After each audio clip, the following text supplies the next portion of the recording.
All right, all right, all right. There we go. Some more streaming to do, but most importantly, some more live stuff to do.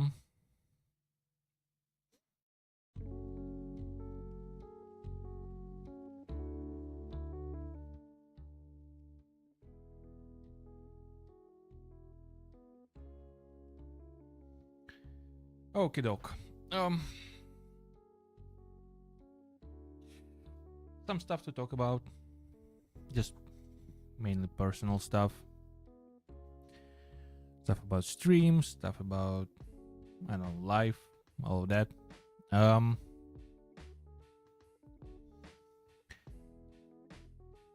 Well, today we are watching some YouTube at first while I'm just drinking tea.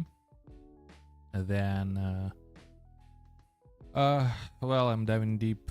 Well, not deep, but from scratch into C++. Yeah. I think I found great, well, not just tutorial, but basically a resource for it. So yeah, so I'm gonna be trying that, and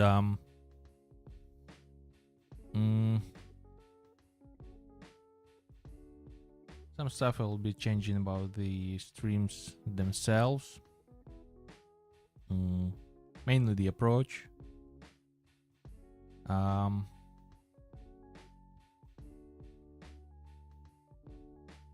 I realized I'm not that great at entertaining. At least not in this, let's say, period of my life. So yeah. So I'll be just doing those streams like a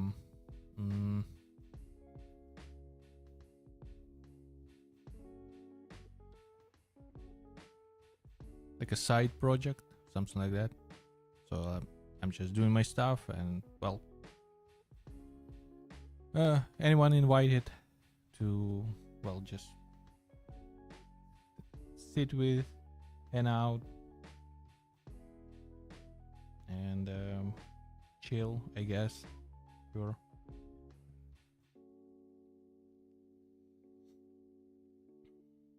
Yeah, something like that.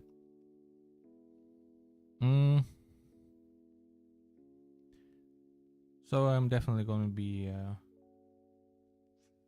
casualing, if that is even a word, this stream.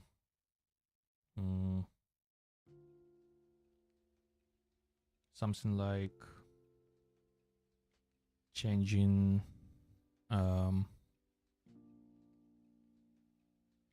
even the entertaining side of it overall. Something like that.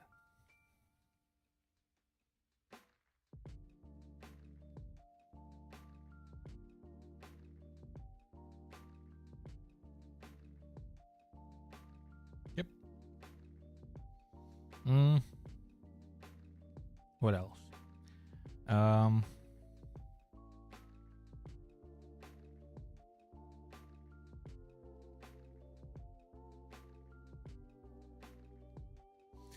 Now, I also wanted to make some changes to the stream itself. I mean, to the well, to how it looks. So let me write it down so I wouldn't forget. I usually need to like start it and see it live to understand, well,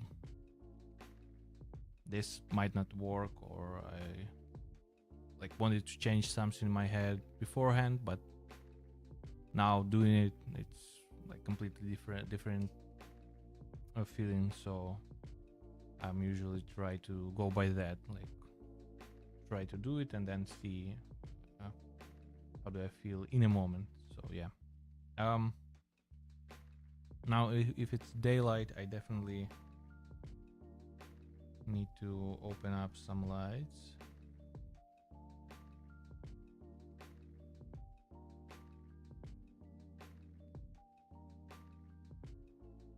During day.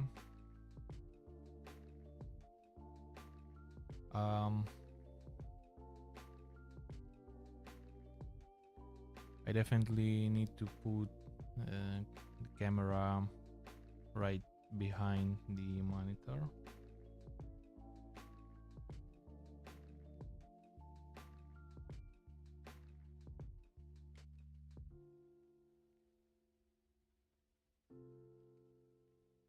And make it straight ahead so it won't be at this like angle stuff.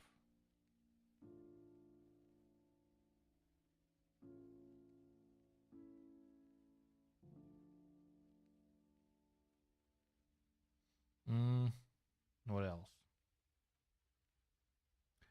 A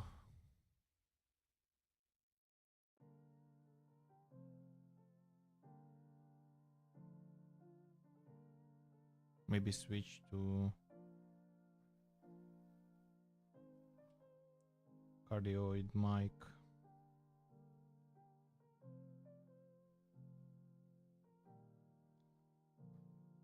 For like daily stuff.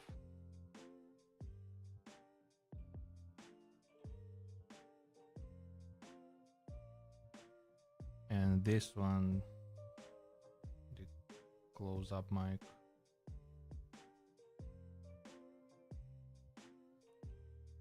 for maybe gaming like long sessions, something like that.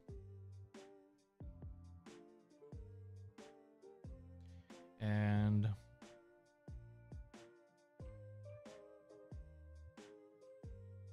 I think clip on mic.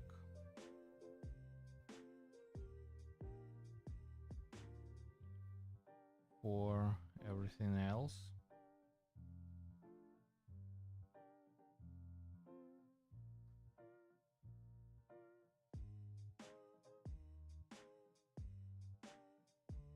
Yeah.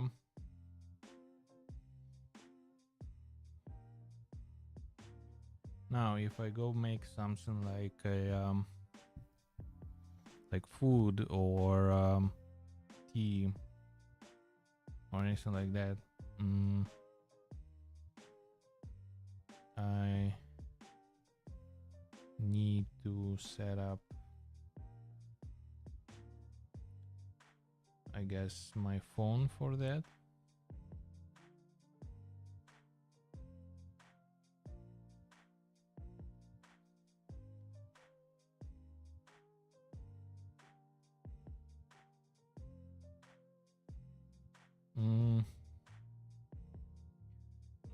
I also have this old, really old webcam which I can use for table view when I like make notes or something like that. And since I'll be letting in cats in this room, possibly it can also be used for cat cam as soon as they find their like permanent place. Yeah, so let's make it webcam for table view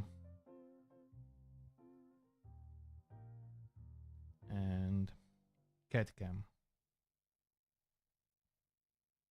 All right.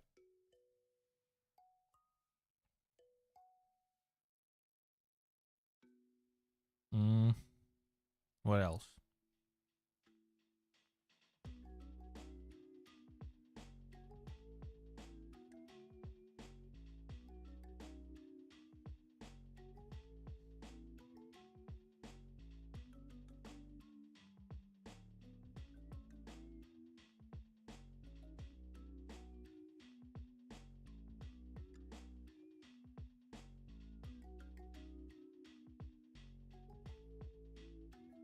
Now, if I'm doing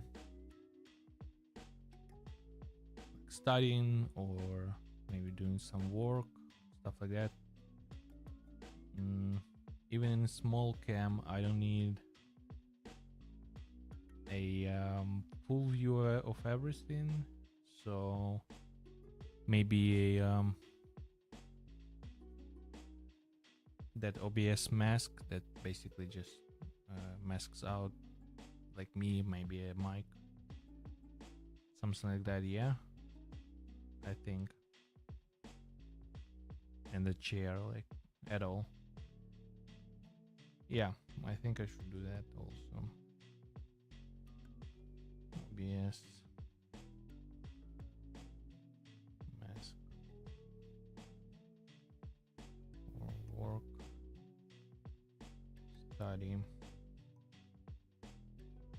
and then it won't take much space, and there's going to be only me, but without all those background stuff.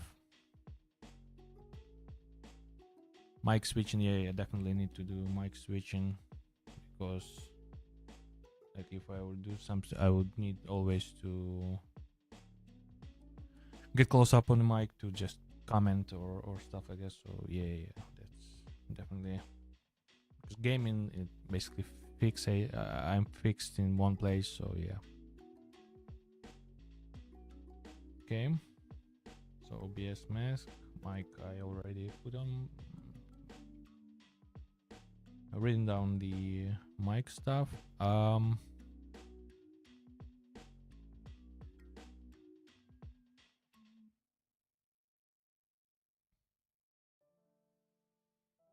Now I have some goals regarding to lifestyle, life stuff, and I probably could put them on screen. Really small, you know, like a when you install like Fallout mods or stuff like that, and you get the like your thirst levels, your food levels, and all that stuff. So my goals would be setup goals. I could set up weight goal, so I definitely need to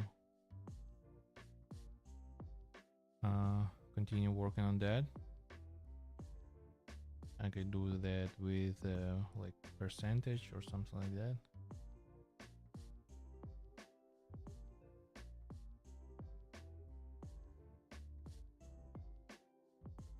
My study goals.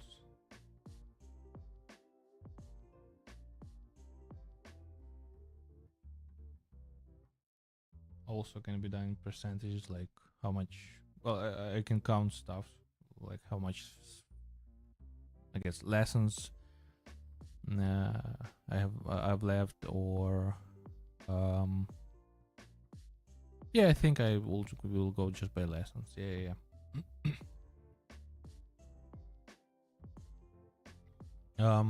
So yeah, lessons. Next would be like working goals. If I have some kind of client work, I can do working goals, and also I can do project goals.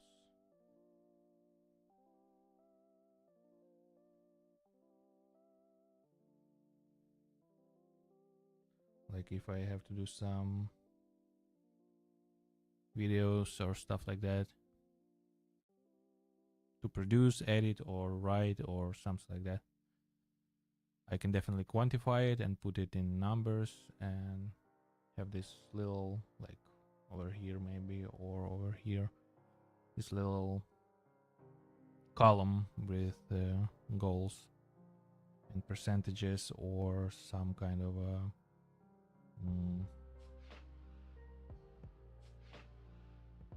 equation, yeah, something like that. Okay. What else?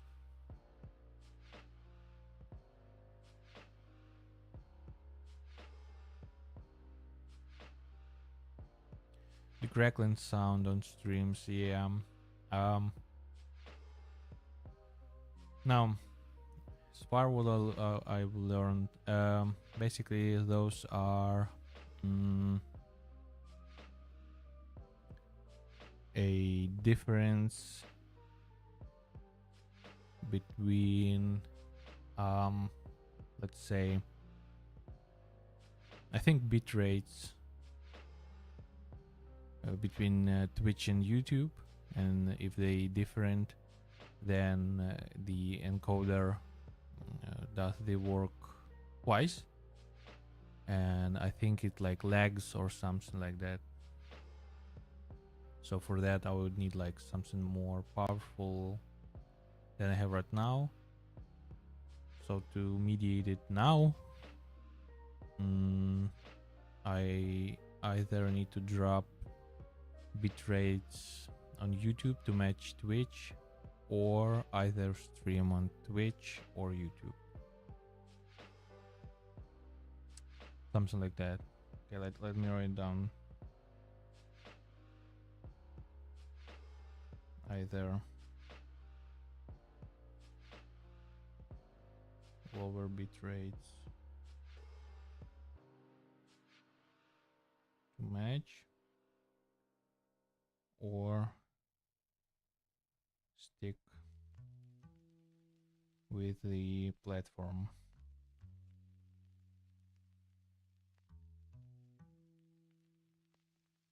And then maybe just separate all that stuff completely.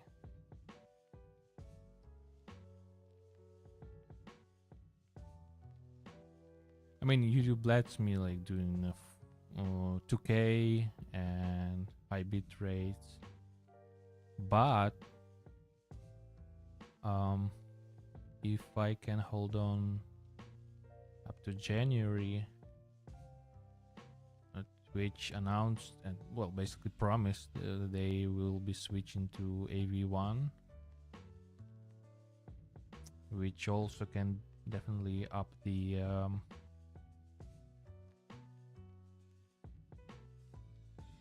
stream quality, the bit rates, and all that stuff. And then for YouTube, I would would need to just upload VODs, or they would be lost in time.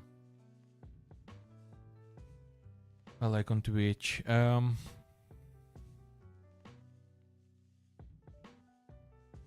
Give me a second.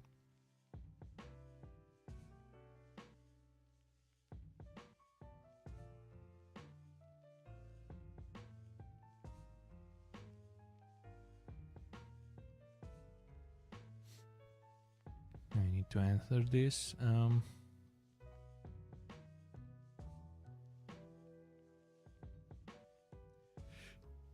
Okay.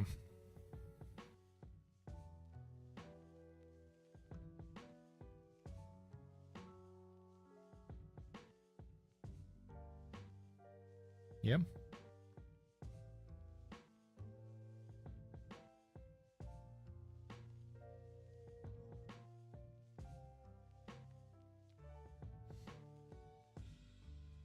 Let me check on pirate software. Not the pirated software, but the you all know and love him. Well, I do too. So yeah. Does he do multicast? Yeah, he does.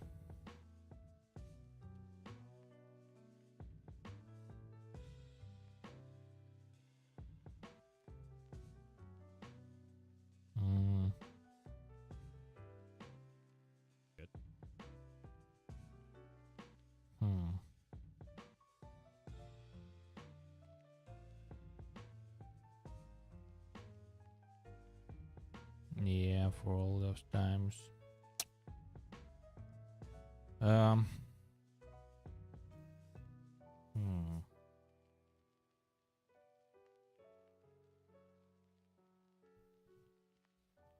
I don't know. Well, let me put a question mark to it and maybe wait. Does either just matches the bit rates? Oh, he definitely does 1080p.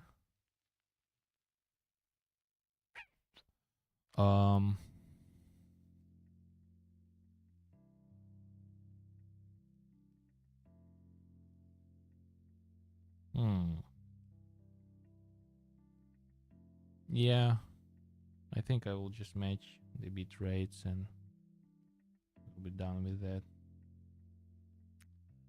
Yep. Okay. Now,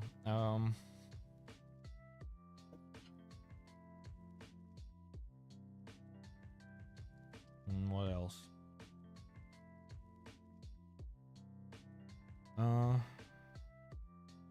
And then at least we can mitigate the this crackling sounds. Also, let me check. I want to test because previously the follower alerts just didn't come through, and that is not great. So let me check.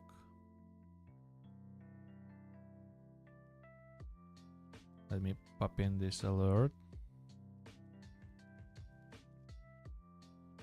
like this, and let's send the test alert.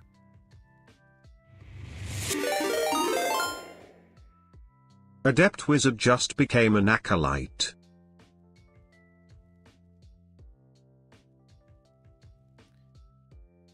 But did I hear that in OBS or?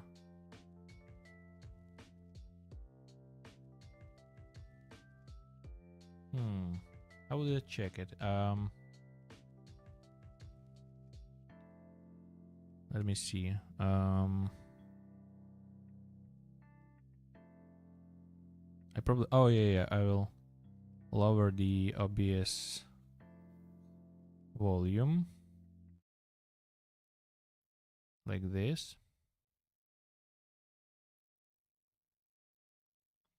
and now send an alert.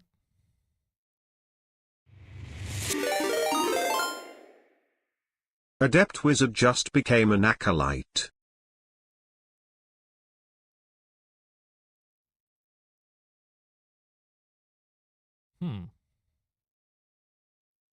It didn't work previously, but now it works. Okay. Sure, yeah.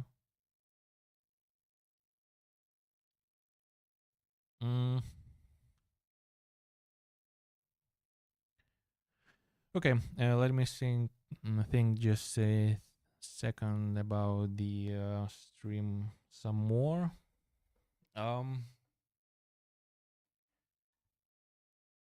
What do I want to do?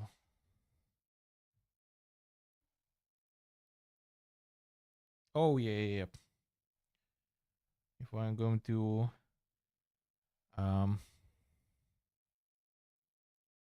allow the cats to come in, I need to protect the cables.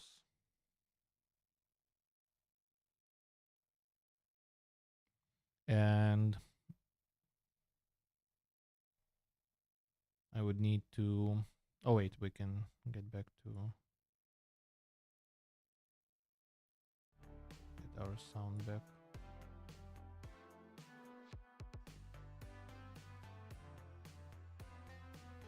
And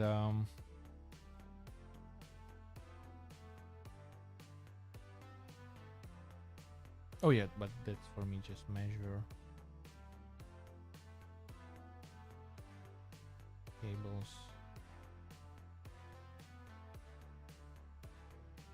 for shielding, how much of shielding material I would need, something like that.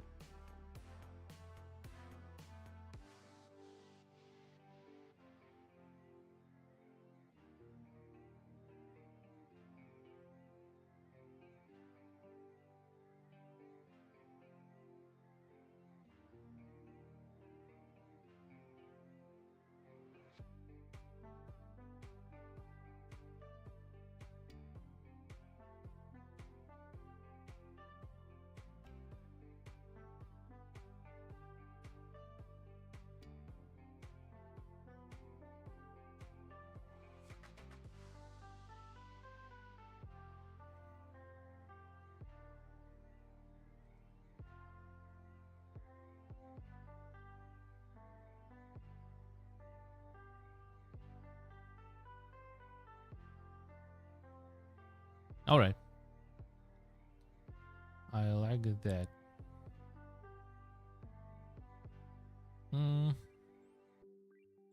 Okay. Now let's watch some video and while I sip on tea, and after we will get into well, basically introduction to C++. Okay. Oh yeah, category. I need to change category. And you know what? That's also I've got the other idea.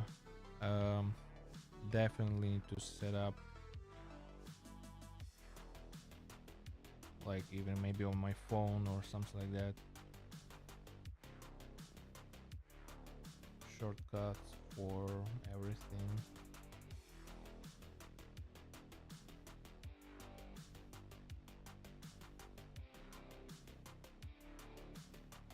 Yeah. Okay. Now let's watch some videos. Let's switch to YouTube. And we are watching today one of the Mutant Mods channel videos. Great channel. I love Mutants content.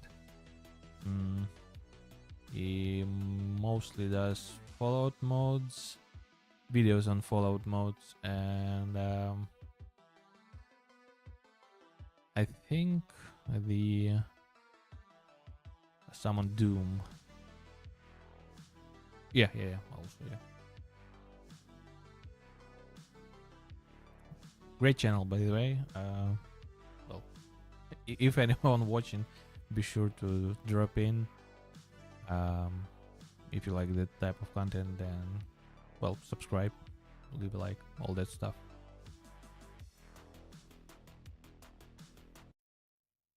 Raider factions are awful in Fallout New Vegas. Obsidian had so much more that they wanted to do with the game, but due to time constraints, a lot of the content they had envisioned for FNV was either cancelled or cut out the game, leaving many chunks of New Vegas unfinished and seemingly neglected. One of those forsaken pieces was Raider factions. The Vipers, Jackals, Scorpions, Fiends, Powdergangers, and Great Khans all have interesting lore and backstory, but there's barely any content related to those factions to show for it. But with mods, we are going to try and fix that. Is it possible to enhance the Raiders in New Vegas? Let's find out. I'll only be using mods that are quality, lore-friendly, compatible, and relatively easy to install. I'll also be pointing out any issues that I may encounter with the mods. Let's begin by modifying everybody's favorite crazed wasteland junkies, the Fiends. I never really liked how the Fiends dressed in the vanilla game. Their armor and clothing is too bland for my taste. They're supposed to be psychotic chem addicts, and the mod Nightmare Fiends will make them look more like it by replacing their old outfits with about 20 custom-made outfits. All the armors and headgear look more post-apocalyptic and lore-friendly, so they fit into the game seamlessly. Prior to installing this mod, I never thought about wearing Fiend clothing ever. But now, I always try on the outfit of each of the Fiends I put in the ground. So not only do these armors and masks fit the Fiends perfectly, but they're a great choice for those who enjoy clothing with a post-apocalyptic aesthetic. Now the Fiends look like a pack of drugged out killers. They're addicted to every stim, every pill, every psychoactive enema on this up Earth. But are they though? Because NPCs cannot use aid items and the player character is the only one able to actually abuse drugs in the vanilla game. As a matter of fact, the player character is more of a junkie than all of the Fiends combined. But with the mod, NPCs use aid items, NPCs will be able to use aid items and therefore you'll get to see the Fiends use chems during combat. Finally, the Fiends will live up to their name and reputation. Alright, so the Fiends dress up like kids on Halloween and they can get really high. All we need now is to see how they party. The mod Mojave NPCs adds some life to the New Vegas wasteland by placing new NPCs in certain locations, further expanding the environmental storytelling of the game. Amongst those additions are a few Fiends that'll be preoccupied with their demented hobbies, like target practice, sledgehammer exercise, and barbecue. Speaking of barbecue, you'll find some being prepared by Cook in his castle. This mod is an encounter overhaul for the monstrous Fiend boss. It redesigns his encampment, making it look more like a fortified Fiend base, and adds 5 unique Fiend NPCs to fight along Cook. This may just be the jet talking, but I really want to kill you right now. Each outfitted with new accessories inspired by Fallout 4's Raider frame armor. And Cook himself was made fatter, taller, and more gruesome looking. His cut dialogue is restored as well, I'm a good cook. Maybe I'll make you dinner sometime. along with new custom voice lines for the fiends within the encampment. Do I look like the kind of guy that just partakes in random conversations? All those mods together will make it feel more daunting whenever you encounter the Jet Guzzling faction. But aside from the 3-card bounty and Abba Dabba Honeymoon, there aren't many memorable quests involving the fiends. I've always wished there was more content related to the fiends in the game to really make their presence more prevalent. That's why I used the quest mod, The Inheritance. Initially, the story has nothing to do with the Raider faction. It starts with you receiving a message from an elderly man on the brink of death in Nova. Hey, Akira. You. Hey. Are you there? Are you here for the delivery job?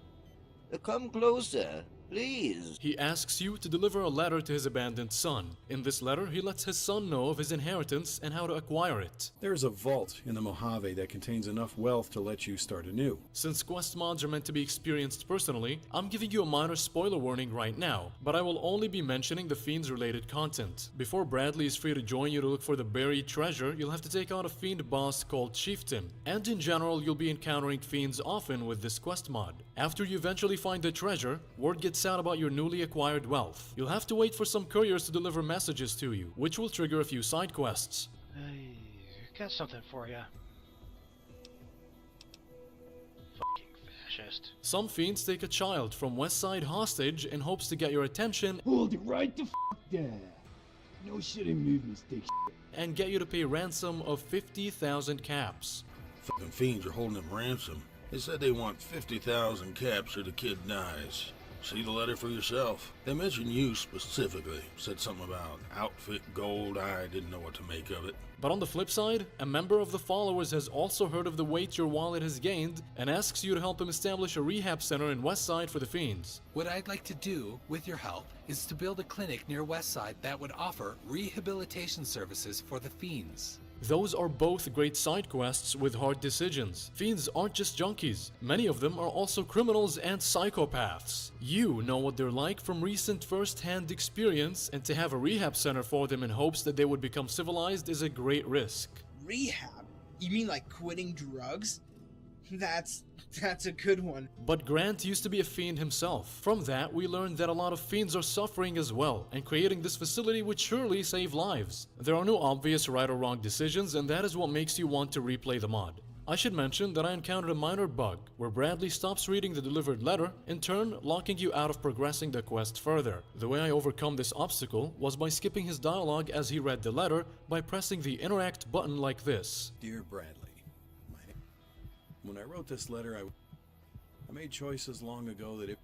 The Fiends are everybody's favorite raider group, but they're a faction you encounter later in the game. So let's take a few steps back and overhaul the first bandit faction you'll encounter in the Mojave, the Powder Gangers. Let's first touch on their clothing. I have found many mods trying to overhaul the appearance of the gangers, but I got indecisive about which one I would pick to showcase in the video. So I decided to showcase all of them. Starting with Powder Ganger's overhaul. This mod restylizes the Powder Ganger outfits to fit a more modern image of convicts. Every armor will include some NCR accessories that the convicts could have gotten their hands on from NCR security after they've taken over the prison. Unfortunately, there are 3 problems that I have with this mod. The outfits are male only, which means they don't work on female characters. The mod requires Dragbody's NCR overhaul on Nexus for its resources. The clothing, in my opinion, makes the faction stand out from the rest of the content in the game, in a bad way. And finally, Scrambler's outfit is bugged. Moving on to the next mod, More Believable Powder Gangers. This mod aims to do the same thing as the previous mod, but in a vanilla-friendly way. The convicts wear a retextured orange jumpsuit from the vanilla game, I assume, and they'll keep their police vests with the blue shirt, making it appear as though they hijacked the vest. This mod would be a great choice if it weren't for a few issues. The pants that come with the vested outfit look bugged,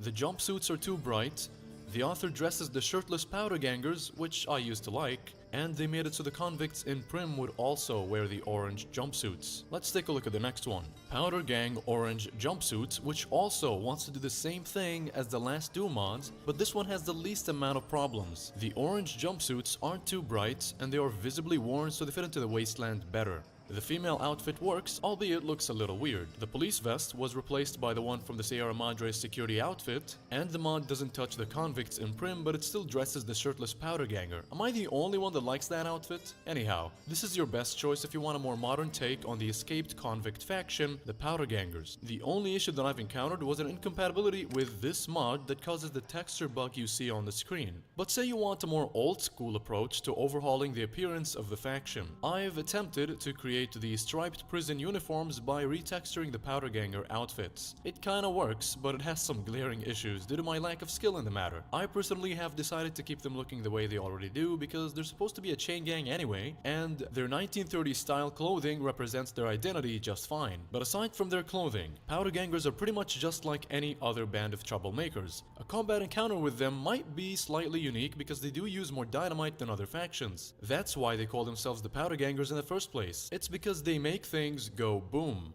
To make taking on powder gangers more challenging and unique, let's double down on dynamite being part of their identity and have powder gangers go boom as well. Now, when you put down a powder ganger using energy weapons, there's a 50-50 chance of them blowing up post-mortem. This makes sense because dynamite is the faction's trademark weapon of choice, and using a laser or fire would hypothetically trigger it to blow up some of the time, as members of the gang like to say. Never gets old when something blows up. I think I can speak for all of us when I say that visiting the NCRCF was a little disappointing. It's a prison facility with all these convicts, and yet it's barely got anything happening within its walls. To hopefully flesh out the location and make it a bit less boring, let's use encounters of the Mojave NCRCF. Hey yo, what's for dinner? Brad Roach chili. God damn, you combine those bugs in our food? Well, too bad. Caravans are getting sparse, which means food's getting sparse. You eat what I goddamn cook.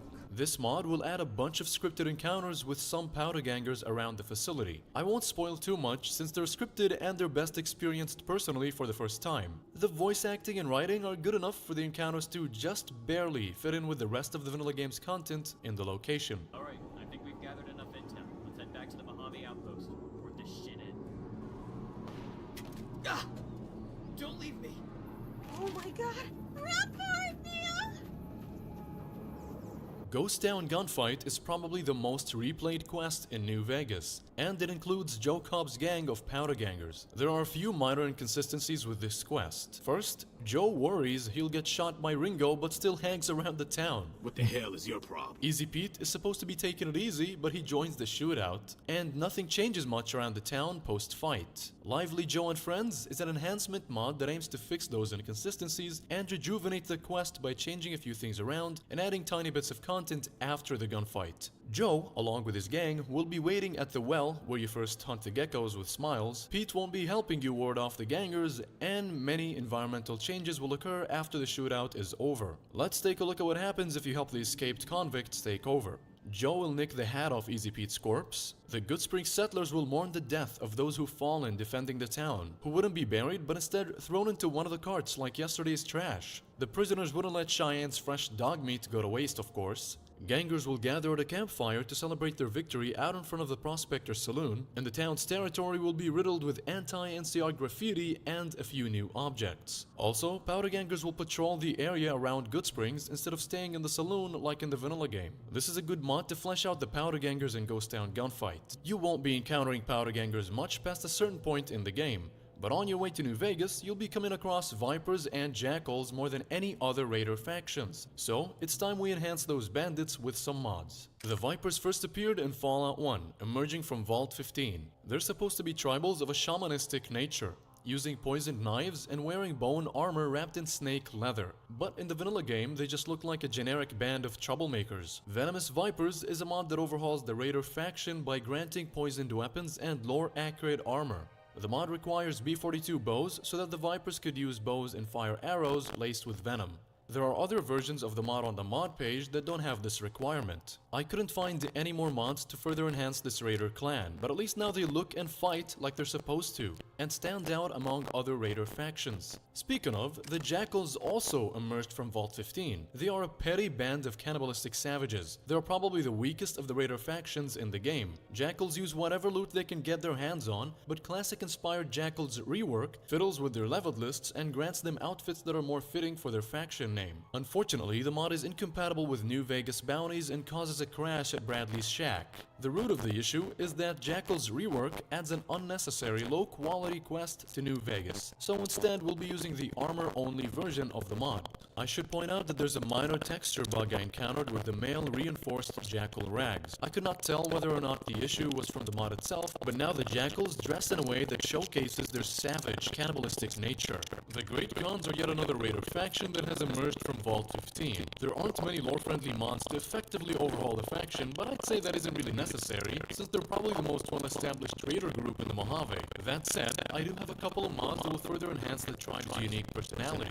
First, classic Adobe Red Rock Canyon will switch the Khan's longhouse, armory, and safe house from ranch-style structures into Adobe buildings. This fits perfectly because of the faction's tribal nature, and will set their little piece of the Mojave aside visually from other locations on the map, further expanding on the Khan's personality. You know what else is said about their personality? Is that they're tough. Or at least, that's what one of the loading screen tips says. But in actuality, gameplay-wise, the Great Khans don't have any higher toughness than any other NPCs in the game. Let's fix that with Great Khan's toughness increased. As the demonstration on this poor Khan will indicate, the faction members will now be able to take about 50% more damage. This is achieved by increasing their HP and granting them the toughness perk. Now the Khans also have a quirk to distinguish them from their other raider encounters. Lastly, to add more raider encounters along the desert highways, let's use Mojave Raiders. This mod will also have bandits take over the abandoned town of Vinton 3 days after you initially visit it. I like this because, yeah, why wouldn't raiders do that? They're opportunistic vulture savages, and this makes their presence in the game more dynamic.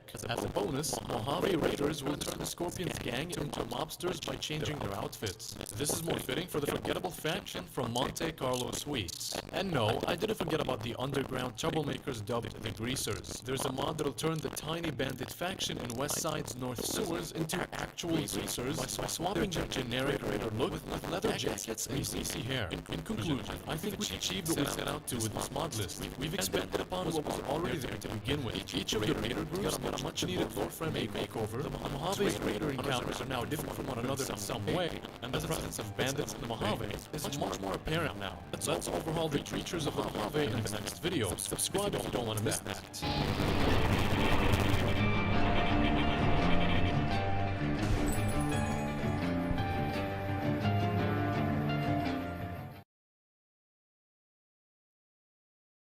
All right.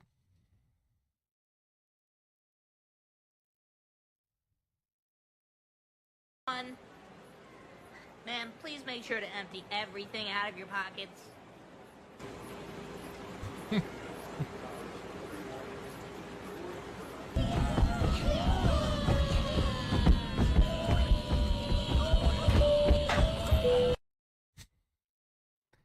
Just got it sent.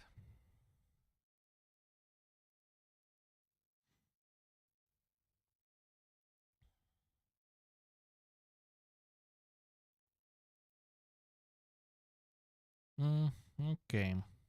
Now, let's dive into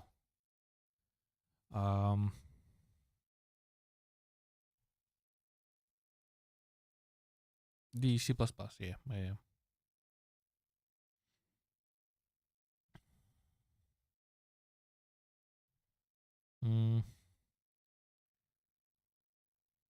Okay. Let me check how it looks. No, it's readable. Come on.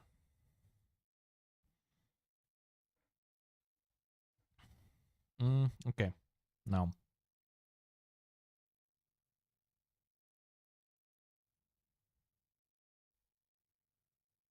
We'll maybe put on some music. But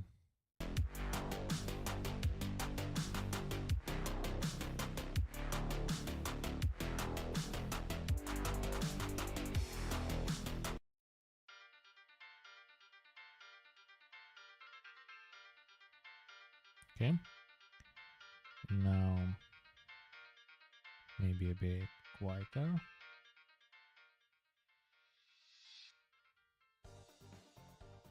And definitely quieter for me, so it wouldn't distract me. All right. So, well, I just looked through some introductory stuff, but we will do proper one now. Basically, get through. I think at the very least we'll try to get through chapter 0. I think it's basically just some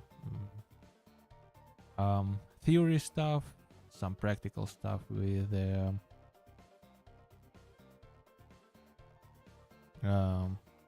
configuration and stuff like that.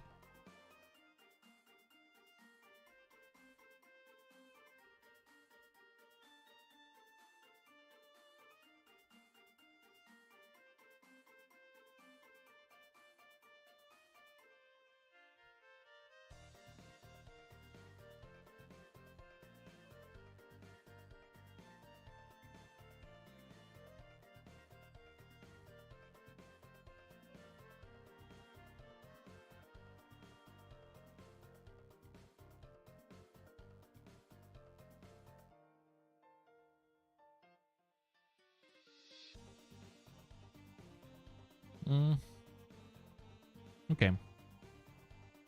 Now, how are we on time? An hour mark. And I have notification to drink some water. Okay, let's do a quick break. Then I'll drink some water. I'll leave you with Mr. Daly to watch, and be back in a few. All right.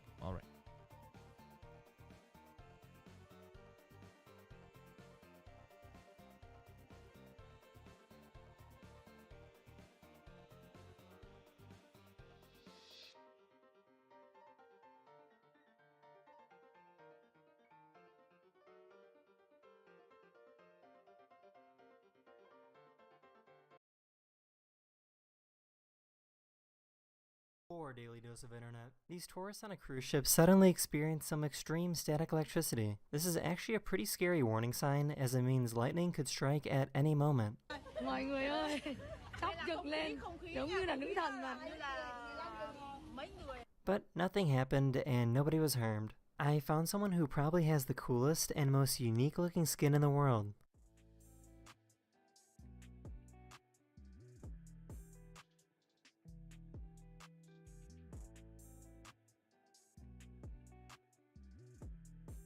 Spicy ketchup and a water. And then that's it. Alright, 23:30 window. Are y'all getting robbed? Are y'all getting robbed right now? Yeah. A few days ago, this flight on the way to Germany experienced some extreme turbulence. There were no major injuries, but people were so scared that afterwards the entire cabin was completely silent.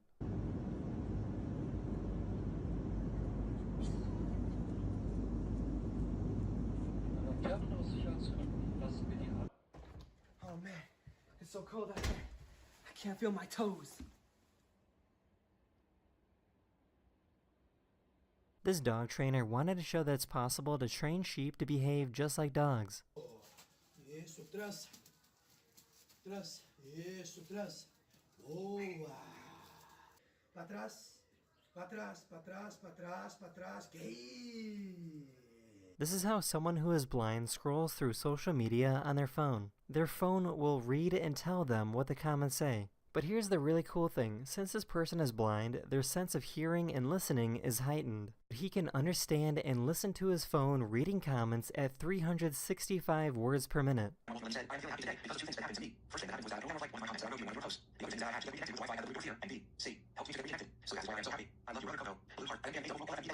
The grip strength this bug has is absolutely incredible.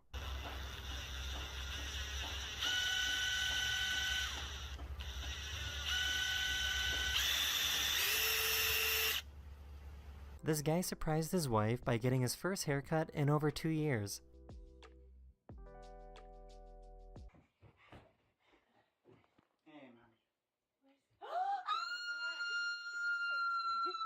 You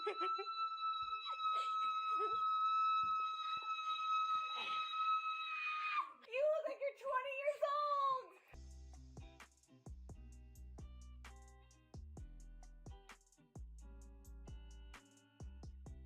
Finally have an E90 with not one, but two working cup holders. And it's only got 33,000 miles. This person wanted to show how goofy human behavior is by walking around an object and seeing if anyone else would join. After about a minute, a large crowd of complete strangers joined her.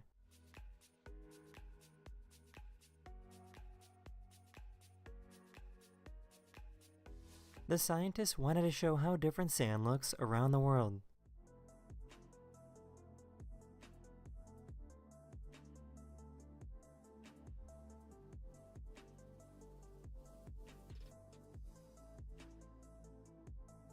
Here's an efficient and satisfying way to clean off a highway in one sweep.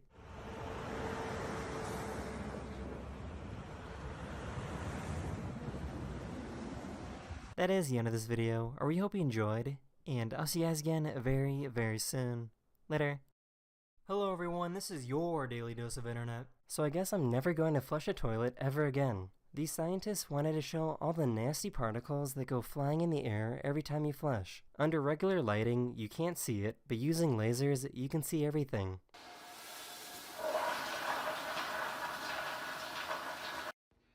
What you looking at me like that for? This person tried to steal some phones from a store.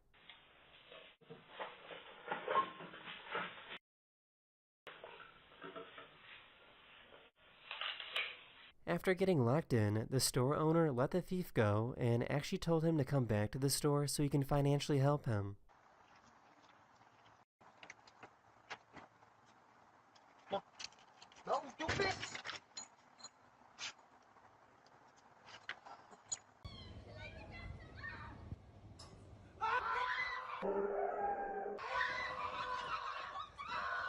This guy was cleaning the stage before a concert when everyone started cheering for him.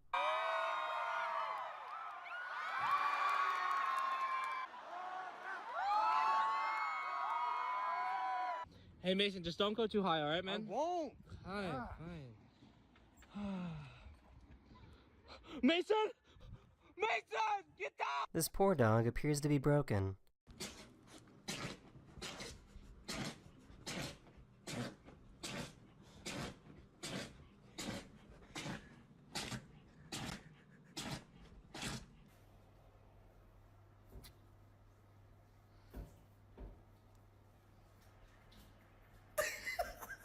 Can someone please tell me the name of this dance move?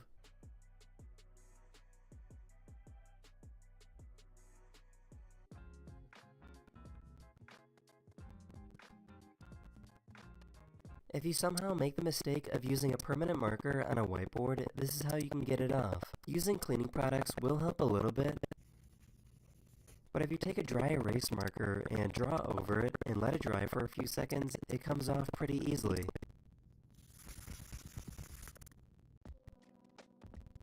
That is the end of this video. We hope you enjoyed, and I'll see you guys again very, very soon. Later. So I guess I'm never going to flush the toilet ever again. Hello everyone, this is your Daily Dose of Internet. These people try to drink water while using a shock therapy device on their arm.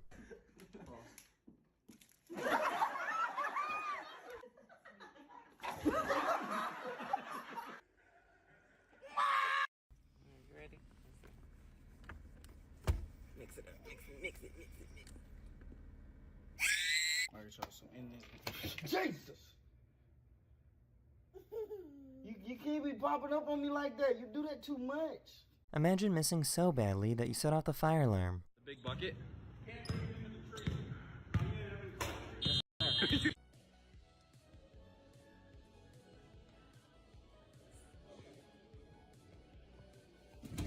Where do you guys think this gorilla is going?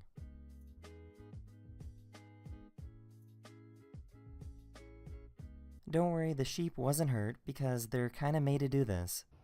Uh-oh, he's backing up. Oh, man. This dog refused to admit to biting a hole in this guy's pants. Hey! Aqui, ó, comeu o short da tua mãe. Hein, Luna? Olha pra cá. Olha pra mim. Olha pra mim. This company created glasses that gives you subtitles in real life. It was made for people who are deaf or hard of hearing to understand those around them. In a second, everything that I say will start appearing in real time in front of your very eyes. This is awesome.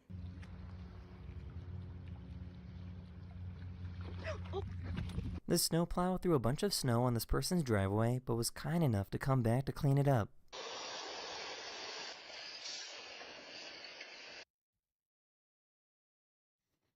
Okay.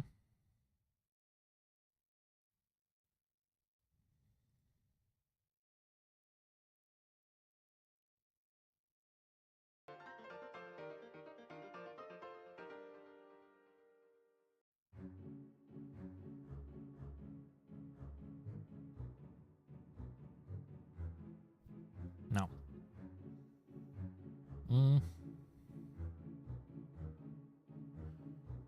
So, let's get back to it.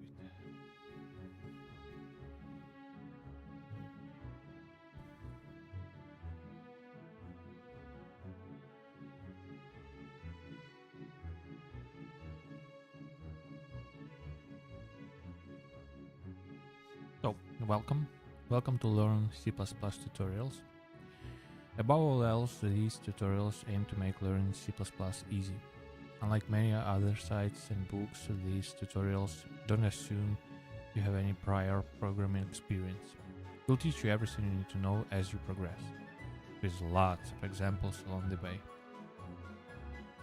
Whether you're interested in learning C++ as a hobby or for professional development, you're in the right place. A testimonial from reader Siam from Trinidad. It's crazy how perfect this website explains C++ concepts and teaches programming. I read the book Programming Principles and Practice Using C++ by Bjarne Stroustrup, the creator of C++, and it was rather confusing. This website makes it clear the first time, and they explain everything you need to know. Somehow they know what I don't know and what I need to know. It's almost like my future self went back in the past to teach me what mistakes I will make. Okay, sounds good. Lesson structure. The lessons in this introductory chapter are aimed at giving you some context around what C++ is, how it came about, how programmers work, and what software you need to install to create your own programs. You'll write your own first program. Further chapters will explore different parts of the C++ language. In the first chapter, Chapter 1, you'll get a broad but shallow overview of many fundamental C++ concepts, so we can start writing some simple programs. Further chapters will explore these concepts in depth, or introduce new concepts. Each chapter has a theme, with all of these sections underneath it being generally related to that theme. There is no suggested amount of time that you should spend with each lesson or chapter. Progress through the material at a pace that is comfortable for you. Goals. Before we get started, let's cover a few important goals for these tutorials. First, cover programming topics as well as C++. Traditional textbooks do a pretty good job of teaching the basics of a given programming language, but they often do not cover relevant programming topics that are incidental to the language. For example, books will omit sections on programming style, common pitfalls, debugging, good-bad programming practices, and testing. Consequently, by the time you finish the book, you may understand how to program in a language, but you might also have picked up bad habits that will come back to bite you later. One of the goals of these tutorials is to make sure that all of these incidental topics are covered along the way, in the sections where it naturally makes sense to discuss them. When you finish, you'll not only know how to program in C++. Oh, the music is a bit loud, yeah? Let's get it like this. When you finish, you will not only know how to program in C++, you will know how not to program in C++, which is arguably as important. Provide a lot of examples. The second, provide a lot of examples. Most people learn as much or more from following the examples as they do from reading the text. These tutorials will endeavor to provide plenty of clear, concise examples to show the application of concepts you are learning. We will also avoid as much possible the twin evils. The ellipses, also known as where a necessary or non-obvious part of an example is omitted in the interest of space, and the unexplained new concept, where a new concept that is integral to the example is introduced without any mention of what it is or how it works. Both of these tend to lead to getting stuck. Sure. 3. Provide practice programs. The end of many lessons and sections will contain some exercises that you can attempt to answer on your own, along with solutions. You can compare your solutions against ours to see what we did differently, or if you get stuck, how we solved the problem. Then you can go back and refocus on the areas you need more work on. Most importantly, have fun. Programming can be a lot of fun, and if you're not generally having fun, you're not in the right mindset to be programming. Tired or unhappy programmers make mistakes, and debugging code tends to take much longer than writing correctly in the first place. Often, you can save yourself some time by going to bed, getting a good night's sleep, and coming back to a problem in the morning. Okay. Getting the most out of these tutorials. As you go through these tutorials, we recommend a number of practices to maximize your learning experience. Type in examples by hand and compile them yourself. Do not copy and paste them. Okay. Oh, you mean, okay, just I should type it out. This will help you learn very commonly make errors, as well as becoming familiar with compiler warnings and errors. Don't just transcribe the programs mindlessly. Think about what each of the lines you are typing in does, and how it contributes to the overall program. If you encounter anything that you don't understand, that's something to investigate further. Okay. As you make mistakes or find bugs in your programs, fix them. Try to solve your own problems before asking others for help. Learning how to find and fix errors is a key skill to successful programming. Don't neglect learning how to use debugger. We'll explain how in a future chapter. It's a key tool in figuring out where your programs are going wrong. Experiment with the examples. Change numbers and text to see what happens. Modify the programs to do additional things. Example, if a program adds 2 numbers, make it add 3 numbers. Try to find different ways to break the programs. If a program asks you to enter a number, try entering a letter instead and see what happens. You'll learn more by modifying the examples than by simply following them. Okay. Plan to spend some time with the quizzes. If you're new to programming, you may find these challenging, and that's normal, as your brain acclimates to the programming mindset. Don't be discouraged if you don't get the right answer the first time. You may need to try several different approaches before you find a path to success. It's okay to look at the answer if you're really stuck. Just make sure you understand how to provide answer works before proceeding. How the provided answer works before proceeding, okay? Write your own short program or programs using the concepts you have learned. This will enforce your learning and improve your retention. Okay.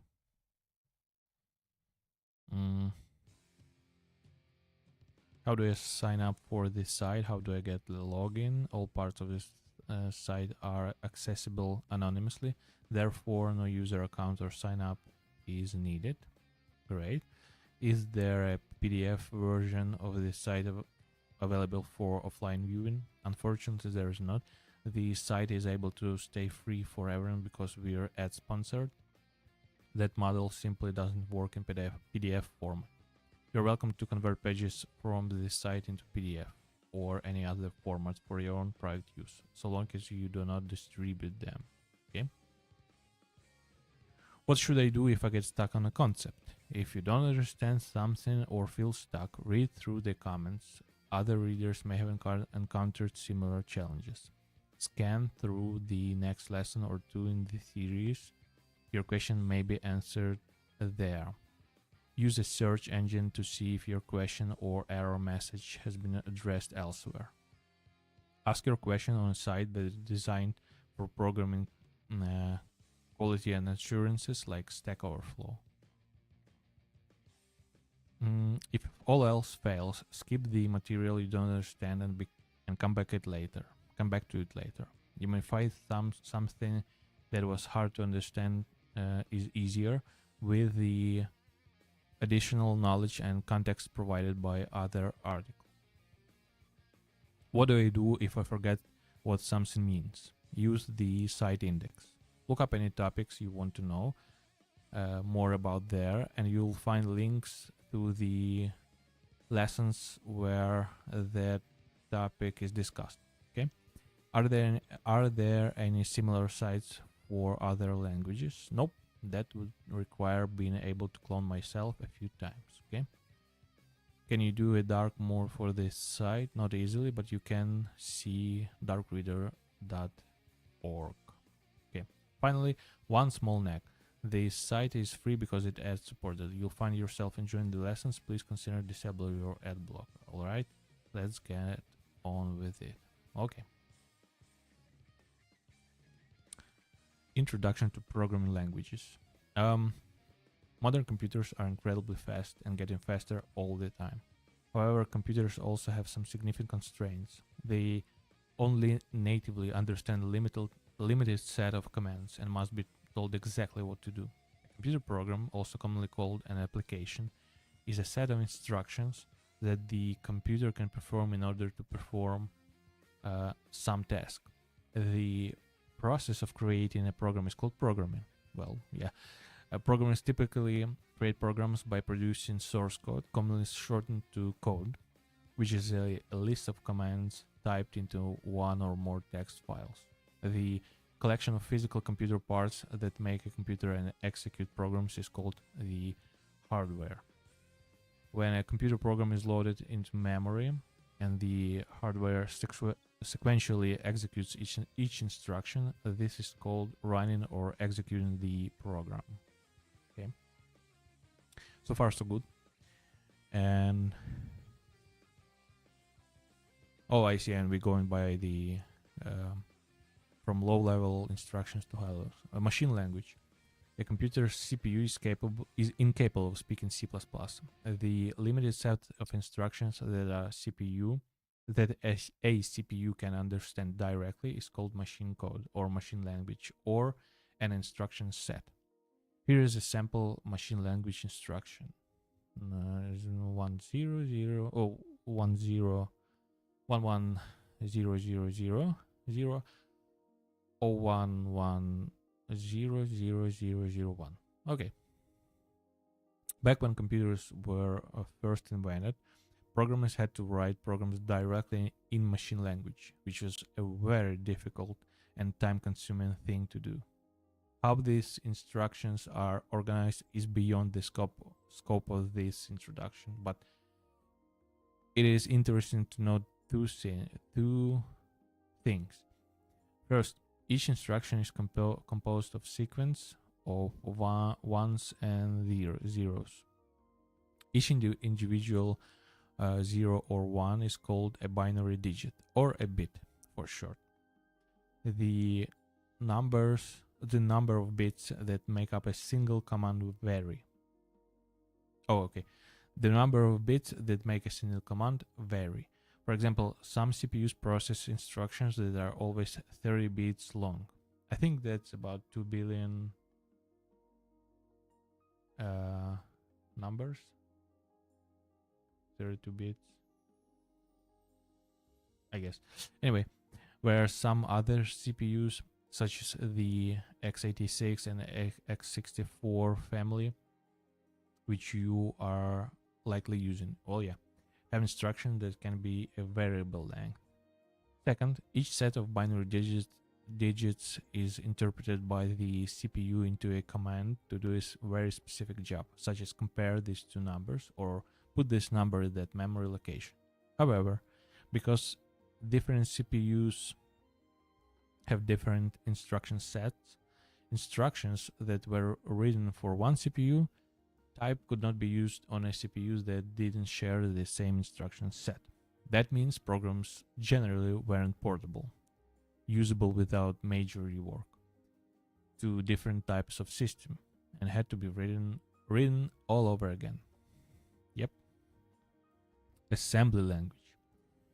Because machine language is so hard for humans to read and understand, assembly language was invented. In an assembly language, each instruction is identified by a short abbreviation rather than a set of bits, and names and other numbers can be used. Here is the same instruction as above in assembly language. MOV L, 061H. Okay. This makes assembly much easier to read and write than machine language. However, the CPU cannot understand assembly language directly. Instead, the assembly program must be translated into machine language before it can be executed by the computer. This is done by using a program called an assembler. Programs written in assembly languages tend to be very fast, and assembly is still used today when speed is critical. However, assembly still has some downsides. First, assembly languages still require a lot of instructions to do even simple tasks. While the individual instructions themselves are somewhat human readable, understanding what an entire program is doing can be challenging. It's a bit like trying to understand a sentence by looking at each letter individually. Second, assembly language still isn't very portable. A program written in assembly for one CPU will likely not work on hardware that uses a different instruction set and would have to be rewritten or extensively modified. Okay. Now we come to high-level languages. To address the readability and portability concerns, new programming languages such as C, C++, Pascal, and later languages such as Java, JavaScript, and Perl were developed.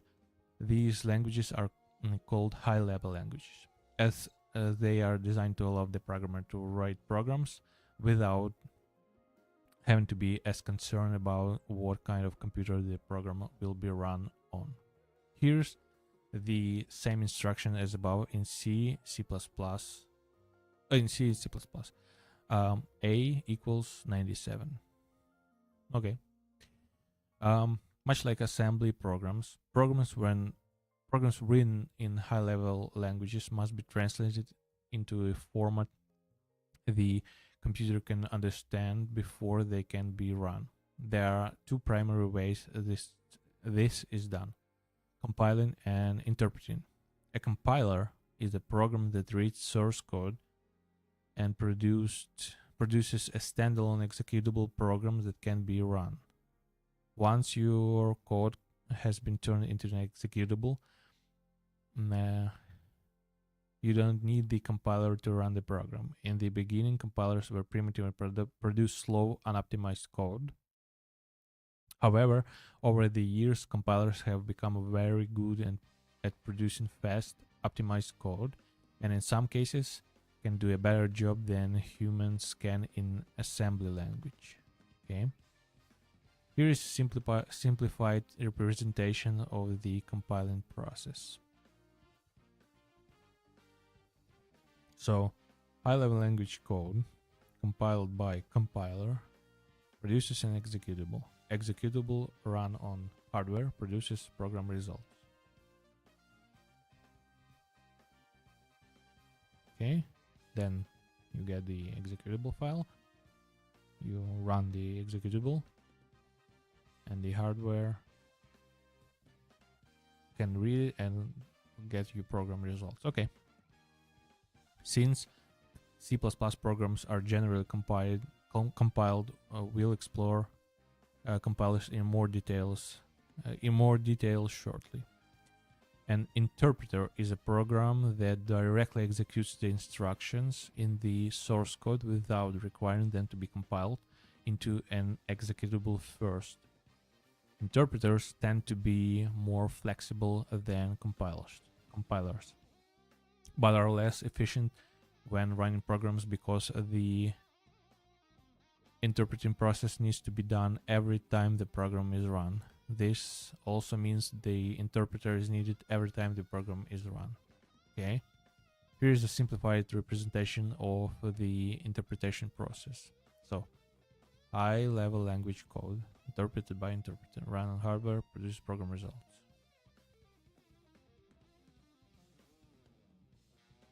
Okay. Optional reading. A good comparison of the advantages of compilers versus interpreters can be found here. Another advantage of compiled programs is that distributing a compiled program does not require distributing the source code in a non-open source environment. This is important for intellectual property protection purposes. Oh, I see. Okay.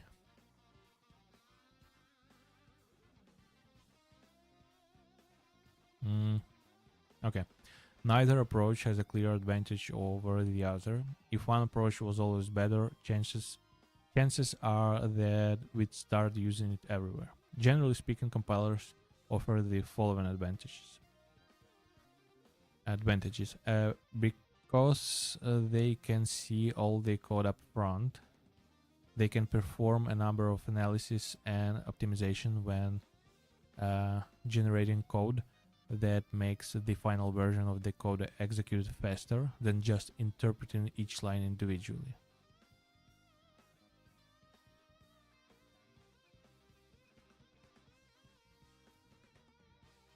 Okay. Compilers can often generate low-level code that performs the equivalent of high-level ideas like dynamic dispatch or inheritance in terms of memory lookups inside of tables. This means that the resulting programs need to remember less information about the original code, lowering the memory usage of the generated program.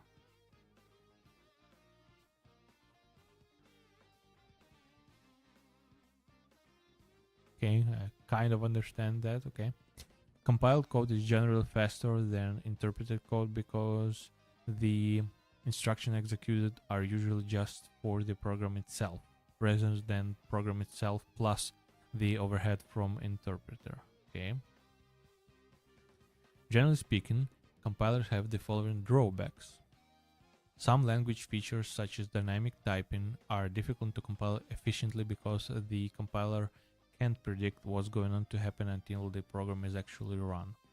This means that the compiler might not generate very good code.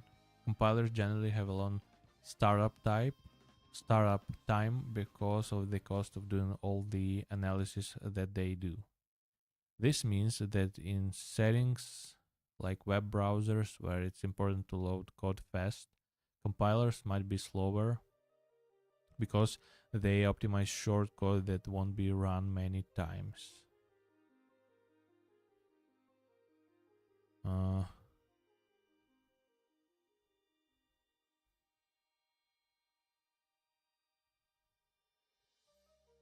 Okay, kind of understand that. Generally speaking, interpreters have the following advantages. Because they can read the code as written and don't have to do expensive operations to generate or optimize code, they tend to start up faster than compilers. Okay, because interpreters can see what the program does as it's running, Interpreters can use number of dynamic optimizations that compilers might not be able to see. Okay. Generally speaking, interpreters have the following disadvantages.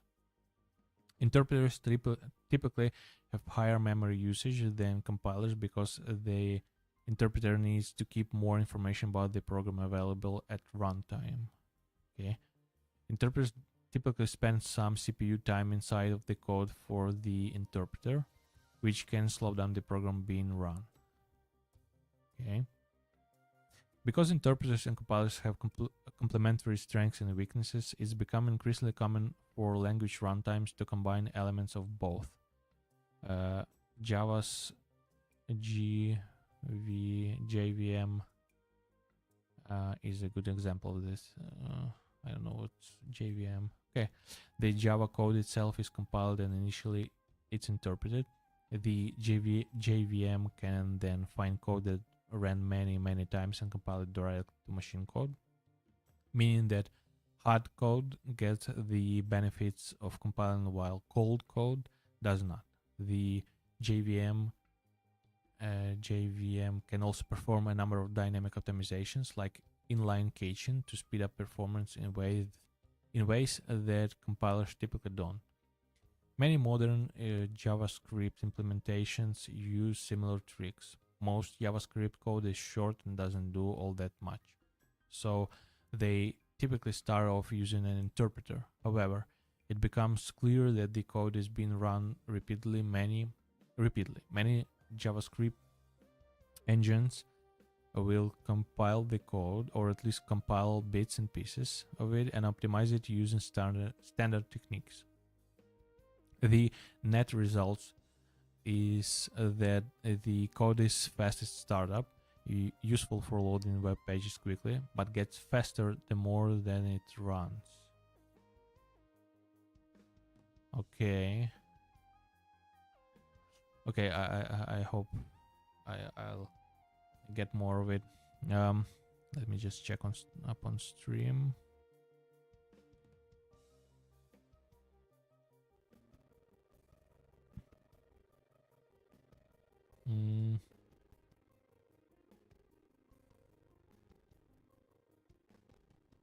Okay, everything seems to be working.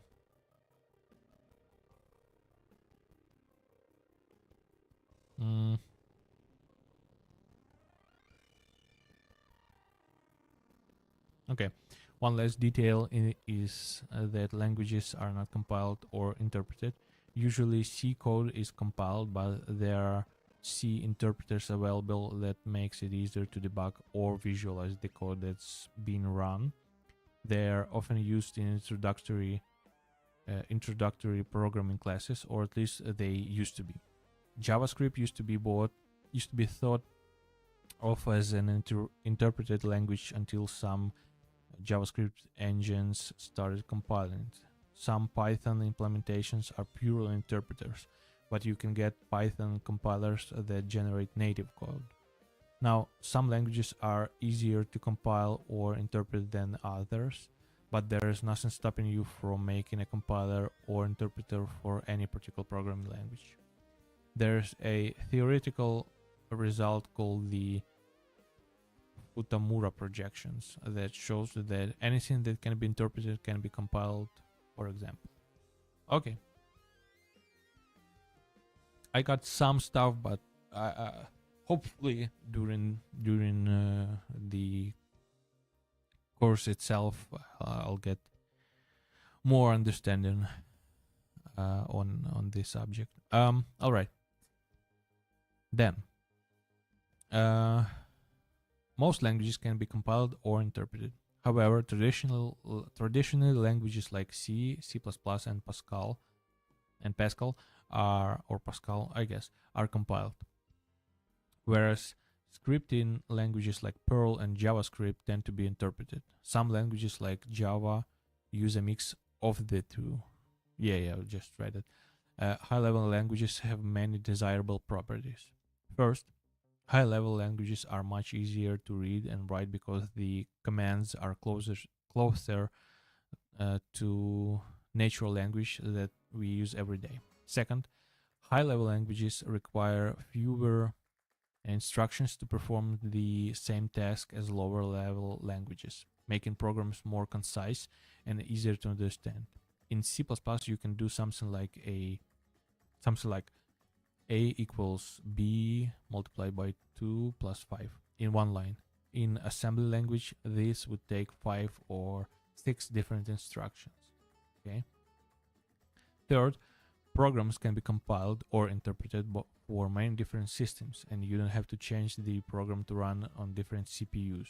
You just recompile for that CPU. As an example, high-level language code, compiler for x86 hardware, and you get a x86 executable. Compiler for PowerPC hardware, and you get PowerPC executable. And compiler for MIPS hardware, and you get MIPS executable. Okay. There are two general exceptions to portability.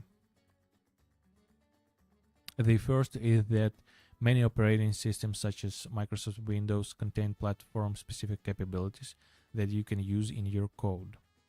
These can make it much easier to write a program for a specific operating system, but at the expense of portability. In these tutorials, we'll avoid any platform-specific code, okay? The second is that some compilers also support compiler-specific extensions. If you use these, your programs won't be able to be compiled by other compilers that don't support the same extensions without modification. We'll talk more about this later once you've installed a compiler, okay? Rules, best practices, and warnings. As we proceed through these tutorials, we'll highlight many important points under the following three categories. Rules are instructions that you must do, as required by the language. Failure to abide by a rule will generally result in your program not working.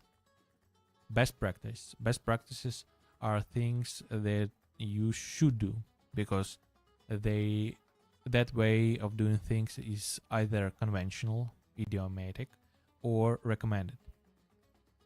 That is, either everybody does it that way, and if you do otherwise, you'll be doing something people don't expect, or it is superior to the alternatives. Okay. And warnings are things that you should not do, because they will generally lead to unexpected results. Okay.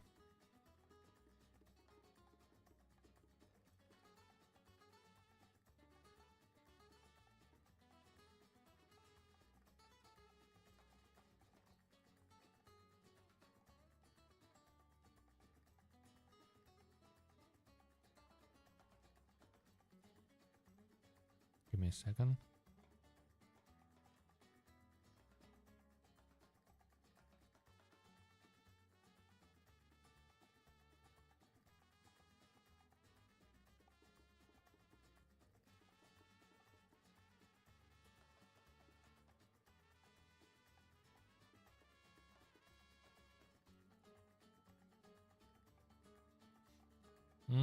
Okay.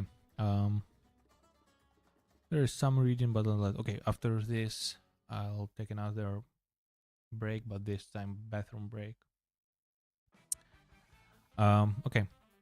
Before C++, well, this is well, not even chapter, but point 3. Introduction to C++. Before C++, there was C. The C language was developed in 1972 by Dennis Ritchie and Bell Telephone Laboratories, primarily as a system programming language, a language to write operating systems with. Ritchie's primary goals were to produce a minimalistic language that was easy to compile, allowed efficient access to memory, produced efficient code, and was self-contained, not reliant on other programs. For a high-level language, it was designed to give the programmer a lot of control, while still encourage yes, while still encouraging platform, hardware, and operating system independence. That is, the code didn't have to be rewritten for each platform. Okay. C ended up being so efficient and flexible that in 1973, Ritchie and Ken Thompson rewrote most of the Unix operation system using C. Many previous operation systems had been written in assembly. Unlike assembly, which produces programs that it can only run on specific CPUs, C has excellent portability, allowing Unix to be easily recompiled on many different types of computers and speeding its adoption.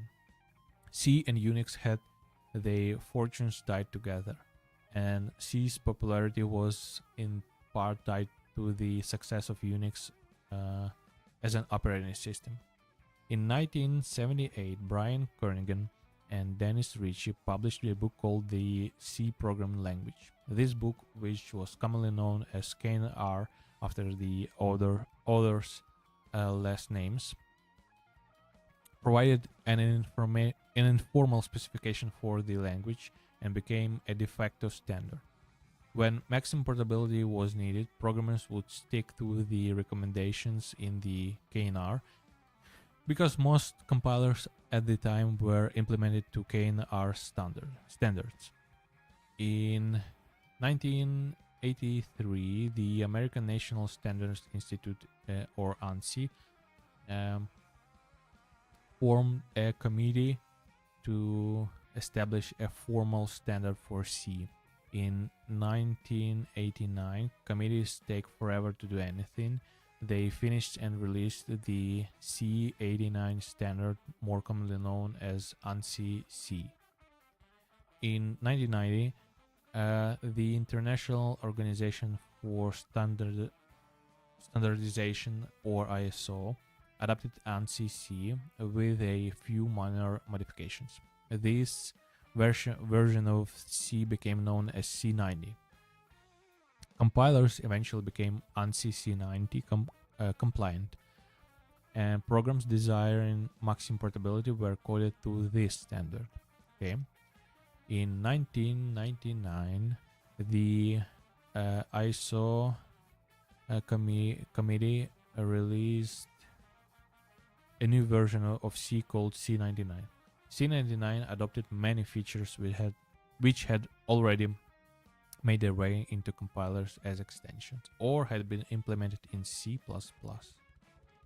Alright. C++, pronounced C++, well, yeah, was developed by Bjarne Stroustrup at Bell Labs as an extension to C. Starting in 1979, C++ adds many features to the C language and is perhaps best thought of as a superset of C, though this is not strictly true, as C99 introduced a few features that do not exist in C++. C++ claim to fame results primarily from the fact that it is an object-oriented language. As for what an object is and how it differs from traditional programming methods, well, we'll cover that in later chapters. Okay. C++ was standardized in 1998 by the ISO committee. This means the ISO Standards Committee approved a document describing the C++ language to help ensure all compilers adhere to the same set of standards. A minor update to the language was released in 2003 called C++ 03. Okay, 5 major updates to the C++ language. Later on, C++ 11, C++ 14, C++ 17, 20, and 23 have been made since then, each adding additional functionality.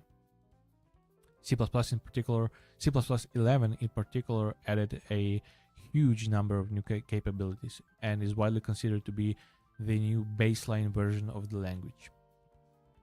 Future upgrades to the language are expected every 3 or so years. Each new formal release of the language is called a language standard or language specification. Okay. Standards are named after the year they are released in. For example, there is no C++ 15 because there was no new standard in 2015. Okay. And the last one, C++ and C and C++'s philosophy. The underlying design philosophy of C and C++ can be summed up as trust the programmer, which is both wonderful and dangerous. C++ is designed to allow the programmer a high degree of freedom to do what they want. However, this also means the language often won't stop you from doing things that don't make sense, because it will assume you are doing so for some reason and it doesn't understand. Okay, there are quite a few pitfalls that new programmers are likely to fall into if caught unaware. This is one of the primary reasons why knowing what you shouldn't do in C or C++ is almost as important as knowing what you should do. Okay. Question: what is C++ good at? C++ excels in situations where high performance and precise control over memory and other resources is needed. Here are a few common types of applications that most likely would be written in C++. Video games, real-time systems, like for transportation, manufacturing, stuff like that. High-performance financial applications, like high-frequency trading. Graphical applications and simulations. Productivity office applications, embedded software, audio and video processing, artificial intelligence, and neural networks. Okay. Oh, that's an important question. Do I need to know C before I do these tutorials? Nope. It's perfectly fine to start with C++ and we'll teach you everything you need to know, including pitfalls to avoid along the way. Once you know C++, it should be pretty easy to learn standard C if you ever have the need. These days, C is mostly used for niche use cases, code that runs on embedded devices, when you need to interact with other languages that can only interface with C. For most other cases, C++ is recommended. Nice. All right. Oh, even the intro is well, pretty hard, but it's okay. It's okay. Let me check if everything okay with stream. I use in multicast, so, and it was recommended that the main let's say overlay of OBS should be YouTube based, and the multiple source stream feature stuff plugin doesn't matter, should be as a side stuff, so I have to recheck sometimes at the Twitch itself. Okay, everything looks fine. Now I'll leave you once again with Mr. Daly while I'll go to the bathroom.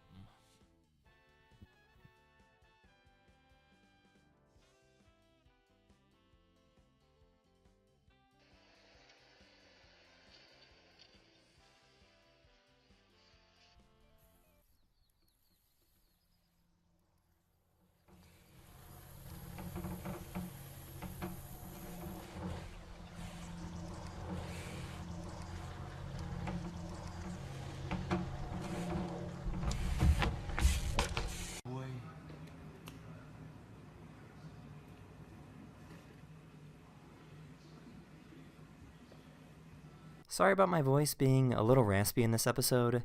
I was at a concert celebrating my birthday, and it's a little rough right now. But thank you for watching, and I'll see you guys again very, very soon. Later. Hello everyone, this is your Daily Dose of Internet. This guy lost one of his eyes to cancer, but he had a great idea to replace it. He created a custom LED titanium flashlight to put in his head. Some people think this might be dangerous, but he has been wearing this flashlight for 2 years, and it never gets hot.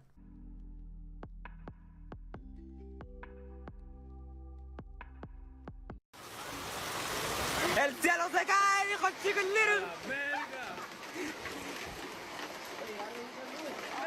Don't worry, the cat wasn't hurt. Come back in the house. The aerodynamics of a plane are very sensitive. This pilot sticks his hands outside the window to show how drastic the change is.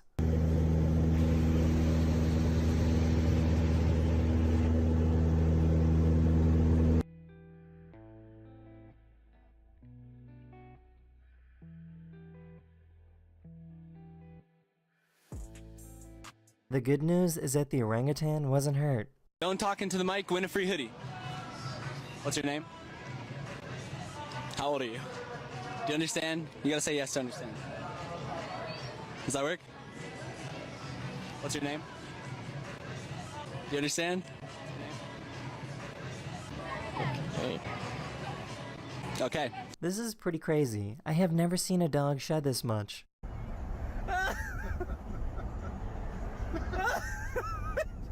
Sitting there beating her up. It's rather.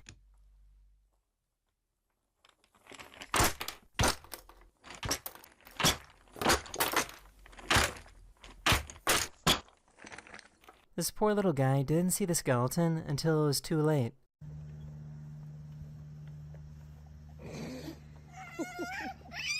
These people came to help roll this person's car back over.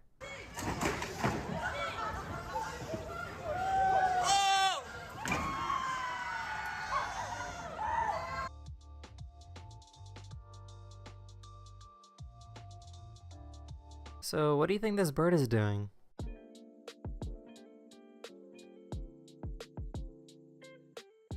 That is the end of this video. Thank you so much for watching, and I'll see you guys again very, very soon. Later. Hello everyone, this is your Daily Dose of Internet. I knew getting stuck with a cactus was painful, but I had no idea their grip was this strong. Watch this.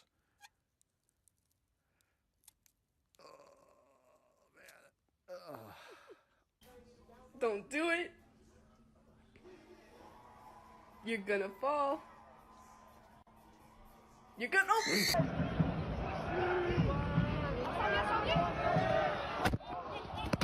A few days ago, NASA crashed a satellite into an asteroid in an attempt to change its direction. The goal is to see if we have the ability to stop dangerous asteroids from crashing into Earth. It will take some time to know if this experiment worked or not. This building right here is the Army Recruitment Center. Hello, are you taking recruitment? May I recruit, please? England. Brighton. Nope. So I can't join the You army. can't join the Army. Why don't you join? Oh, I'm busy. This person made an incredibly realistic robotic arm.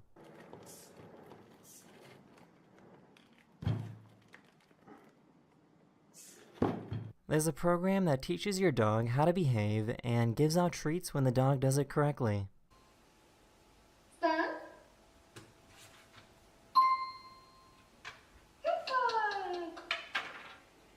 Because it's so safe in Denmark, it's totally normal to leave your baby outside and unattended. Alright. Health officials in better. Denmark even recommend that babies should nap outside to get the benefits of fresh air. So it's totally normal for parents to leave their babies outside while they go shopping or go into a restaurant.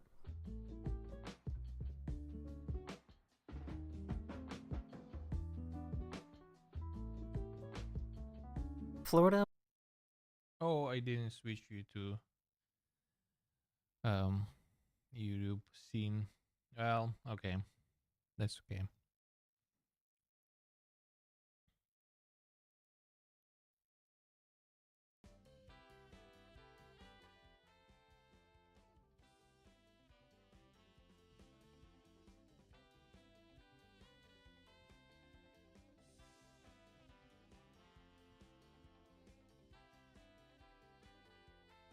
All right. Now.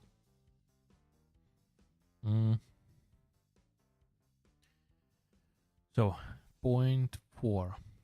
Introduction to C++ development. Before we can write and execute our first C++ program, we need to understand in more detail how C++ programs work.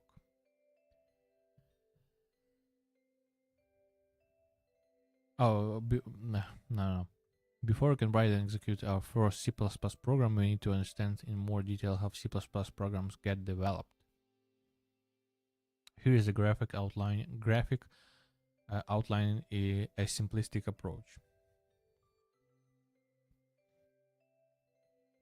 So, step 1, define the problem to solve.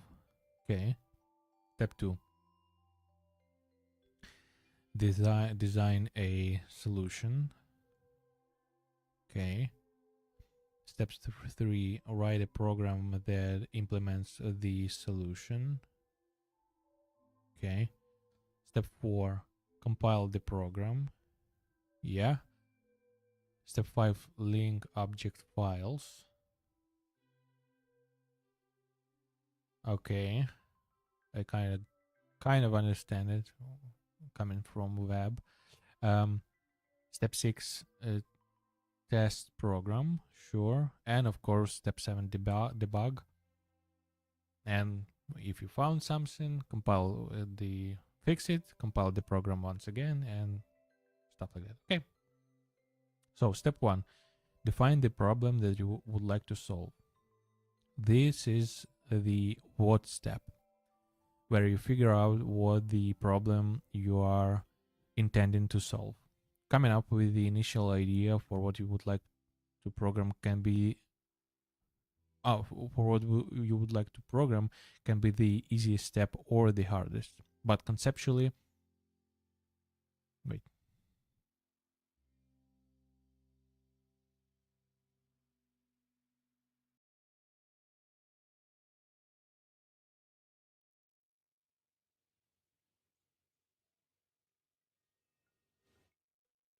Yeah.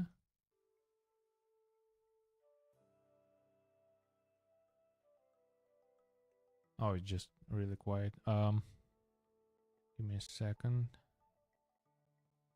Maybe something like this.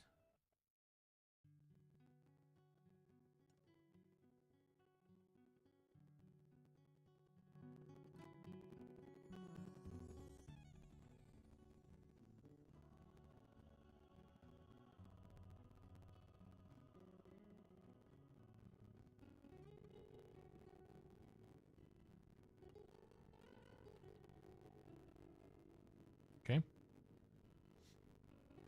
So yeah, coming up with the initial idea for what you would like to program can be the easiest step or the hardest, but conceptually it is the simplest. All you need is an idea that can be well defined and you're ready for the next step. Here are a few examples. I want to write a program that will allow me to enter many numbers, then calculates the average. Okay. I want to write a program that generates a 2D maze and lets the user navigate through it. The user wins if they reach the end. Okay. I want to write a program that reads in a file of stock prices. And predicts whether the stock will go up or down. Okay. Step 2. Determine how you are going to solve the problem. This is the how step, where you determine how you're going to solve the program you came up with in step 1. It also the step that is most neglected in software development. The crux of the issue is that there are many ways to solve a problem. However, some of the solutions are good and some of them are bad. Too often, a programmer will get an idea, sit down, and immediately start coding a solution. This often generates a solution that fails into the bad category. Typically, good solutions have the following characteristics. They are straightforward, not overly complicated or confusing. They are well documented, especially around any assumptions being made or limitations. They are built modularly, so parts can be reused or changed later without impacting other parts of the program. They are robust and can recover or give useful error messages when something unexpected happens. When you sit down and start coding right away, you're typically thinking, I want to do something, so you implement the solution that gets you there fastest. This can lead to programs that are fragile, hard to change or extend later, or have lots of bugs, technical defects. As an aside, the term bug was first used by Thomas Edison back in 1870s. However, the term was popularized in 1940s when engineers found an actual moth stuck in the hardware of an early computer, causing a short circuit. Both the logbook in which the error was reported, and the moth are now part of a Smithsonian Museum of American History. It can be viewed here. I want to see that.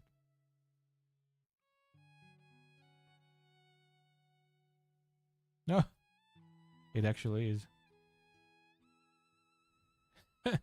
Here's the moth, and here's the an actual bug. I see. I didn't know that. Studies have shown that only 20% of programmers' time is actually spent writing the initial program. The other 80% is spent on maintenance, which can consist of debugging, removing bugs, updates to cope with changes in the environment, like to run on a new OS operation system version, enhancements, minor changes to improve usability or capability, or internal improvements to increase reliability or maintainability. Okay. As an aside, this is a great illustration of the Pareto principle. Oh yeah, that 80-20 stuff, yeah? Yeah. Consequently, it's worth your time to spend a little extra time up front before you start coding, thinking about the best way to tackle problem, what assumptions you are making, and how you might plan for the future in order to save yourself a lot of time and trouble down the road. We'll talk more about how to effectively design solutions to problems in a future lessons. Okay. Step 3, write the program. In order to write the program, we need two things. First, we need knowledge of program language. Yeah, that's what these tutorials are for. Second, we need a text editor to write and save our written programs. The programs we write using C instructions are called source code, often shortened to just code. It's possible to write a program using any text editor you want, even something as simple as Windows Notepad or Unix's VI or Pico. Yeah, the program typed into a basic text editor will look something like this. Hashtag include iostream int main std. Okay, count. Here is some text. Return 0. Okay. However, we are strongly urge you to use an editor that is designed for programming, called a code editor. Don't worry if you don't have one. We'll cover how to install a code editor shortly. A typical editor designed for coding has a few features that make programming much easier, including like line numbering. Line numbering is useful when the compiler gives us an error, as a typical compiler error will start some error code message, line 64. Yeah. Without an editor that shows line numbers, finding line 64 can be a real hassle. Oh yeah. Syntax highlighting and coloring. Oh yeah. Syntax highlighting and coloring changes the color of various parts of your program to make it easier to identify the different components of your program. An unambiguous fixed width font, often called a monospace font. Non-programming fonts often make it hard to distinguish between the number 0 and the letter O. Oh yeah. Or between number 1 and the letter I, L, like lowercase l, and the letter I, uppercase I. Okay, yeah. A good programming font will ensure these symbols are visually differentiated in order to ensure one isn't accidentally used in place of the other. All code editors should have this enabled by default, but a standard text editor might not. No, it doesn't. Using it usually, what is it nowadays? Arial Black. Yeah. Makes it easier to properly format and align your code. Using a fixed width font where all symbols have the same width makes it easier to properly format and align your code. Here is an example of a C++ program with line numbering, syntax highlighting, and a fixed width font. Yeah, and you get differentiation in everything. Yeah. Note how much easier this is to understand than non-highlighted version. Yeah. The source code we show in this tutorial will have both line numbering and syntax highlighting to make that code easier to follow. Tip. A tip. Coding font has a tool to allow you to compare different coding fonts to see which one you like best. Okay.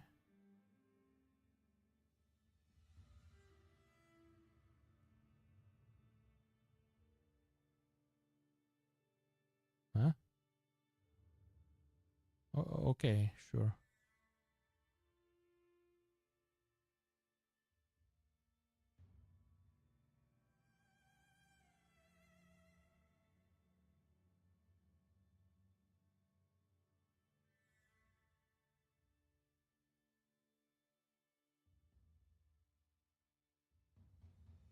No, this one is a bit more linear, I think. At least look at the Y's and stuff like that. Well, okay.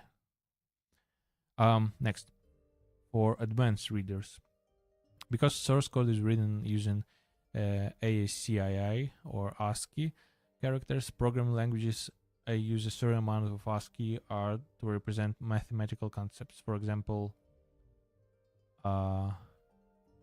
equal sign, but it's been like stricken out. Is not well, okay. Not equals is not part of the ASCII character set. So programming languages typically use exclamation point equals to represent mathematical inequality instead. Okay. Some programming fonts such as Fira code,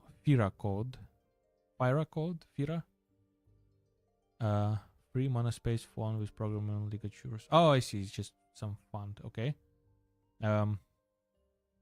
Use ligatures to combine such art back into a single character. For example, instead of displaying exclamation point equals, Fira code, I don't know, will display something as not equal. Okay, using the same width as the 2-character version. Some people find this easier to read. Others prefer sticking with more literal interpretation of the underlying characters. Okay, the programs you write will typically be named something.cpp, where something is replaced with the name of your choosing for the program, like calculator, high-low, etc. Okay, the .cpp extension tells the computer and you that this is a C++ source code. Oh, I should remember that. CPP. C++. Yeah. CPP. Yeah. Oh, right. And then I remember sometimes on GitHub there are those files like .c, so I guess it's just plain C. But there are also like .h. Okay, well, we'll probably find out later. Okay, that this is a C++ source code file that contains C++ instructions. Note that some people use the extensions .cc or CXX instead of CPP. but we recommend you use CPP. Well, I would. I mean, it makes like more sense, I guess. Best practice. Name your code file something.cpp, where something is a name of your choosing and CPP is the extension that indicates the file is a C++ source file. Sure, I like that. Also note that many complex C++ programs have multiple CPP files, although most of the programs you will be creating initially will only have a single .cpp file. It is possible to write single programs that have tens of hundreds of CPP files. Okay, once we've written our program, the next steps are to convert the source code into something that we can run and then see whether it works. Okay, we'll discuss those steps for 4-7 in the next lesson. Okay.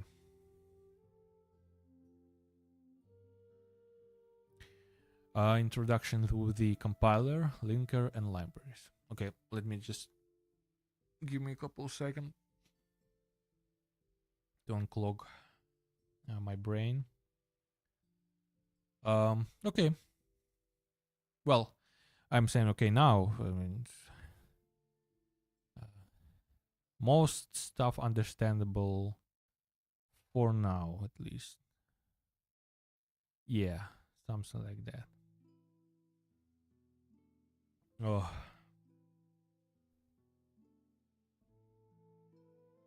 I'm just checking out the Steam. Maybe there's some updates. By the way, ready or not, just well like what was it on 13th of December? They released a their 1.0 version, and now they have like this hotfix. Also released like what, yesterday? Yeah. I definitely want to try it properly. I just like I think ran into parking lot of like the first mission or something like that, just to check it out. Still, I have some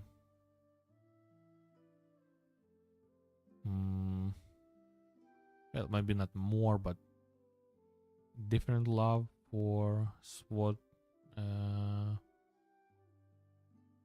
4. Yeah.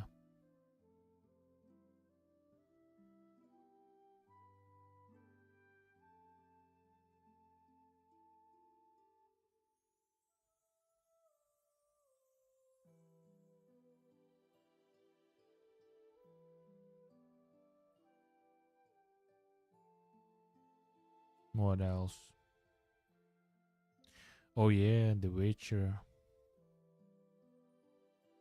I played the third one such a long time ago.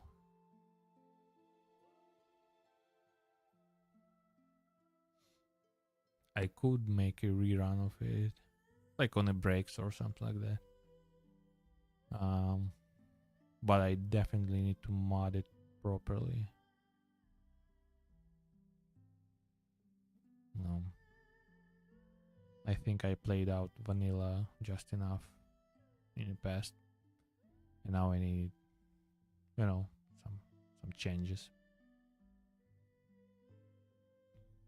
And from what I've seen on a not ModDB but a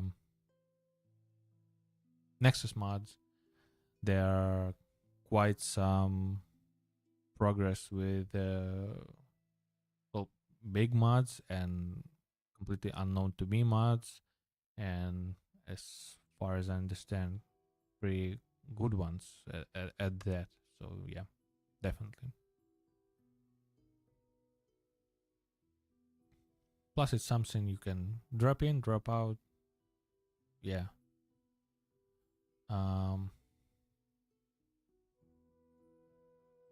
So yeah, I probably will install that one and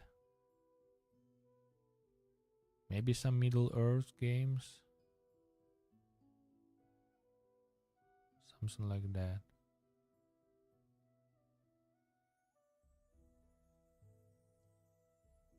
I mean, I liked Hitman, but it's such a... Some games are just better as the personal experience, I guess.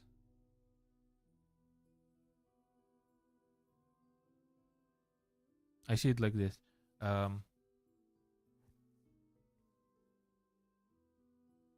Which one would be like great for streaming? Yeah, it's either the streamer entertains, but the game is, well, it's great, but it's not entertaining. Maybe to just watch, yeah.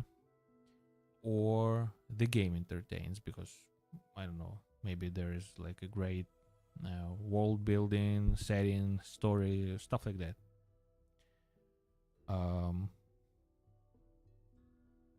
And so then you can sort of relax in it and, well, do some commenting, but not a lot. And Hitman, one of those games I feel like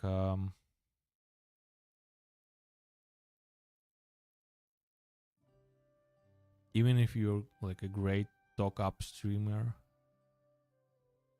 I don't know, like Decoherence videos on RimWorld, and I mean those are like what some, not sprites, but I mean some very simplistic graphics, right? Lots of numbers, lots of stuff going on. But it can easily be talked up, but you need a lot of talk up. But still, Decoherent does a great job. And I don't think I've seen anything like this for like Hitman. Yeah. Maybe like speedruns, I guess.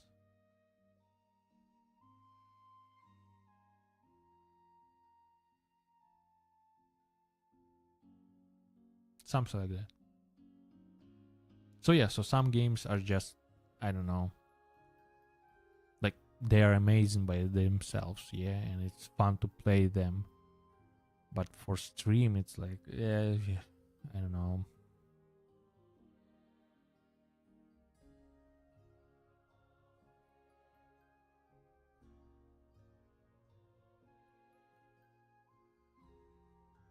Okay, I had a bit of relaxation. Let me switch the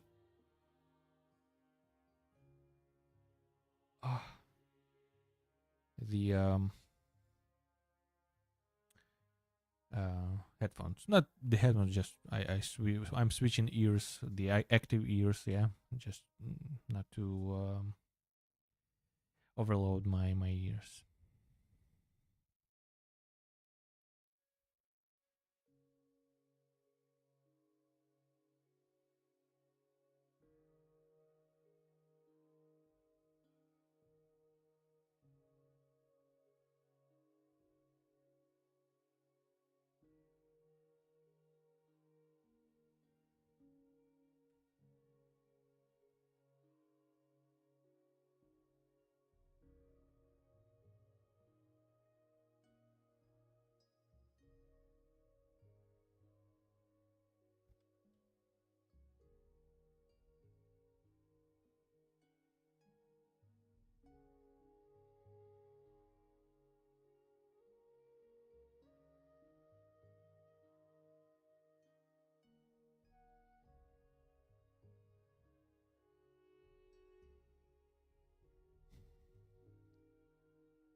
All right, let's get back to it.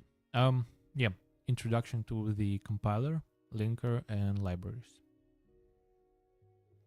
continue our discussion of this diagram from the previous lessons, all four.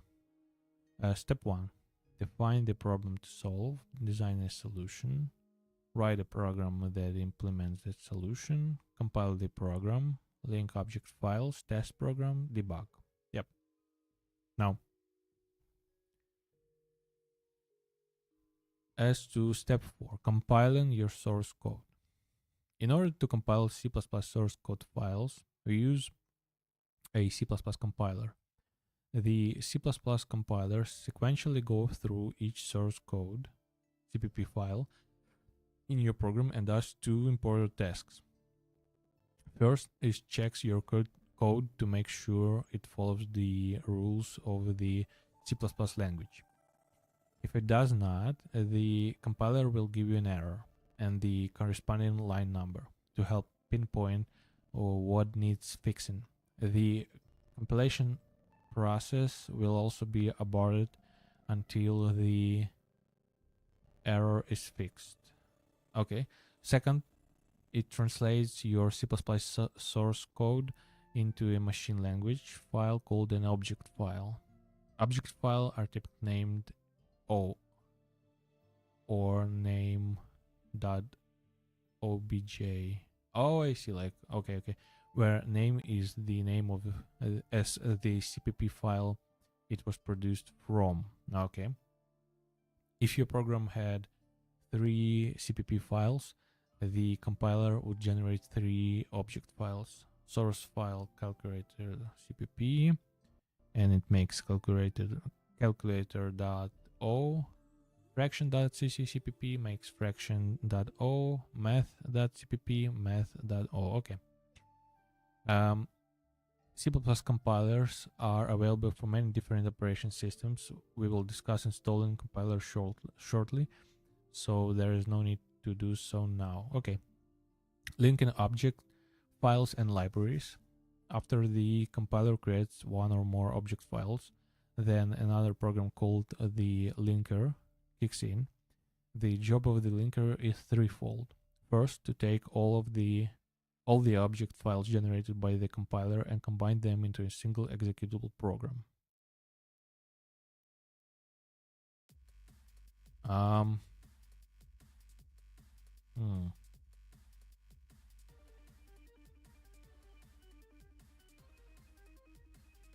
To take all the object files generated by the compiler, object files, and combine them into a single executable program. Oh, I see.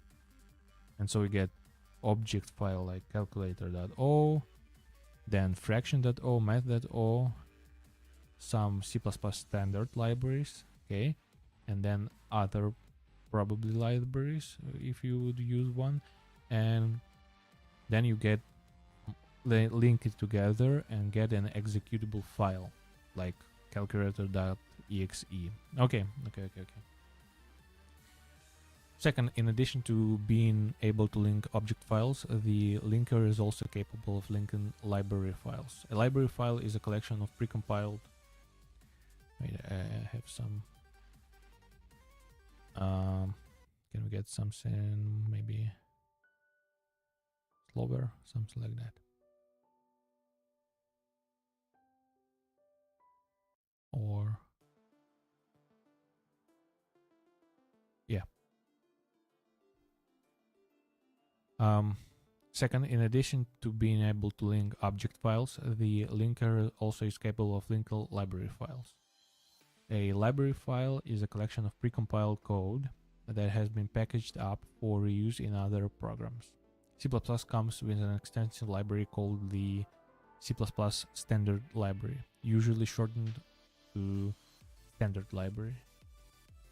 Okay. That provides a... Wait.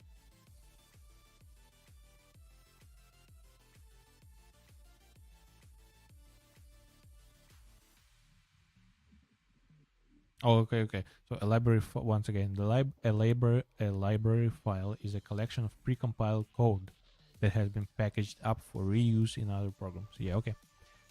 C++ comes with an extensive library called the C++ standard library, usually shortened to standard library. Okay. That provides a set of useful capabilities for use in your programs. One of the most commonly used parts of the C++ standard library is the IOStream library, okay, which contains functionality for printing text on monitor and getting keyboard input from a user. Oh, I see. Almost every C++ program written utilizes the standard library in some form, so it's very common for the standard library to get linked into your programs. Most linkers will automatically link in the standard library as soon as you use any part of it, so this generally isn't something you need to worry about. You can also optionally link in other libraries. For example, if you're going to write a program that played sounds, you probably would not want to write your own code to read in the sound files from disk. Okay, check to ensure or check to ensure they are valid, or figure out how to route the sound data to the operating system or hardware to play through the speaker. That will be a lot of work. Instead, you'd probably download a library that already knew how to do those things and use that. We'll talk about how to link in libraries and create your own in the appendix. Okay, I see. Third, the linker makes sure all cross-file dependencies are resolved properly. For example, if you define something in one CPP file and then use it in another CPP file, the linker connects the two together. If the linker is unable to connect a reference to something with a definition, we'll get a linker error and the linking process will abort. Okay. Once the linker is finished linking all the objects, files and libraries, assuming all goes well, you will have an executable file that you can then run. Because there are multiple steps involved, the term building is often used to refer to the full process of converting source code files into an executable that can be run. A specific executable produced as the result of building is sometimes called a build. Okay. Can I get some? Can we get something like this?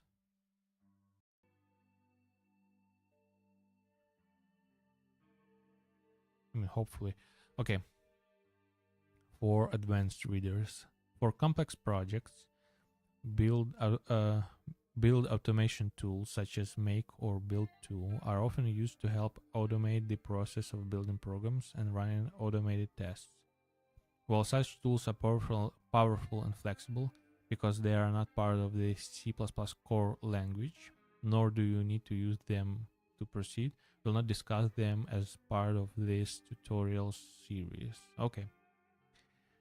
Steps 6 and 7, testing and debugging. This is the fun part. Hopefully, you are able to run your executable and see whether it produces the output you were expecting. If your program runs but doesn't work correctly, then it's time for some debugging to figure out what's wrong. We'll discuss how to test your programs and how to debug them in more detail soon. Okay. Integrated development environments, IDEs. Oh, yeah. Note that steps 3, 4, 5, and 7 all involve software editor, compiler, linker, debugger. While you can use separate programs for each of these activities, a software package known as Integrated Development Environment or IDE bundles and integrates all of these features together. We'll discuss IDEs and install one in the next section. Oh, okay.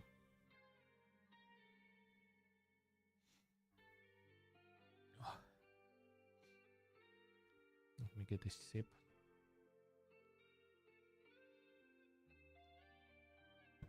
Oh. And let me check on stream.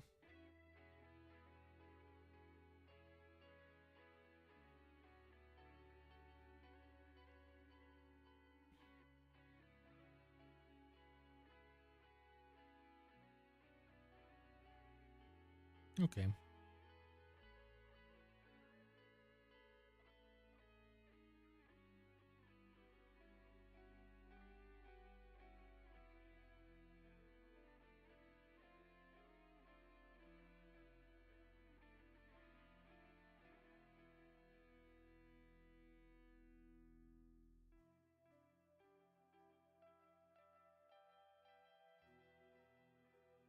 Okay. Installing an integrated development environment, or IDE. An integrated development environment is a piece of software designed to make it easy to develop, build, and debug your programs. A typical modern IDE will include some ways to easily load and save your code files, a code editor that has programming-friendly features such as line numbering, syntax highlighting, integrated help, name completion, and automatic source code formatting. A basic build system that will allow you to compile and link your program into an executable and then run it. An integrated debugger to make it easier to find and fix software defects. And some way to install plugins so you can modify the IDE or add capabilities such as version control.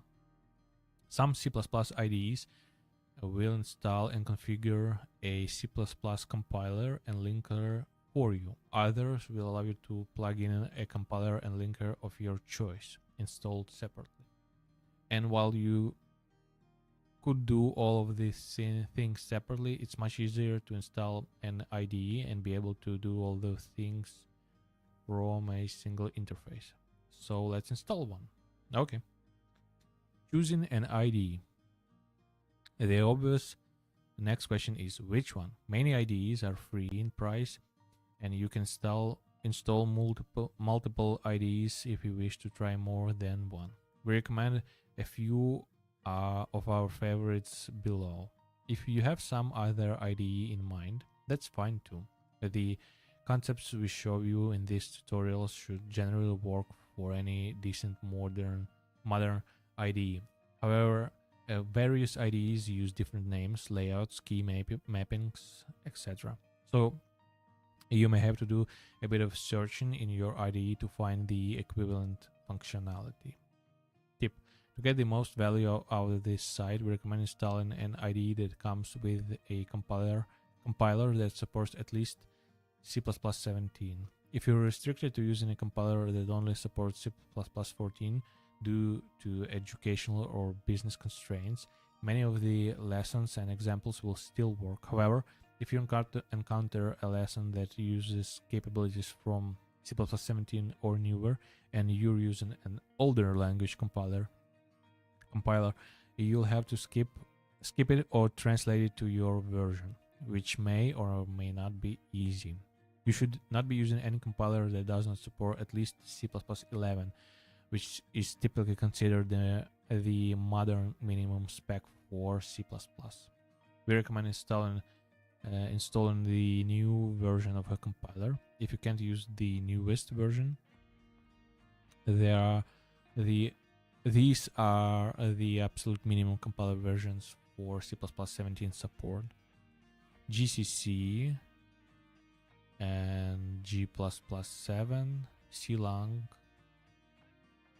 ++8, Visual Studio 2017, version 15.7. Okay.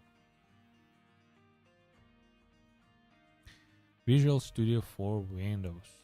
If you're developing on a Windows machine, then we strongly recommend downloading Visual Studio 2022 Community. Once you run the installer, you'll eventually come to a screen that asks you what workload you'd like to install. Choose desktop development with C++. If you do not do this, then C++ capabilities will not be available. The default options selected on the right side of the screens should be fine, but please ensure that the Windows 10 SDK or Windows 11 SDK is selected. I think I need to reinstall the Visual Studio. Yeah, let's do that.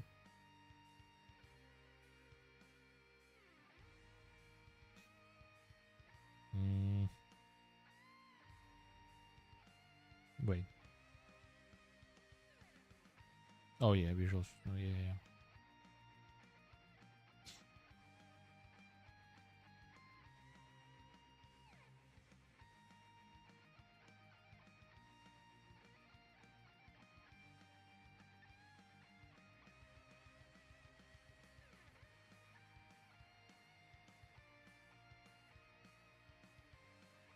Okay, let's get the community one.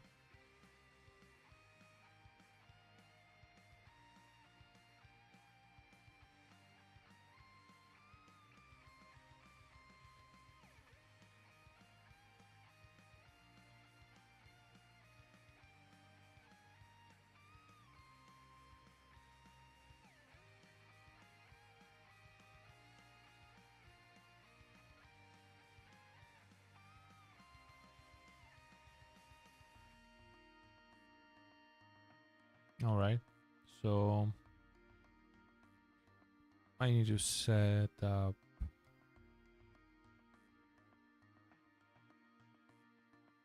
desktop development with C++ like this, and it should have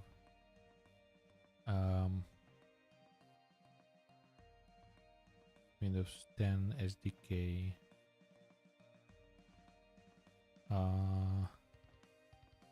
Isn't it not by default? Oh, it's Windows 11. I need Windows 10. That would be. Oh yeah, here it is. There are like 3 versions. I think I should pick the latest. Yeah, like that one. Okay, and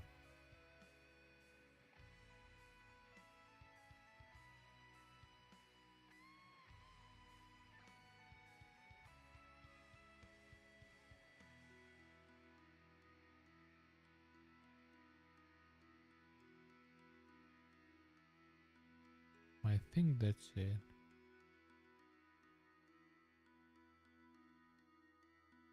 Mm-hmm.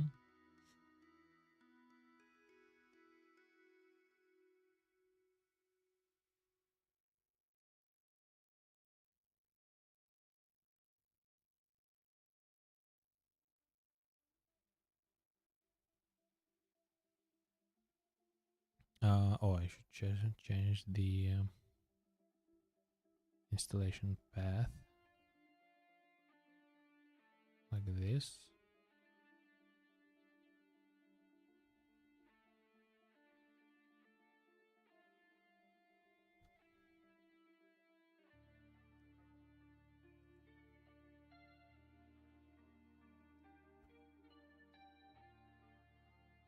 Okay.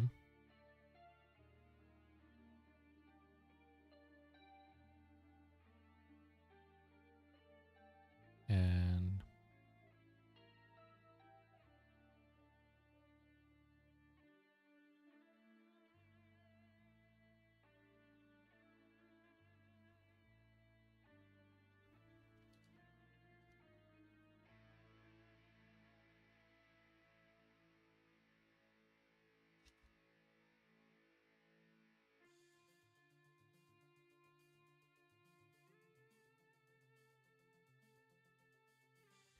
I'm just trying to get everything to another drive.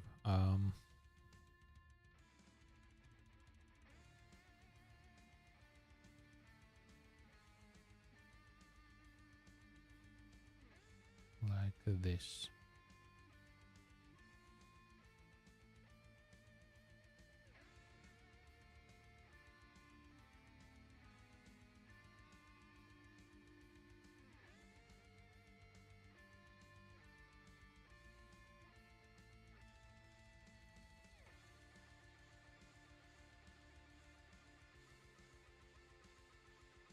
Okay. Let's install.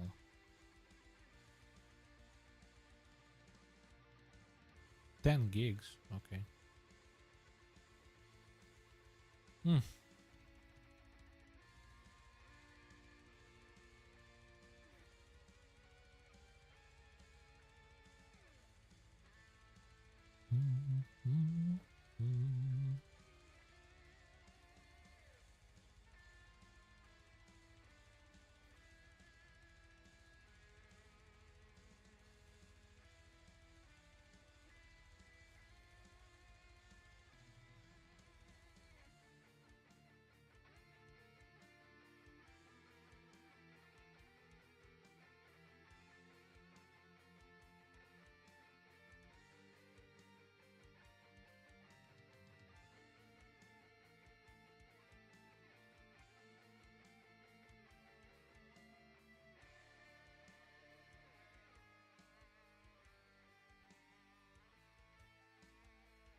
All Visual Studio community is different from Visual Studio Code. I see.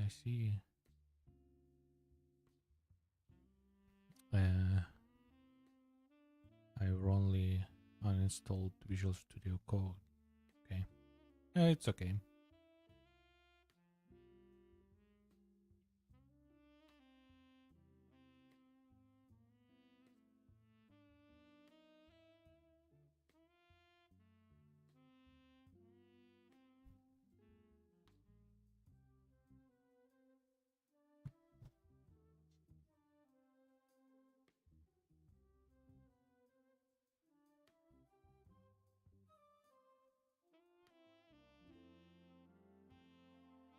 Let's scroll through now. If these specs or download size are a challenge, that's okay. Now, code blocks, as I understand, is just another IDE. In Visual Studio Code can work, but it needs hard configuration. Okay.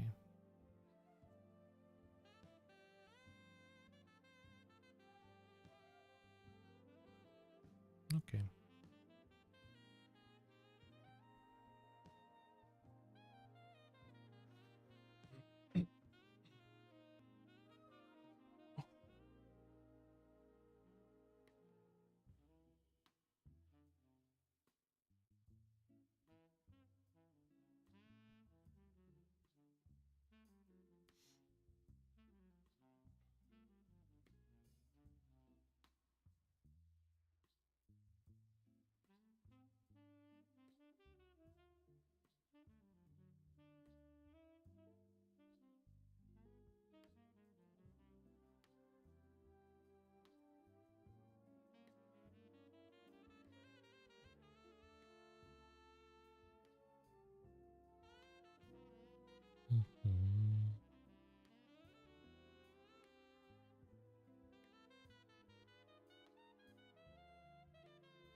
Still installing, I'm just waiting.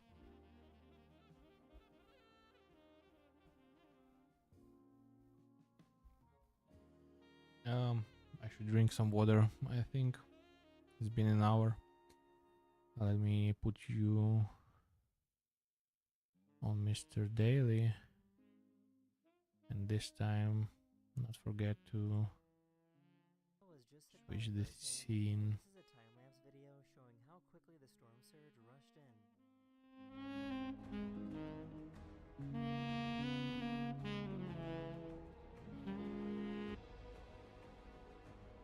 One of my subscribers moved their car into the living room to save it from being destroyed by the hurricane in Florida. Okay, right there. That's it?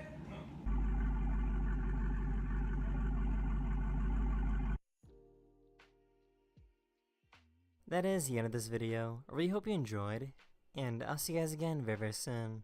Later. Hello everyone, this is your daily dose of internet. Come on in.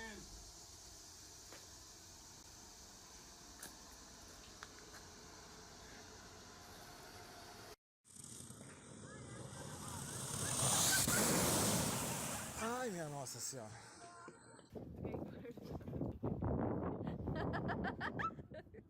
This poor guy is the only person that doesn't know what the magician did with the ball. No way.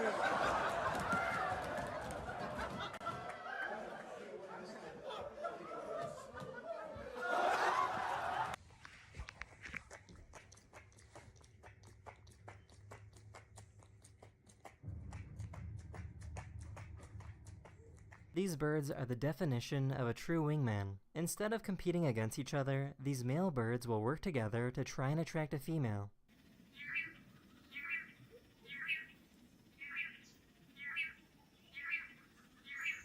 This video went super viral last week, getting over 25 million views on Instagram.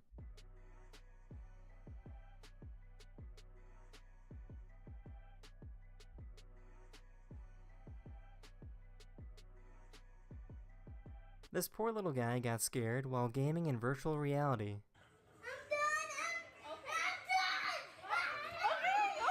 This dog absolutely hates eye contact.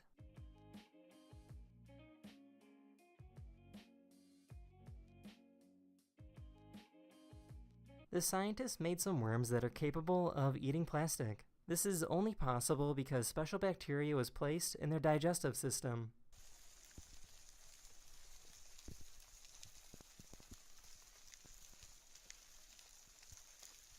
This guy didn't realize that hitchhiking is illegal. Oh god, he's stopping. Oh,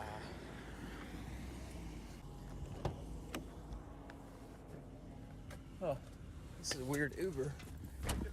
God bless. Interesting.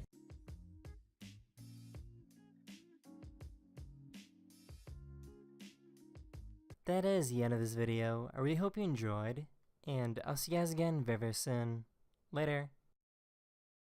Hello everyone, this is your daily dose of internet. A few days ago, this incredible iridescent cloud was spotted in China.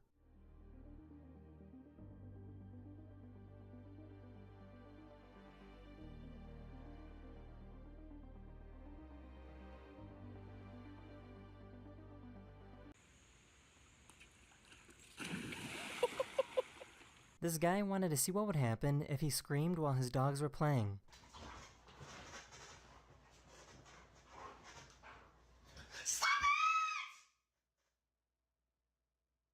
This YouTuber mixed some chemicals together to create a super trippy reaction. What's going on here is called a Belousov-Zhabotinsky reaction, and it's still one of the weirdest reactions I've ever seen.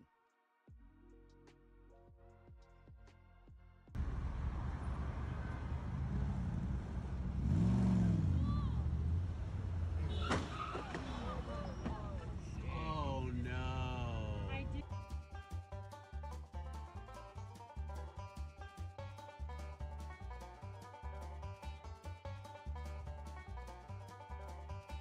This airline wanted him to pay $90 to bring a skateboard on the plane because it didn't fit in the box.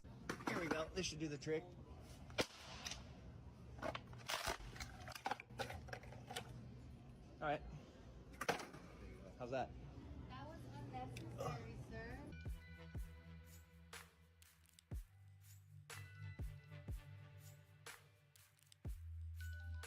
This person left a punching bag in the middle of the woods to see if any animals would engage with it.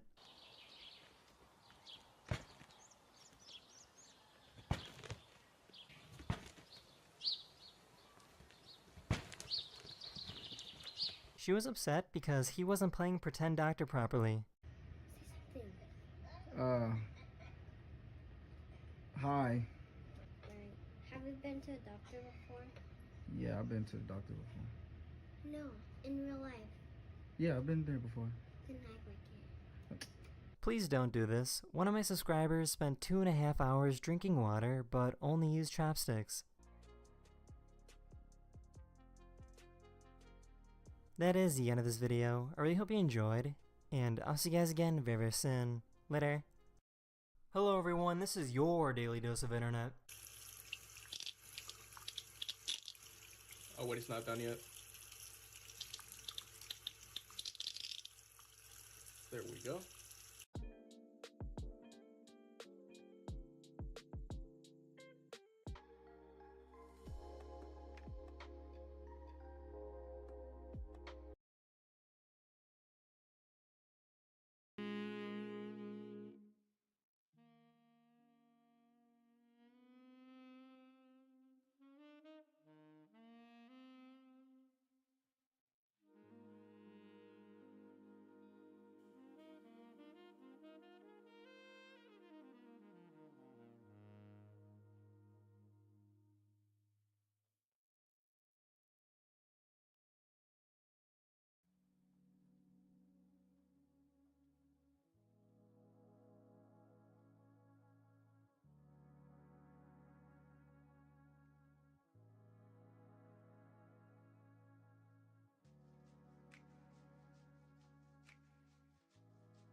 Oh man, I've been muted for all this time. Great. Nice.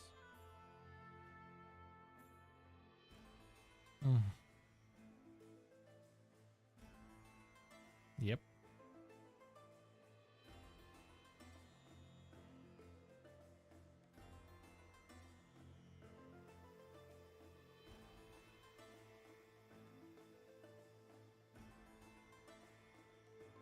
Once again, a good old forgot to mute. Oh, I see. If I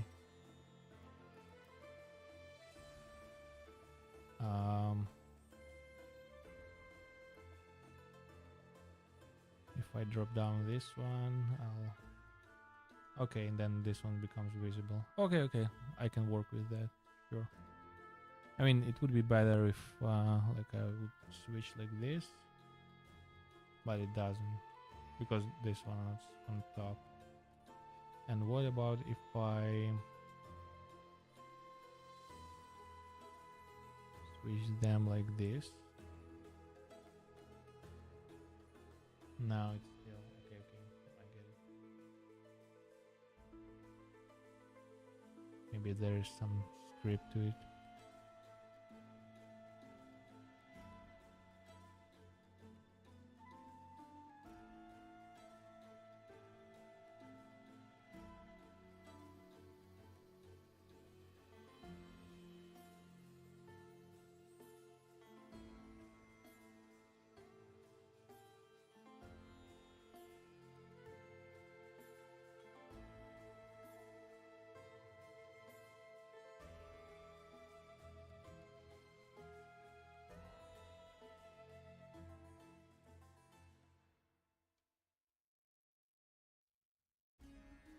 Okay.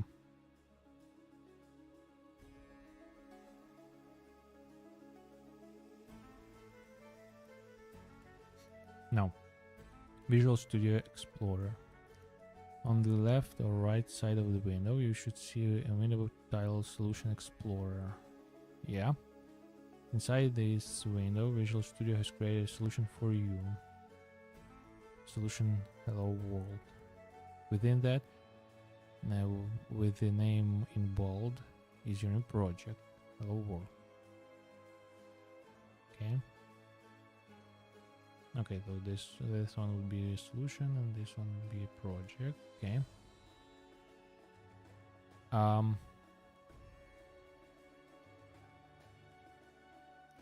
Within the project, Visual Studio has created a number of files for you, including helloworld.cpp. Underneath the source files tree item. Okay.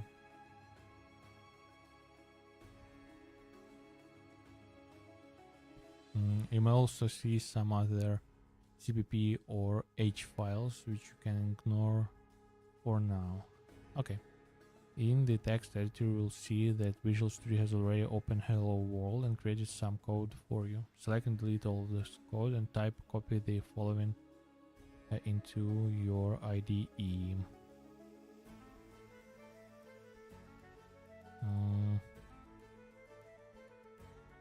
Like all of it? Oh, everything else is commanded.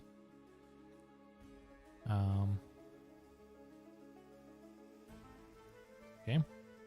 So we're doing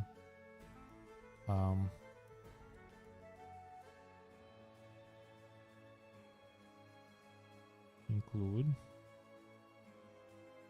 IOStream. Okay, so we're using the IOStream library.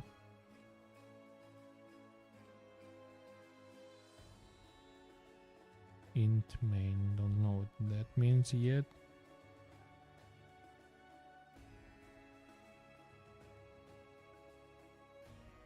What type of brackets do they use? Oh, just the okay. And then brackets std once again, std double column.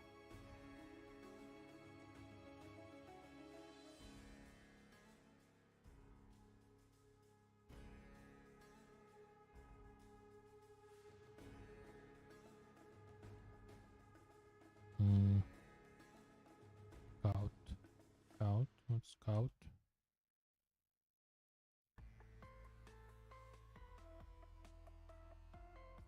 Double less than, and hello world. Oh, I missed the comma. Oh no. And this one is lowercase. And closing. And then return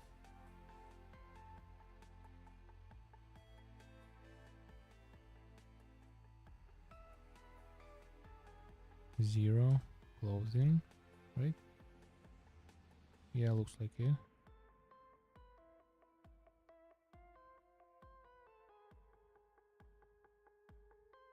Yeah. Now to compile your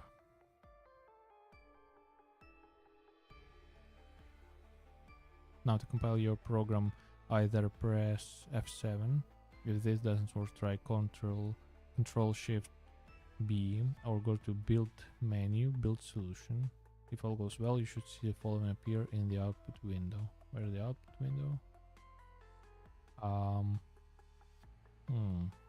Don't see it yet. Well, okay, let's try build it. 7. Nothing happened. Okay. Then Control Shift B. Oh yeah, I see something.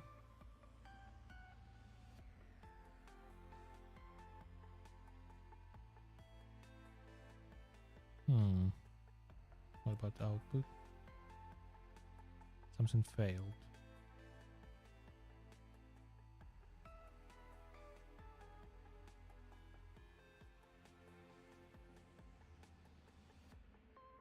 Syntax error.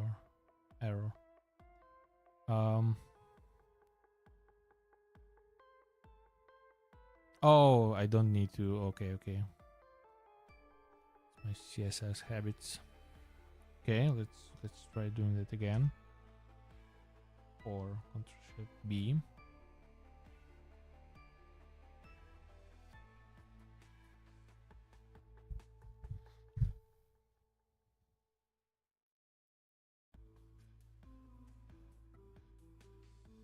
Build 1 succeeded, 0 failed, 0 up to date, 0 skipped.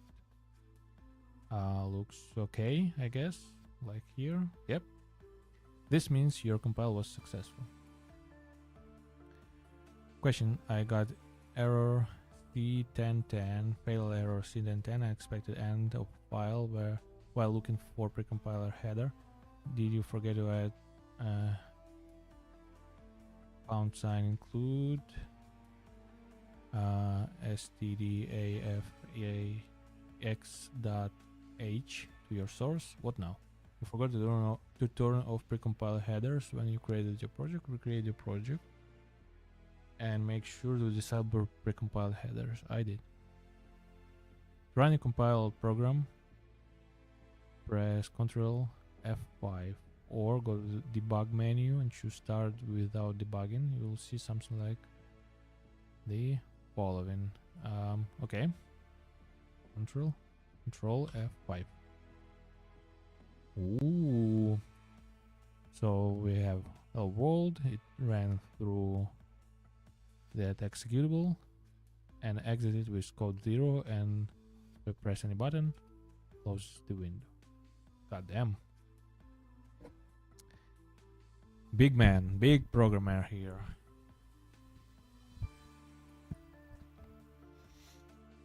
This is the result of your program. Congratulations, you've compiled and run your first program. Nice. Related content. When you run a program directly from Visual Studio, you may see an additional line of output that looks something like this. This is normal. Visual Studio is providing some additional information about whether your program exited normally or abnormally. We discussed this further in lesson 2.2. Functions return values, value returning functions. Okay. Give me a second. I'll check something.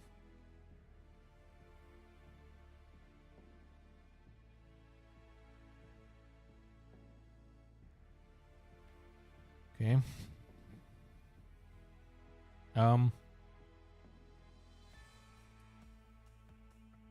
Okay, that's if I do it in code blocks. Yeah. Yeah.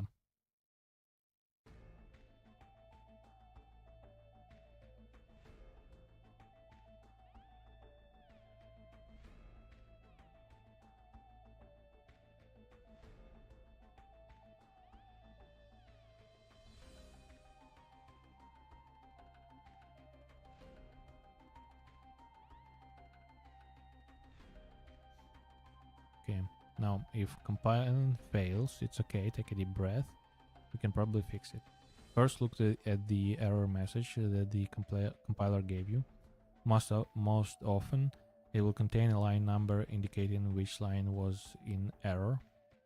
Examine both that line and the lines around it, and make sure there are no typos or misspellings. Also, make sure you're not including line numbers in your code. Your editor should be providing those. Second, look at the Q&A in lesson 0.8, a few common C++ problems, as your issue may be covered there. Third, read the comments below with the lesson containing the example you're compiling. Someone may have encountered the same issue and provided a solution. Finally, if all of the above fail, try searching for your error message on your favorite search engine. It's likely someone else has encountered this issue before and figure out how to fix. If your program runs but the console window flashes and closes immediately, when a console program is run, the console window will open and any output from the program will be written in the console window. When the program has finished running, most modern IDEs will keep the console open until you press a key, so you can inspect the results of the program before counting. However, some older IDEs will automatically close the console window when the program finishes running. This is generally not what you want. If your IDE closes the console window automatically, the following two steps can be used to ensure the console pauses at end of the program. First, add or ensure the following lines are near the top of your program. Include IOStream, include limits. Second, add the following code at the end of the main function, just before the return statement. std sin clear, reset any error flags. Okay.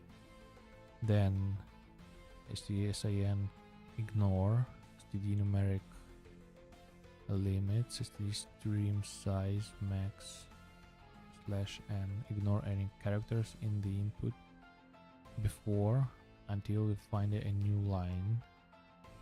std sin get nothing, and get one more char or char from the user. Waits for user to press enter. Okay.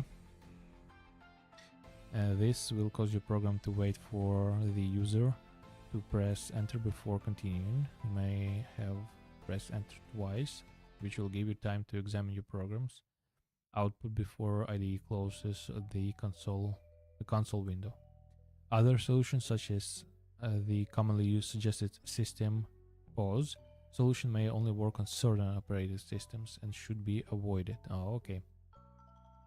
If the console window doesn't open at all, and your program doesn't appear to be running, your antivirus or anti-malware malware may also be blocking execution of the program. If that's the case, try temporarily disabling your scanners and see if the problem resolves, or exclude the project directly from your scans. Tip: if you're using antivirus or anti-malware, consider excluding your project directly from the scans, as compiling and debugging may cause false positives. What is the difference between the compile, build, rebuild, clean, and run start options in my IDE? In lesson point 5, Introduction to the Compiler Linker and Libraries, we showed that to produce an executable that can be run, each code file in the program is compiled into an object file, and then the object files are linked into an executable. When a code file is compiled, your IDE may cache the resulting object file. That way, if the program is compiled again in the future, any code file that hasn't been modified doesn't need to be recompiled. The cached object file from last time can be reused. This can speed up compilation time significantly at the cost of a little bit of disk space. With that in mind, here's what each of the options typically does. Build compiles all the modified code files in the project or workspace solution and then links the object files into an executable. If no code files have been modified since the last build, this option does nothing. Okay, clean removes all cached objects and executables, so the next time the project is built, all files will be recompiled and a new executable produced. Okay. Rebuild does a clean followed by a build. Okay. Compile recompiles a single code file regardless of whether it has been cached previously. This option does not invoke the linker or produce an executable. Okay. Run start executes the executable from a prior build. Some IDEs, like Visual Studio, will invoke a build before doing a run to ensure you're running the latest version of your code. Otherwise, like some select code blocks will just execute the prior executable. Although we talk informally about compiling our programs, to actually compile our programs, we will typically choose the build or run option in our IDE to do so. Okay.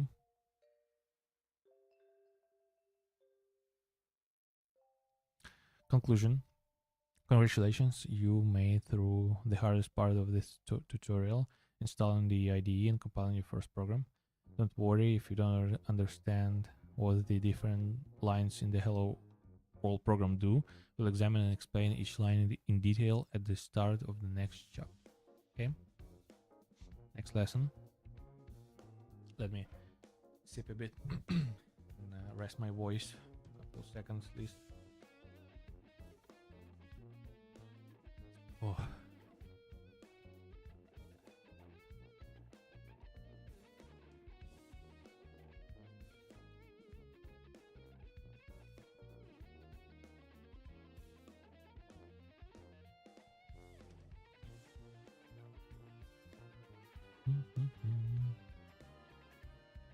Okay, I know it's really simple and it's like nothing, but I kind of like that Hello World stuff.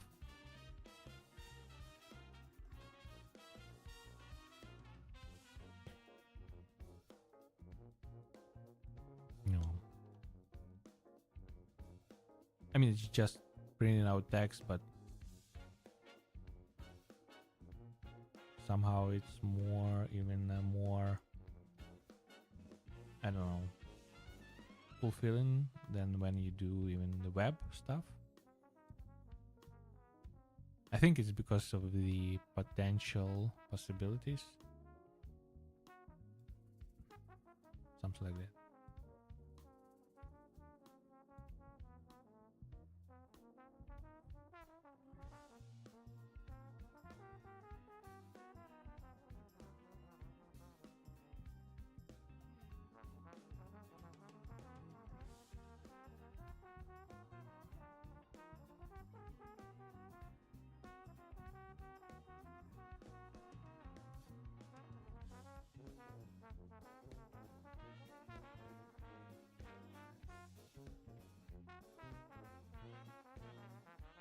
Oh, new Dropouts podcast just dropped. Not even dropped, it's live right now.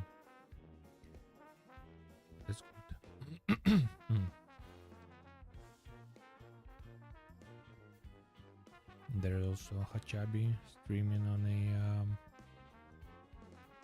in Miskif's house.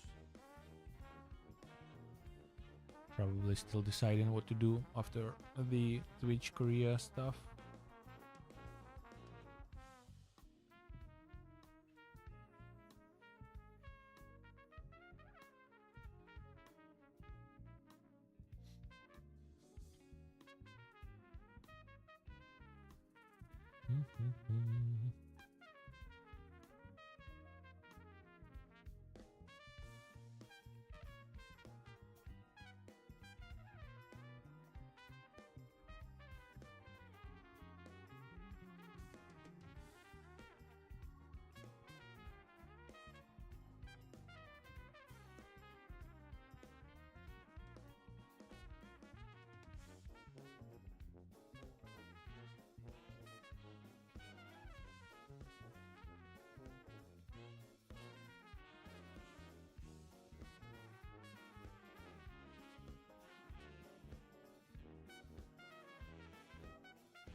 All right.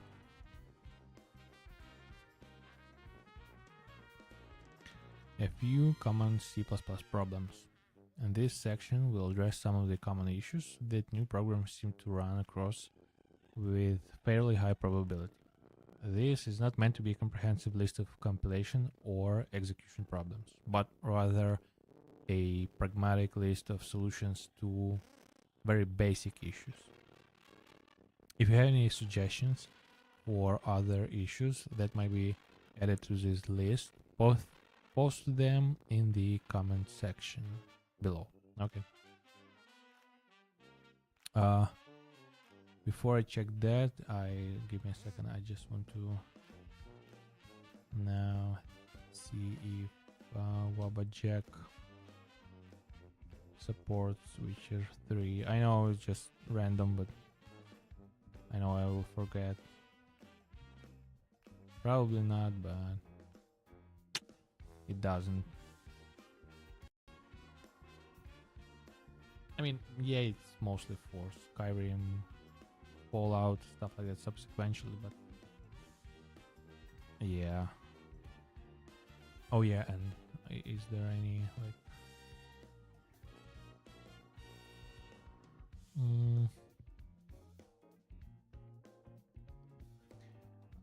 I need that Morrowind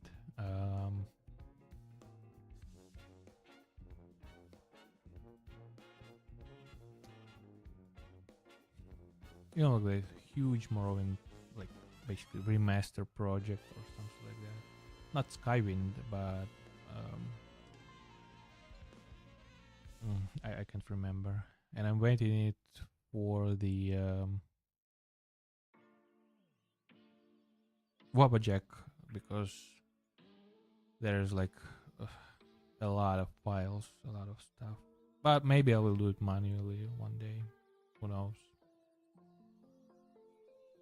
I mean, sometimes I'm definitely itching for Morrowind, like a full, nice playthrough. But I definitely need to,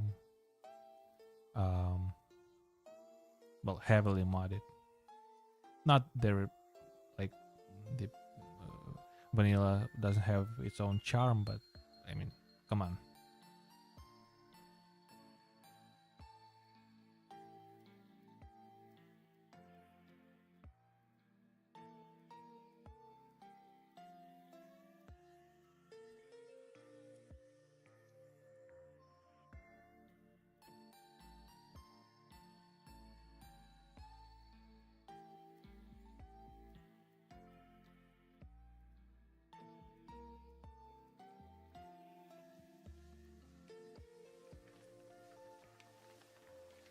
Alright, now, general runtime issues.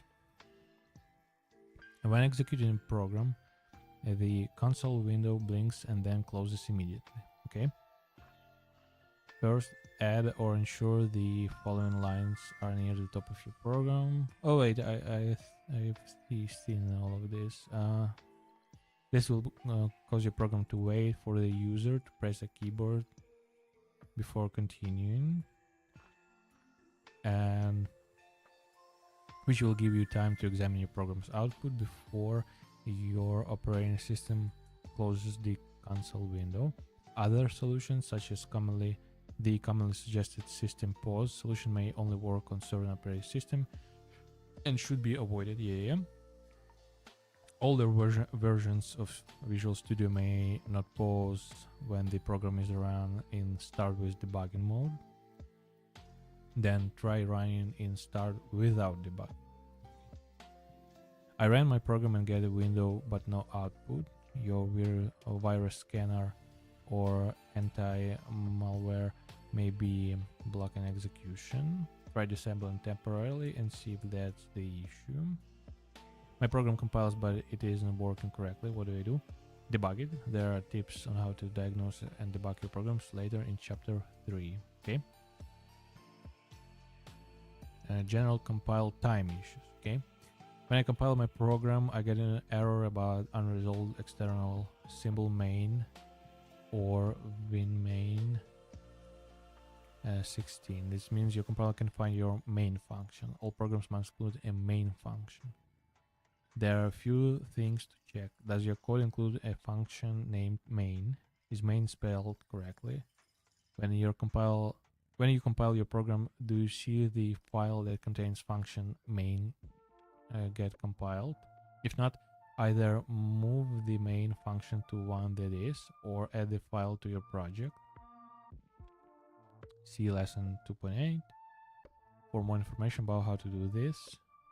Did you create a console project? Try creating a new console project. Okay, I'm trying to use C++ 11 for Unity 17 or whatever functionality, and it doesn't work. If your compiler is old, it may not support these more recent addition to the language. In that case, upgrade your compiler. Okay. For modern IDEs compilers, your compiler may be defaulting to an older language standard. We cover how to change your language standard in lesson 0.12. Configuring compiler, choosing a language standard. Okay. When trying to use CIN, I guess, CUT or ANDL, the compiler says is undeclared identifier. First, make sure you have included the following line near the top of the file. Include IOStream. Second, make sure use of CIN, CUT or ANDL are prefixed by std double column. For example, std CUT. Okay. If this doesn't fix your issue, then it may be that your compiler is out of date or the install is corrupted. Try reinstalling and or upgrading to the latest version of your compiler. And trying to use ANDL to end a print line, the compiler says AND1 is an undeclared identifier. Make sure you do not mistake the letter I, L, lowercase l, and ANDL for the number 1. ANDL is all letters. Make sure your editor is using a font that makes clear the differences between the letter lowercase l, uppercase I, and the number 1. Also, the letter capital O and the number 0 can easily be confused in many non-programming fonts. Yep. When compiling my program, I get a no new line at the end of file error. The C++ standard requires that all source CPP files end in a new line. Oh, you just need to put a new line. Okay, it's silly, but it is what it is. Yeah, I wouldn't say it's silly. If I see a line like exactly at the bottom, I'll instinctively try to scroll down to maybe there's something else there. But I guess, sure, Go to the bottom of your source files, hit enter, save and recompile. Yep. Visual Studio issues. When compiling with Microsoft Visual C++, you get a C1010 fatal error with an error message like test.cpp 2663, a fatal error C1010, unexpected end of file while looking for precompiled header directive. This error occurs when the Microsoft Visual C++ compiler is set to use precompiled headers, but one or more of your C++ code files does not include stdfah or include pchh as the first line of the code file. Our suggested fix is to turn off precompiled headers, which we show how to do in lesson 0.7, compiling your first program. If you'd like to keep precompiled headers turned on to fix this problem, simply locate the file producing the error in the above error. Test.cpp is the culprit, and the following line at the very top of the files include pch.h. Older versions of Visual Studio use stdafx.h instead of pch.h. So if pch.h doesn't resolve the issue, try stdafx.h. Note that for programs with multiple files, every C++ code file needs to start with this line. Okay, that's mine.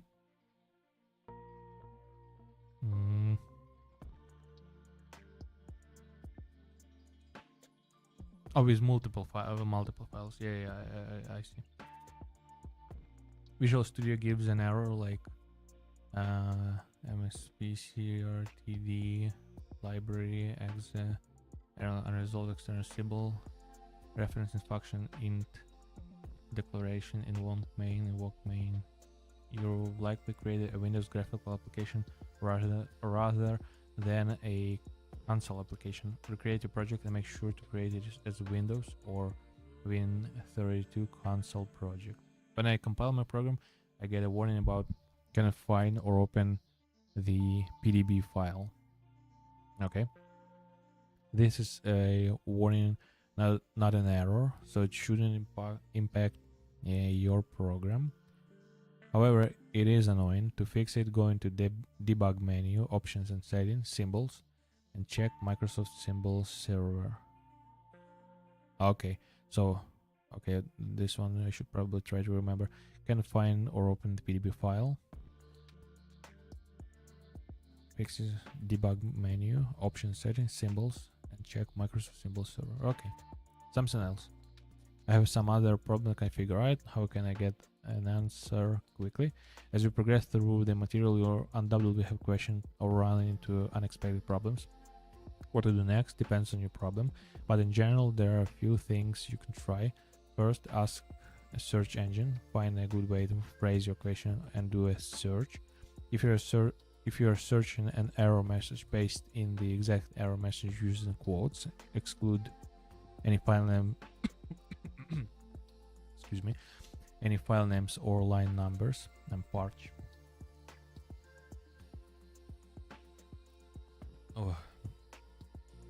Exclude any file names or line numbers.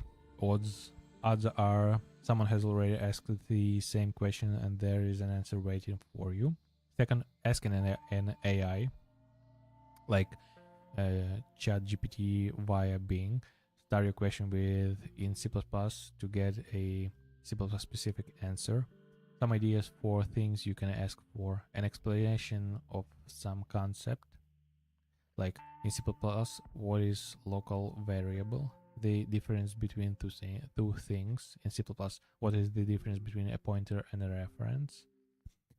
Or a demonstration of a concept, like in C++, write a short program that adds two numbers. Okay. Note that AIs may return inaccurate or outdated information, and the programs they write will probably not follow modern best practices. If the above fails, ask on a Q&A board.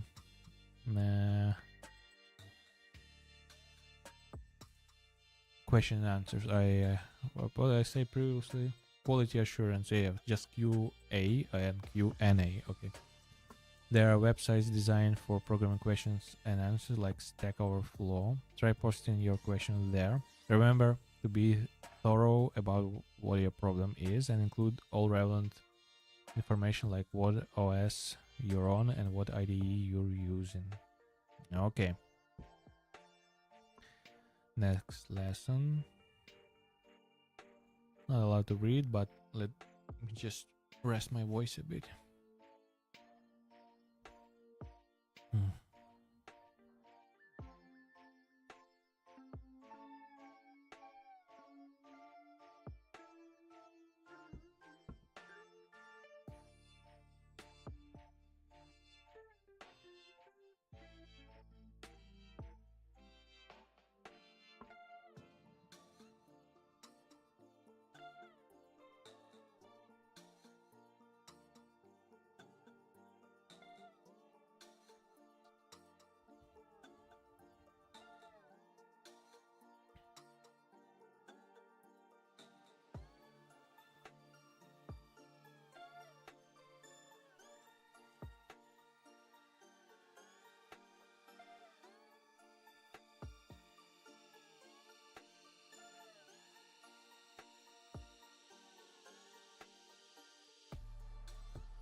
Okay. Configuring your compiler. Build configurations. A build configuration, also called a build target, is a collection of project settings that determines how your IDE will build your project. The build configuration typically includes things like what the executable will be named, what directories the IDE will look in for other code and library files, whether to keep or strip out debugging information, how much to have the compiler optimize your program, etc. Generally, you will want to leave the settings at their default values unless you have a specific reason to change something. When you create a new project in your IDE, most IDEs will set up two different build configurations for you: a release configuration and a debug configuration. The debug configuration is designed to help you debug your program and is generally the one you will use when writing your programs. This configuration turns off all of optimizations and includes debugging information, which makes your programs larger and slower, but much easier to debug. The debug configuration is usually selected as the active configuration by default. We'll talk more about debugging techniques in later lesson. The release configuration is designed to be used when releasing your program to the public. This version is typically optimized for size and performance and doesn't contain the extra debugging information. Because the release configuration includes all optimizations, this mode is also useful for testing the performance of your code, which we'll show you how to do later in the tutorial series when the Hello World program from lesson 0.7, compiling your first program, was built using Visual Studio. The executable produced in the debug configuration was 65 kilobytes, whereas the executable built in the release version was 12 kilobytes. So, okay. The difference is largely due to the extra debugging information kept in the debug build. Although you can create your own custom build configuration, you'll rarely have a reason to unless you want to compare two builds made using different compiler settings. Okay, best practice.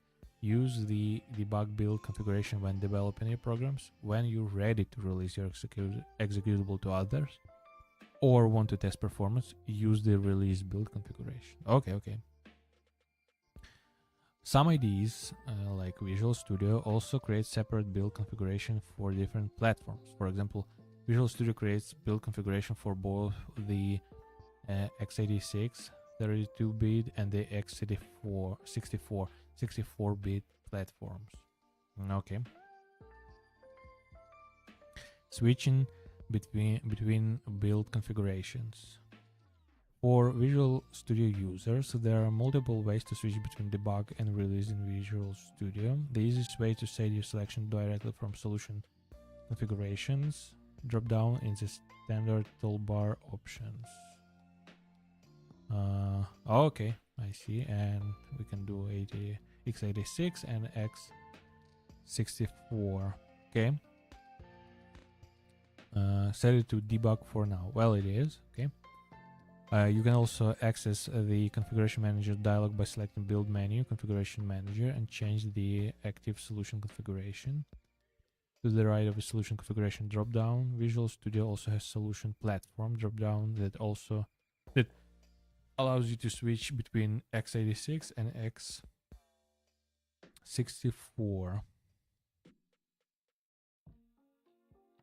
Yeah.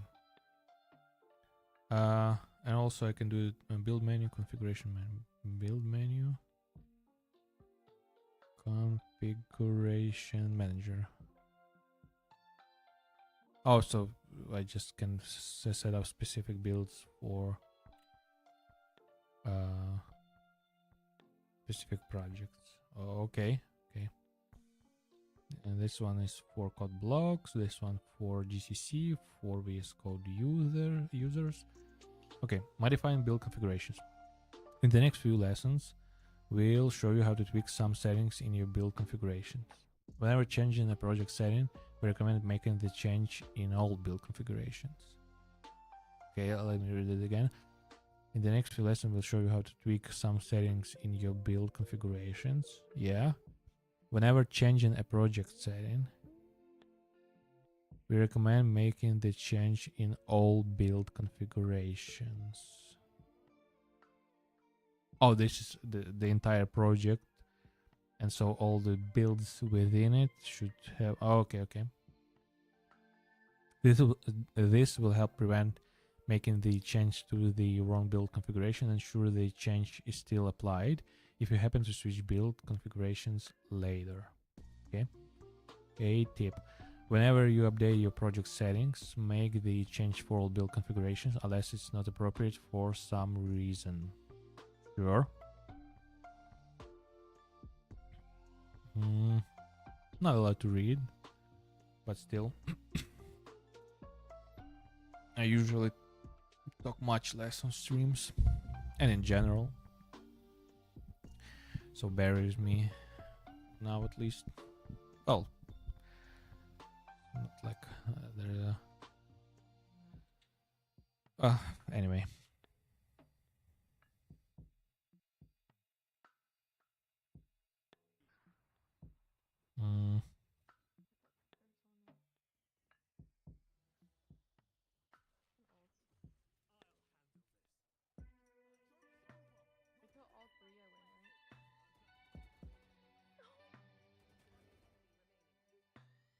I'm just checking up on stream. Okay, everything looks fine.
configuring your compiler extensions.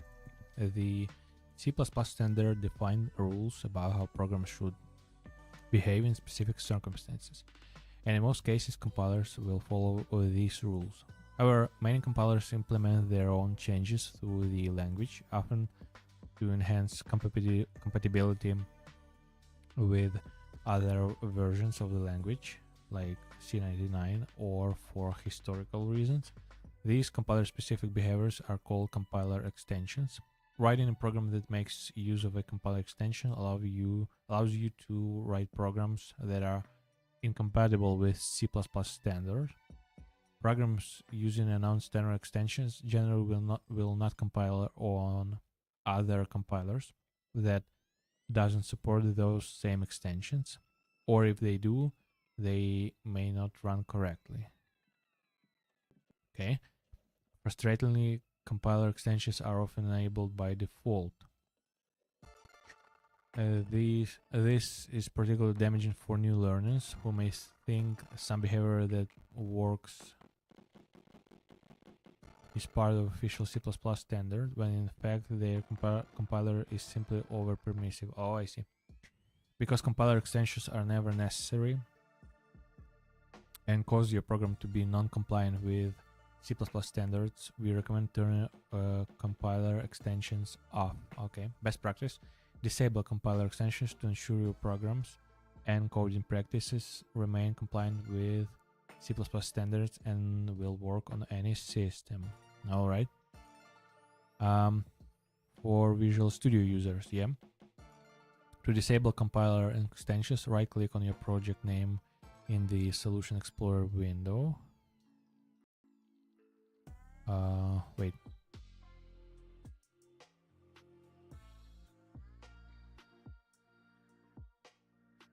But that won't be a project, or will it? Okay. From the project dialog, first make sure the configuration field is set to all configurations. Oh, I need to wait. Let me get properties and configurations, all configurations, language. Wait, where is that language? In C++ language, and then click C++ language tab and set conformance mode to yes, permissive. If it's not already set to that by default. Yes, permissive. Yep. For code block, for VS Code users, related content, Xcode users can refer to Rory's comment. A reminder: these settings are applied on a per project basis. You need to set them every time you create a new project, or create template project with those settings once and use that to create new projects. Okay.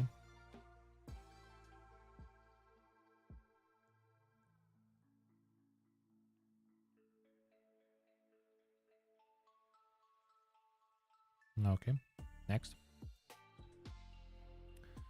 Configuring your compiler warnings and error levels.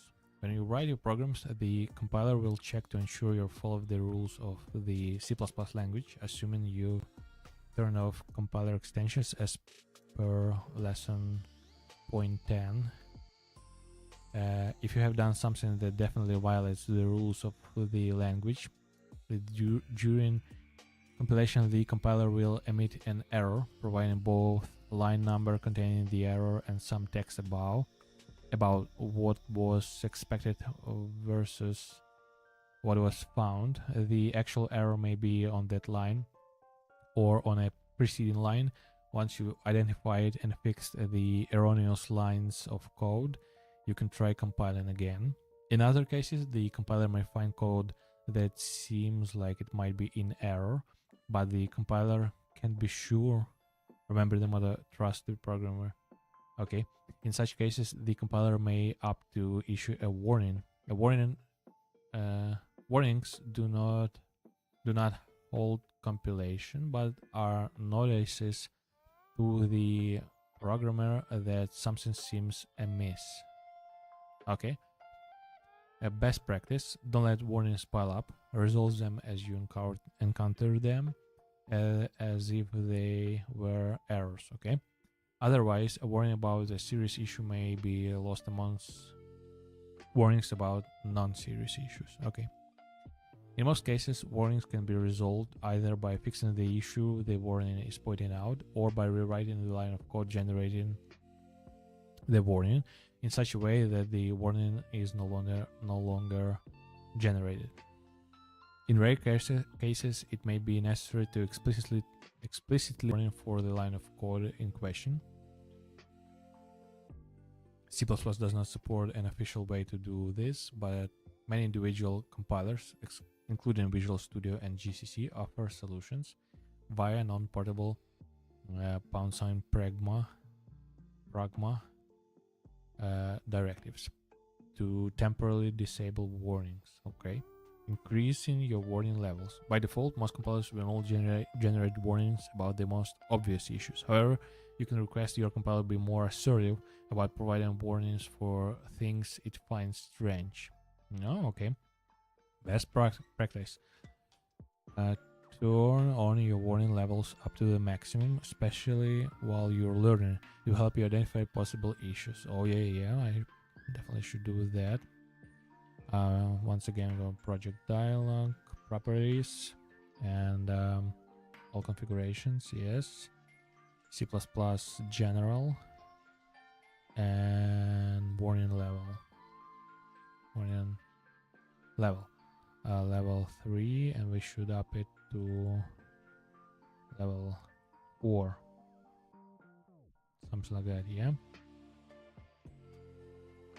Okay. Do not choose enable all warnings wall, or it will be buried in warnings generated by C++ standard library. Oh, I see. Visual Studio disables signed unsigned conversions warnings by default, and those are useful. So if you're using Visual Studio 2019 or newer, let's enable those. Okay. Oh wait, we should get back. From what? From C++ command line tab. There you go. Under additional options, add additional options. Okay.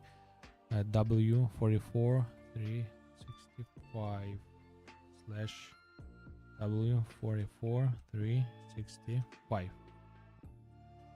Yeah, something like that. Under additional options. Yeah. W44 365. Yeah. This tells the compiler to enable signed and unsigned conversion warnings at warning level 4, which you enable above. Okay. Now from C++ external includes tab, yeah. Set external header warning to level 3. Okay. To level 3. Okay.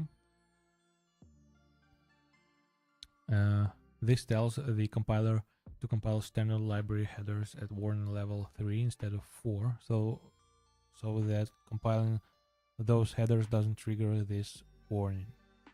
The external includes tab isn't shown in the graphic above, but appears in VS Community 2019 or newer between the browse information and advanced tabs. See these links, which contains a recent photo of the dialog containing external includes. Well, we have all of this.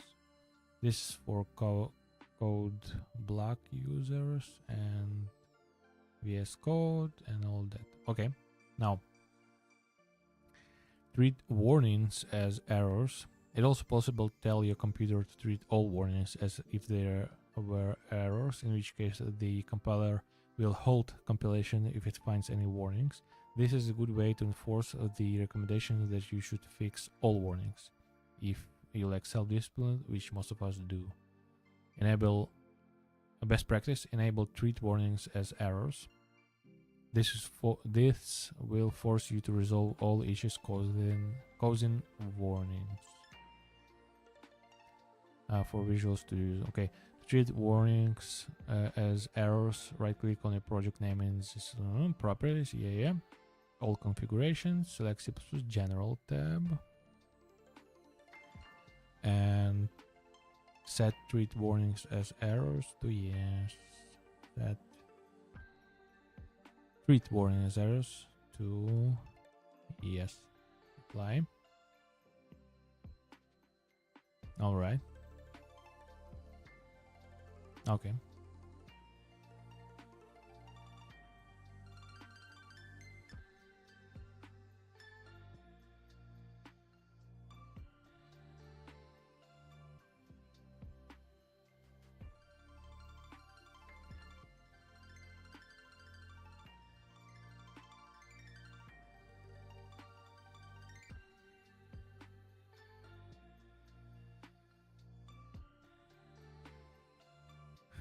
Okay. Yeah. Now, lesson 12. Maybe to read stuff. Yeah. But this is the last lesson in this chapter. So we finish this and we'll be done for today. At least with this.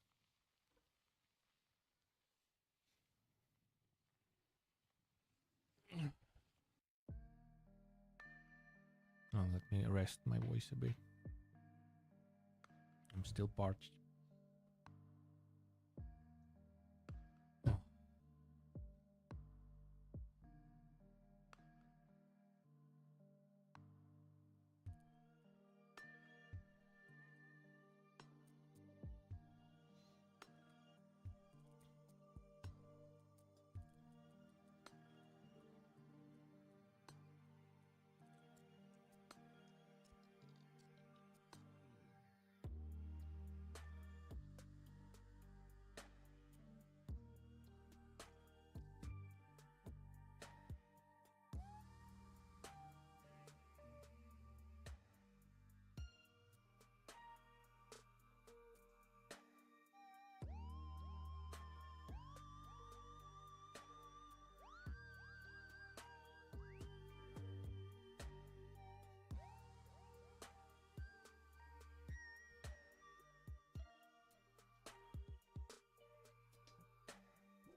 While I rest, let me check Steam for what we might possibly play today. I definitely want to run a bit in Half-Life M mod.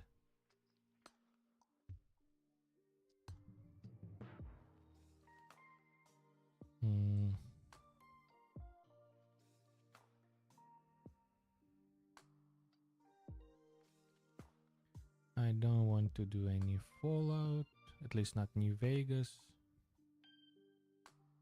That's really, I feel like it's really one of those personal experience games. Tried it on stream couple times. I mean,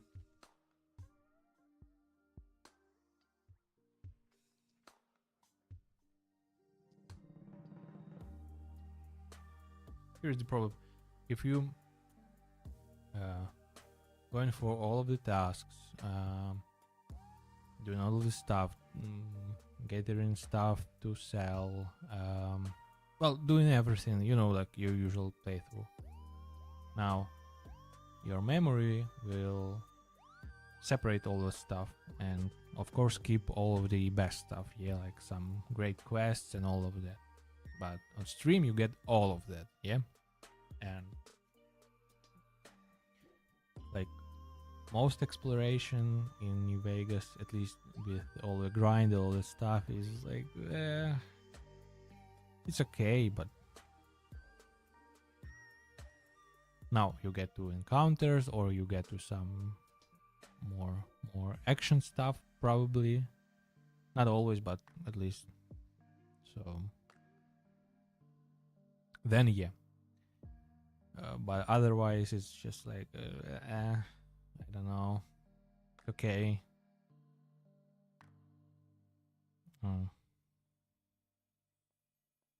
Now in this sense maybe a Fallout 4 is a bit better. Not today, absolutely, because now if I'm not playing New Vegas vanilla, yeah, but even for like vanilla plus playthrough, all I need is a Viva New Vegas mod pack, yeah.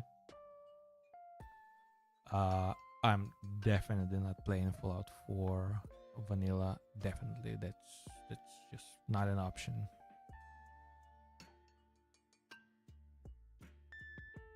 I recently started watching that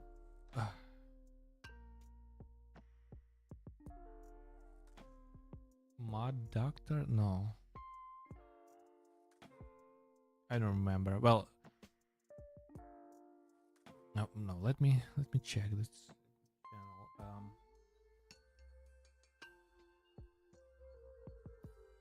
Maybe if I type in Doctor, I'll get.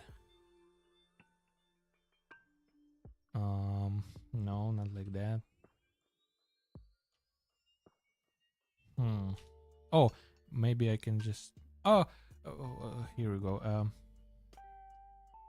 Oh, my associative stuff. Yeah, Pancuronium. Yeah.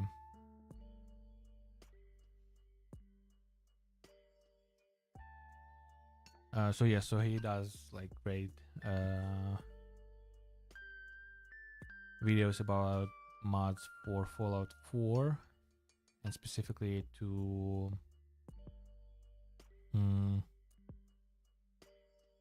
overhaul like critical stuff, and he does like actual comparisons, like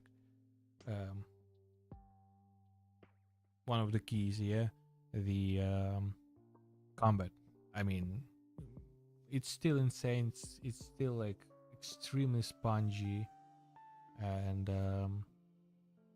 feels like combat doesn't take into account anything, and like you can shoot an open head as much as you want, like one bullet is enough, and all that, you know. Yeah, so yeah, so for that one, definitely, so for Fallout 4, definitely I'm not playing without modding it.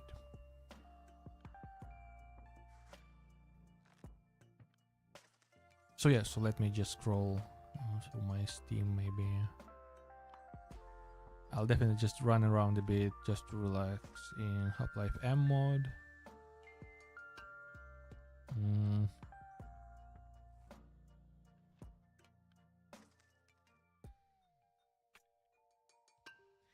Now, Phantom Pain is fine. I mean, it's great, but for stream, it's maybe a bit tedious with all of the styles and all of that stuff like that. Don't know.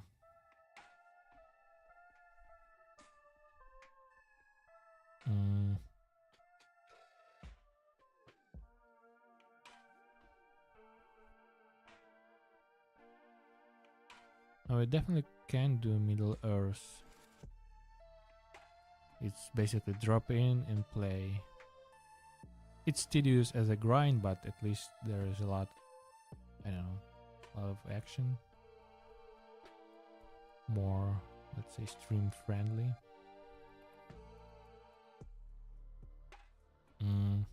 Witcher 3. Yeah, we're definitely doing Witcher 3, but just not today, because it definitely needs some modding.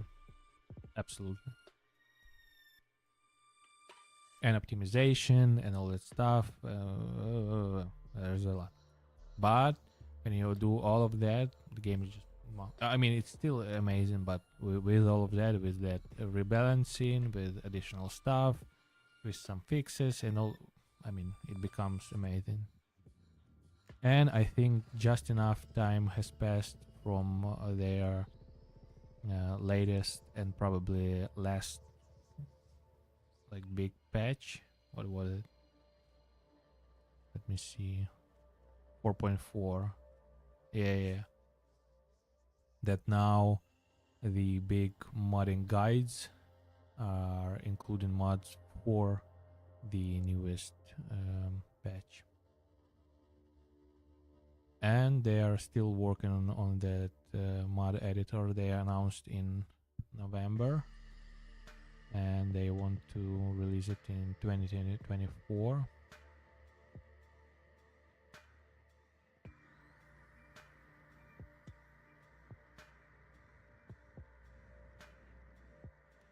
Oh, it's actually pretty big. So it's not just like mod tools that I think they already did, like modding tools, like what it was, red tools or something like that. No, it's just this editor is a reworked version of the Red Engine 3 editor that they used to create the game. So this one can take a mod into, well,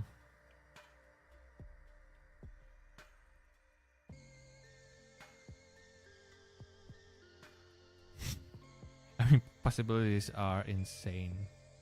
Actually insane. Okay, sure. We're definitely then doing like a full playthrough. I mean, after all those studies. On each stream, fully modded before this gargantuan, I don't know, editor basically releases. Now those modes I definitely want to see. Those wouldn't be even mods. Those let's just wait. I mean,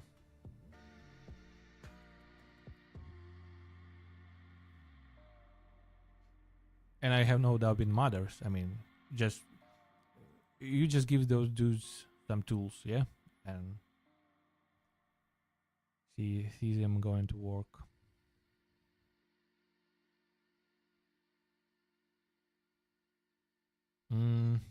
All right, so we definitely can do.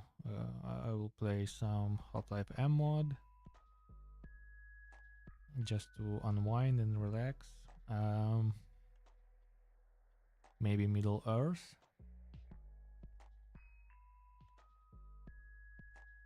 And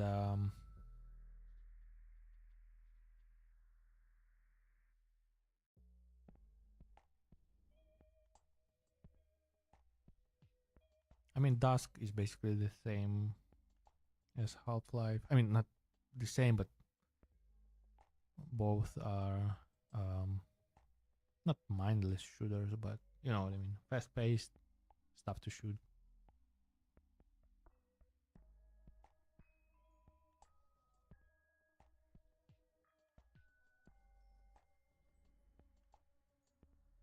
All right, I have Bloodstained Ritual of the Night, and I haven't done. I mean, I did some playthroughs, but they were bad. I rushed through everything. I played badly, and I am enjoying that one definitely, and it's okay for streaming. Yeah, definitely. I mean, don't get me wrong. I will be playing like Heroes of Might and Magic or something like that. Whether someone's bored or not, I don't care. I like that one.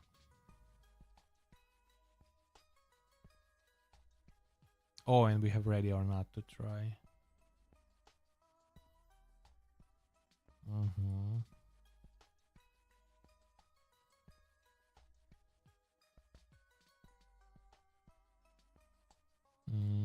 Okay.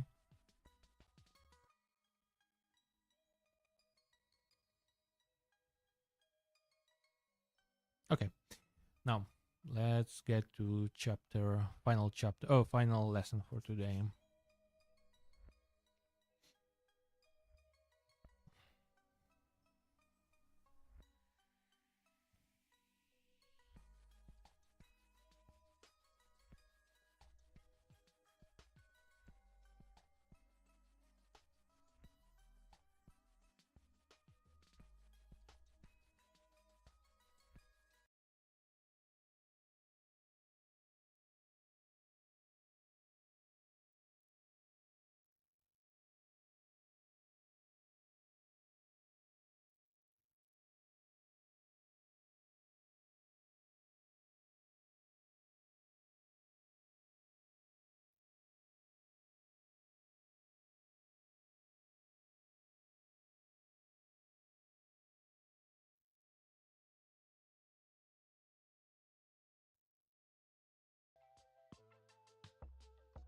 Alright. Now, configuring your compiler, choosing a language standard. With many different versions of C++ available, C++ 98, C++ 03, C++ 11, C++ 14, 17, 20, 23, etc. How does your compiler know which one to use? Generally, a compiler will pick a standard to default to. Typically, the default is not the most recent language standard. Many default to C++ 14, which is missing many of the latest and greatest features. If you wish to use a different language standard, and you probably will, you'll have to configure your IDE compiler to do so. Okay.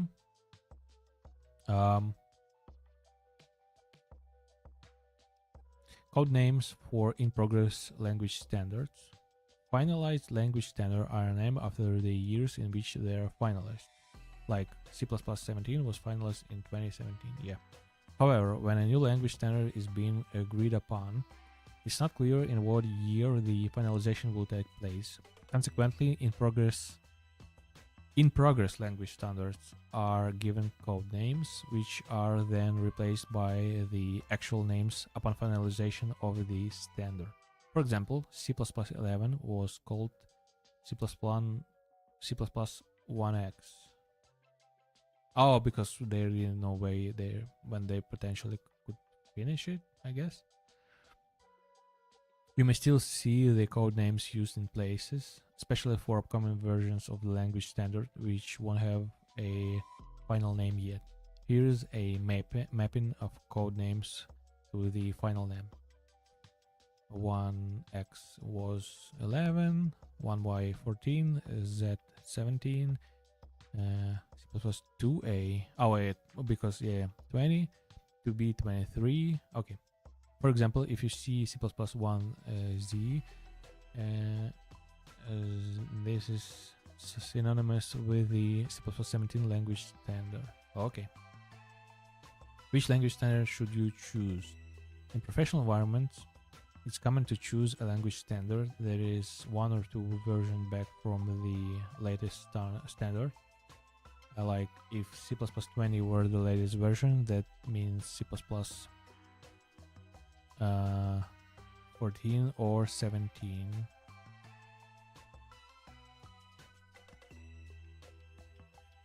Okay, this is typically done to ensure the compiler makers have had a chance to resolve defects, and so that best practices for new features are well understood.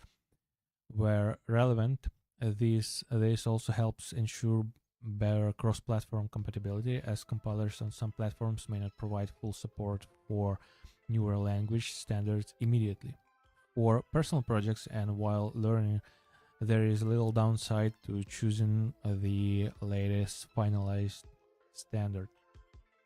Authors note: this website currently targets the C++ 17 standard, meaning our lesson and examples assume your compiler is C++ 17 capable. Some C++ 20 and C++ 23 content is available for those with compatible compilers. Okay.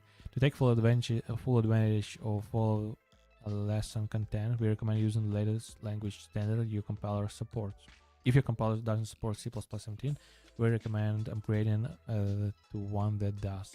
Or consider using an online compiler that supports C++ 17 or newer while learning. At the end of this lesson, there are some test programs that you can compile to see if you set up your compiler to use C++ 17 or C++ 20 correctly. A reminder: when changing your language standard or any other project setting, make the change to all build configurations. Oh, okay, yeah. Okay.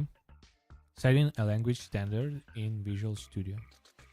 As of the time of writing, Visual Studio 2022 defaults to C++ 14 capabilities, which doesn't allow for the use of newer features introduced in C++ 17 and C++ 20. To use these newer features, you'll need to enable a newer language standard. Unfortunately, there is currently no way to do this globally. You must do this on project-by-project basis.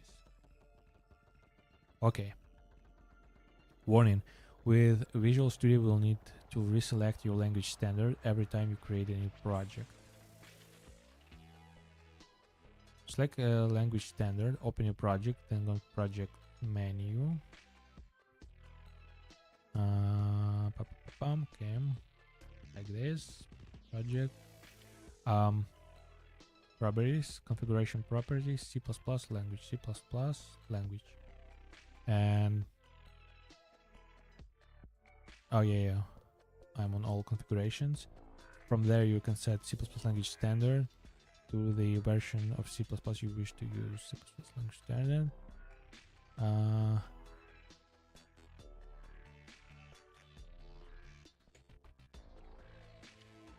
Oh, C++ language standard. Come on. I guess 20. Yeah. 23 is still probably being worked on. Yeah.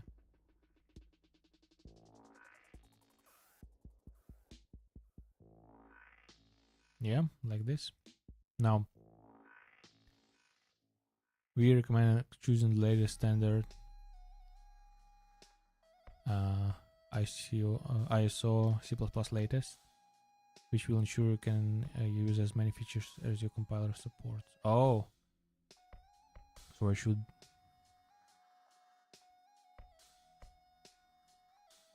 wait.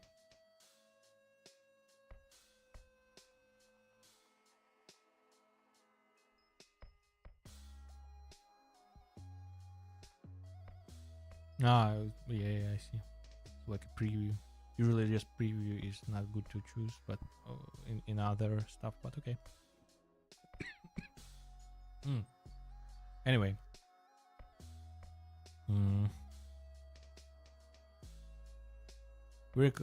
Yeah, make sure you select the language standard from the drop-down menu. Yeah, related content. For more information on Visual Studio language standard settings, Microsoft has a Visual Studio language standard reference doc. Okay. This one for setting it in code blocks, in G++, in VS Code. Now testing compiler for C++ 17 compatibility. After enabling the C++ 17 language standard or higher, you should be able to compile the following code without any warnings or errors.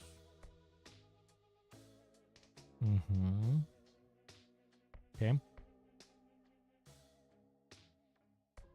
I'll move it here, and we should retype it to get into habit. Include array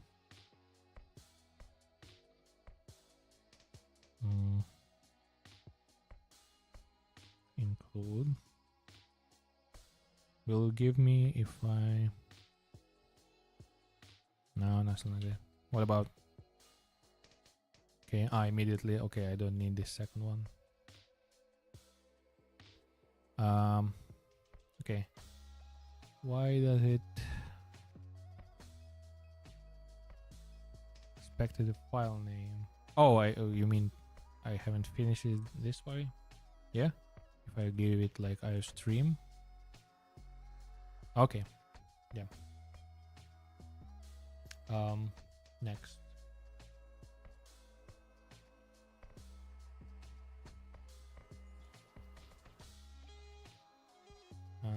Screen view.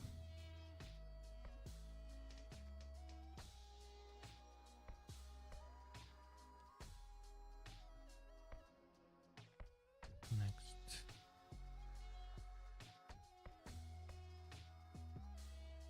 Tuple or something like that, I guess. Okay. And type traits.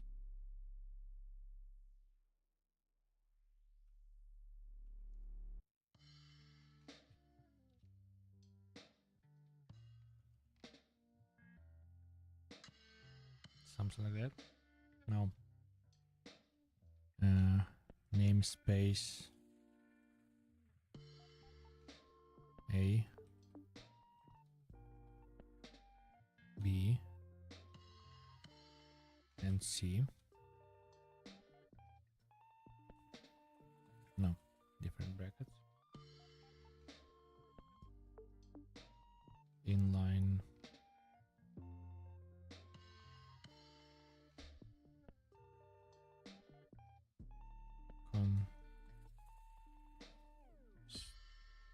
step XPR Steam Screen View Stream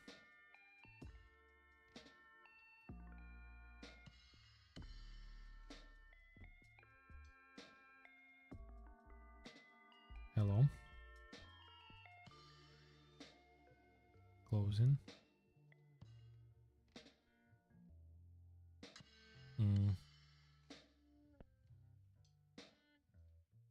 Template.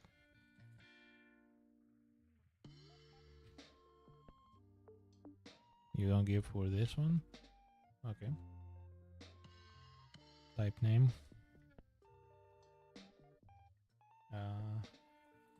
Three dots. T.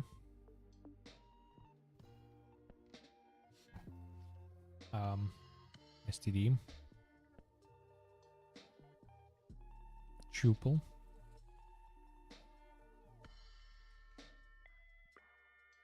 STD.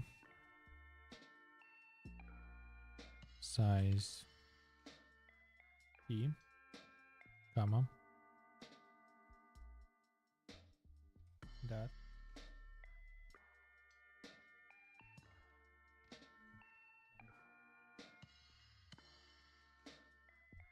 is there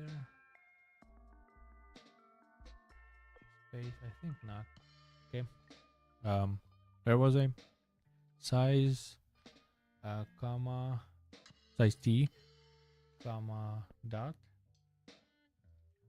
std,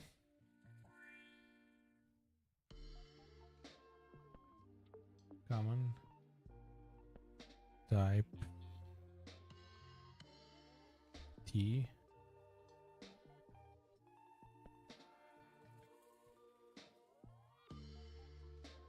T uppercase, three dots, summarize, I guess, or sum, or something like that. E, three dots, args, maybe arguments, brackets, return. Nope.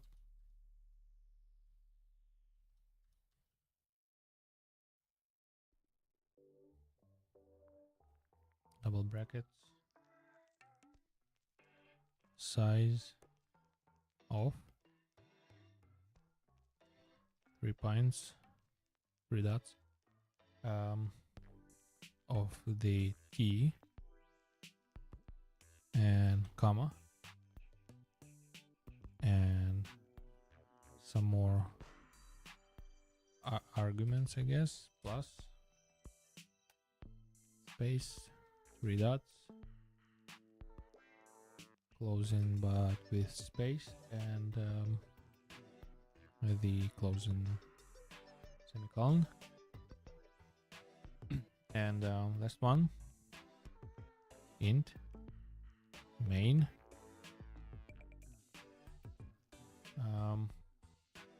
brackets,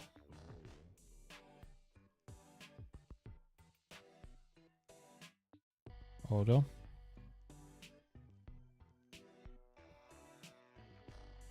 I numbers, comma, I sum,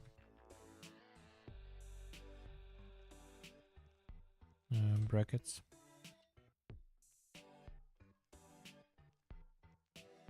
space sum, 1, comma, space 2, comma, space 3, brackets, semicolon, and STD.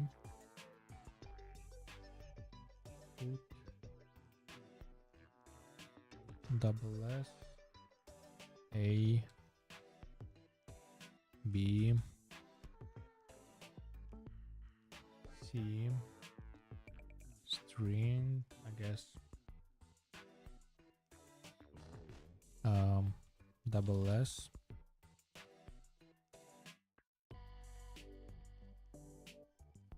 something empty, double S I numbers, double S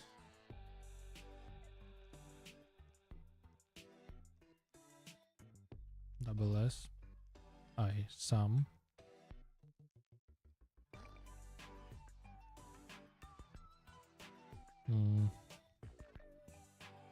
and this one, then std array of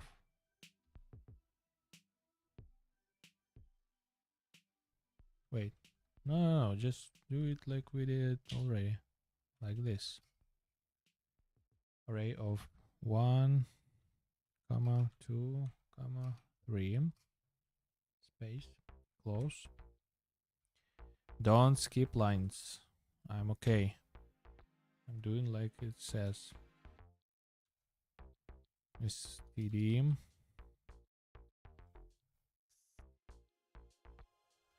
put. Oh, don't have any. Double S then.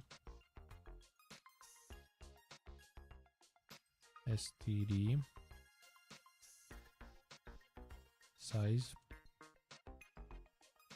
of array double S n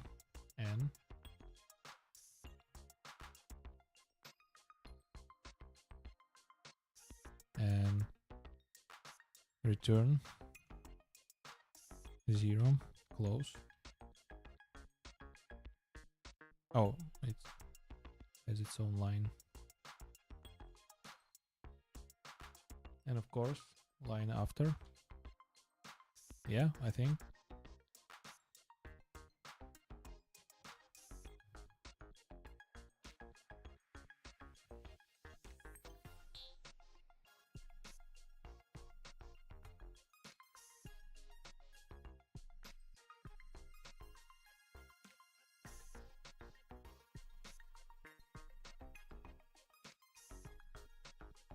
Okay. And we should just compile it, yeah? Compiler, yeah.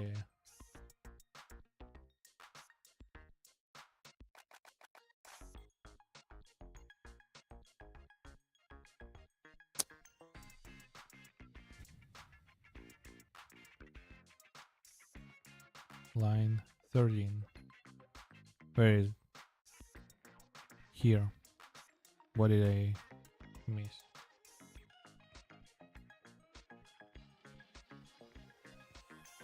Oh. Not here, but here.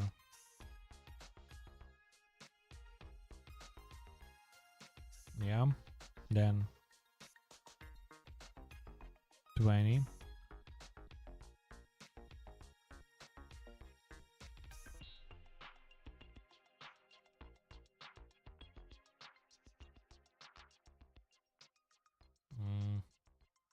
No space. Yeah, like this.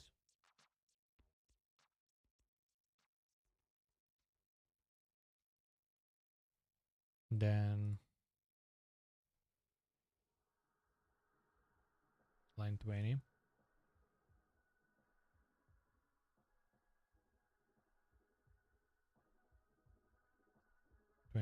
What about 21?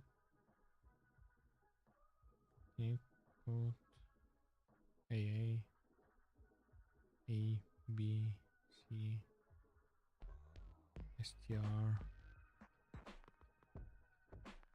double, double, double, by numbers, double, double, double, by sum, double. Oh, no closing. Oh, that's bad.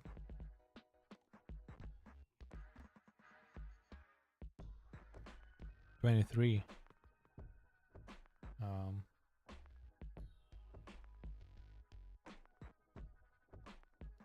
CD double, then array, then ARR, open 1, 2, 3. Seems okay.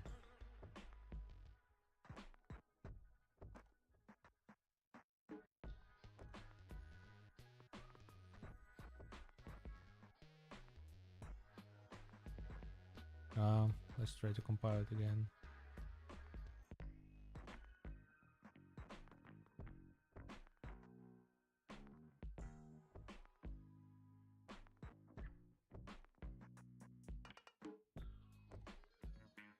Okay, line 13 again. Okay, let's copy here and let's see if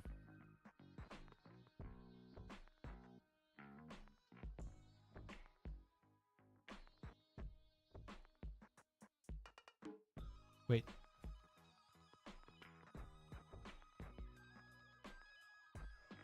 Oh, it's not a dot. Okay, okay.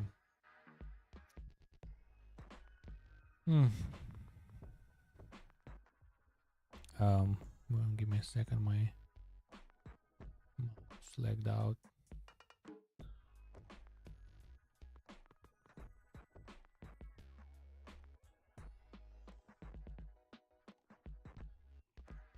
Okay.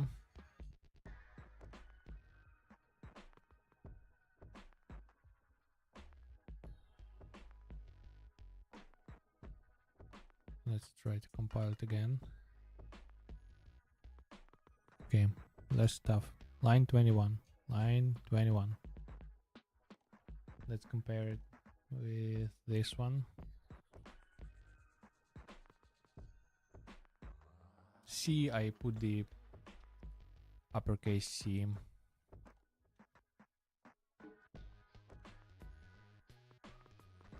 Let's compile it again. Nah?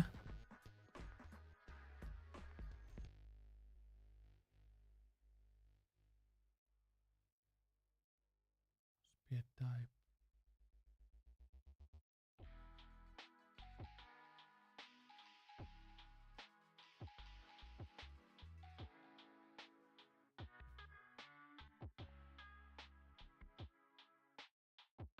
STR is not a member.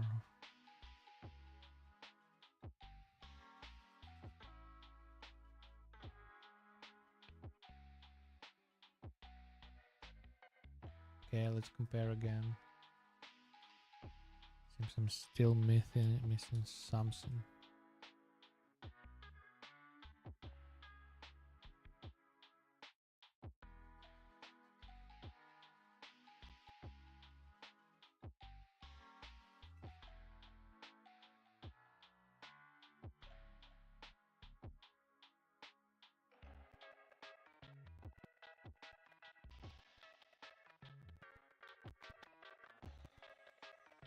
Okay, let's leave their stuff. How about that? And let's try to compile again.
Oh, I should use the x86.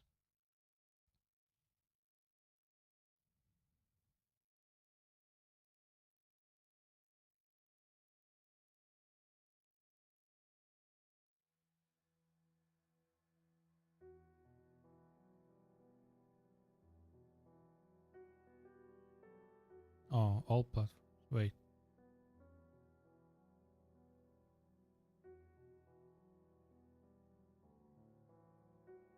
Huh? Okay, let's do 64 once again. And then all configurations platform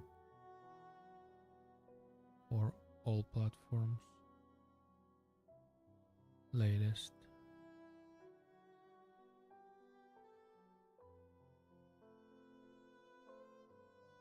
Yeah. Can we try it now?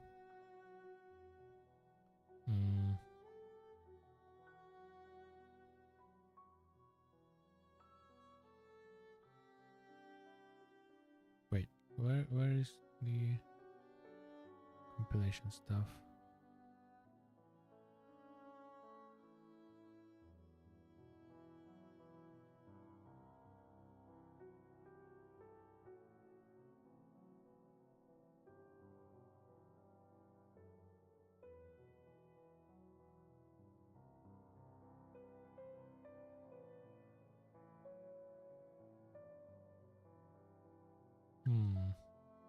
Can we do like clean solution and then build solution?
I mean, it's their code, so.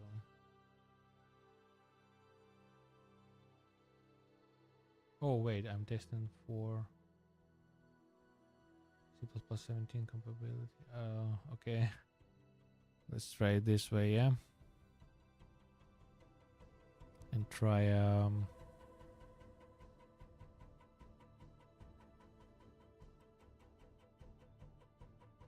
compile.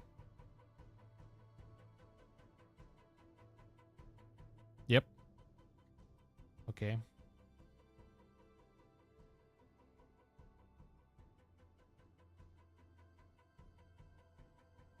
But wait, shouldn't it also work for 17?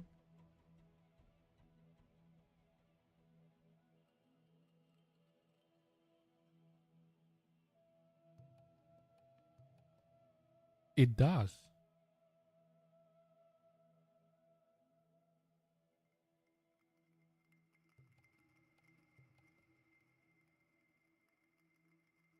Okay. Still, it just tests. Okay, everything's fine. It's okay. It's fine. Now,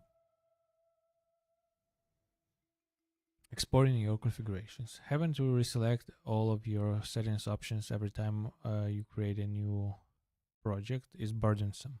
Fortunately, most IDEs provide a way to export your settings. This is typically done by creating a new project template with the settings you want, and then selecting the project template when you create a new project. For Visual Studio users, In Visual Studio, this option available via project export template. Select project template and add a name and optional description, like C++ 20 console applications, and click finish. Okay, let's try this. A file, project, project.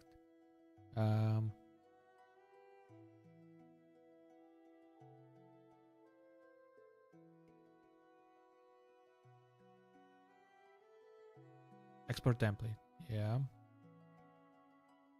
And project template, yeah. And an optional description. Let's take theirs.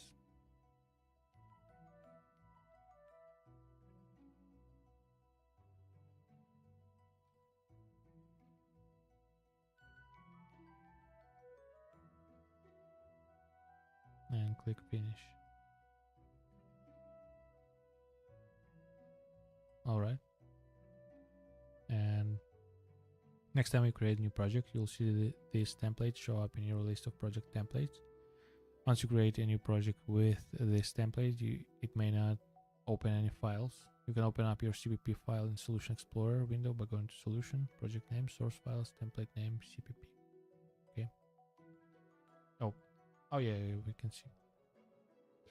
Where can I view the C++ standards document? Each C++ language standard is described by a standards document, which is a formal technical document that is the authoritative source for the rules and requirements of a given language standard. The standards document is not designed for learning, rather is designed for compiler writers to be able to implement new language standards accurately. You will occasionally see people quoting the standards document when explaining how something works. The approved C++ standards document for a given language standard is not available for free. There is a link to purchase the latest standard here. When a new language standard is being developed, draft standards documents are published for review. These drafts are available online for free. The last draft standard before the approved standard is generally close enough to the official standard to use for most purposes. You can find the draft standards here. Compilers often have incomplete support for new language features. Especially when new language standards, compilers often have missing out or partial support for language features.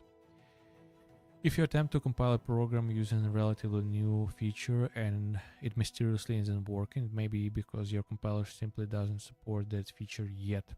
The CPP reference website tracks compiler support for each feature per language standard. You can find those support tables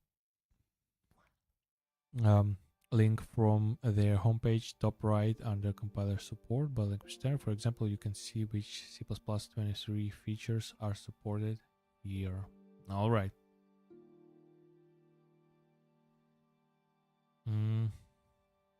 Oh yeah, and we're done with first chapter as of that lesson.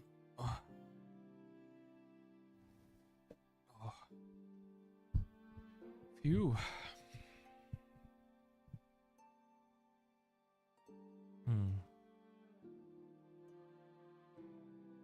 Okay. Well,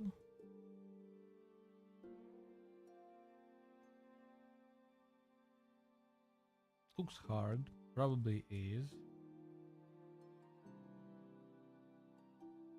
I mean, we didn't even get to proper logic stuff, all that stuff. Meanings of all stuff, and yet it's still pretty much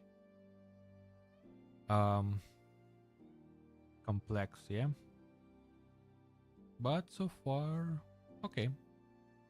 I'll definitely will continue all of this. Yeah.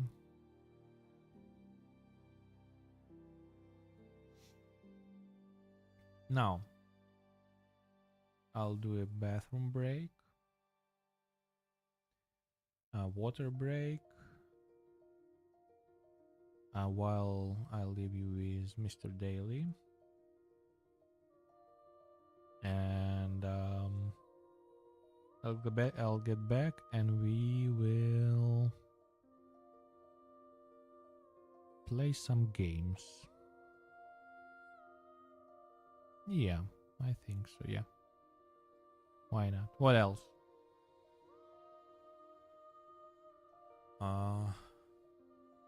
Okay.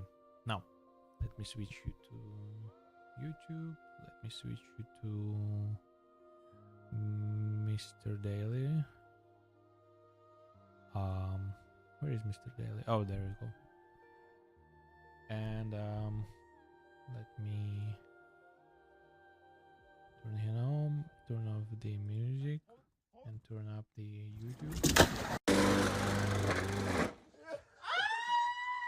These are called honeypot ants because they like to store honey or sugar water in their butt.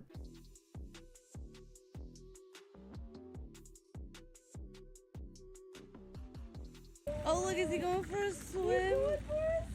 He's gonna go for a swim. That is so freaking funny. Oh my god. This security camera thought that this dog laying on the porch was a package that just got delivered.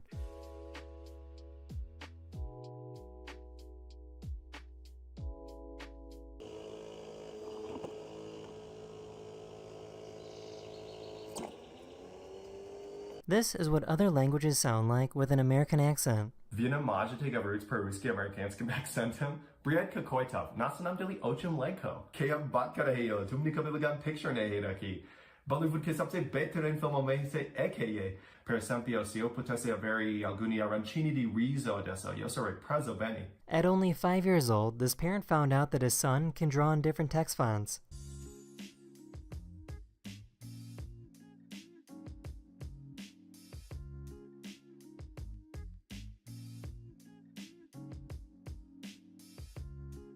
This person in Mexico has a service dog that pushes their wheelchair. Ay, qué bonito. Oh.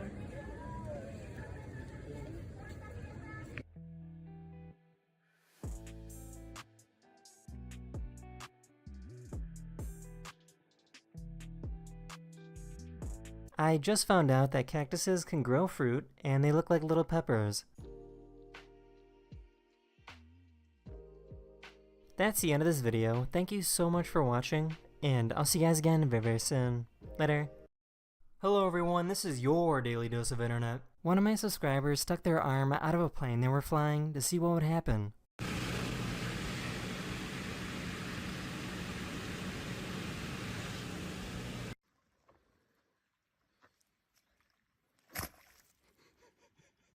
Duncan. Duncan. Duncan. Duncan. These guinea pigs are smart enough to figure out how to close the cage. Back up. Back up. Back up. They don't like a dog. They want to go. All you have to do is...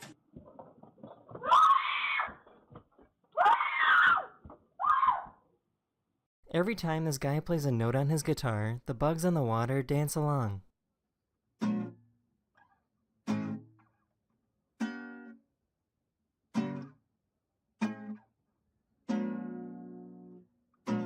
I found a baby with a great sense of humor.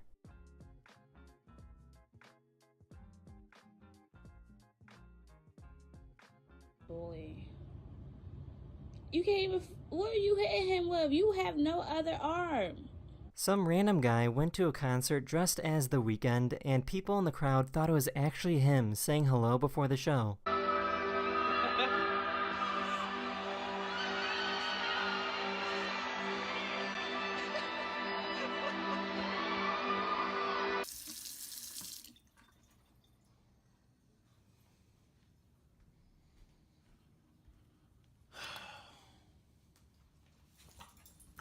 So this is pretty cool. One of my subscribers found a pizza vending machine.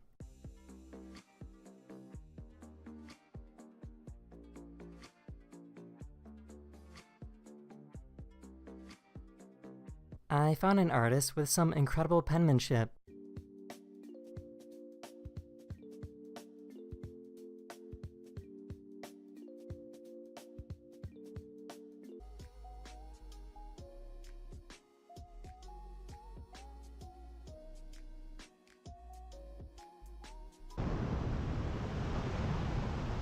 That is the end of this video. Thank you so much for watching. I really appreciate it.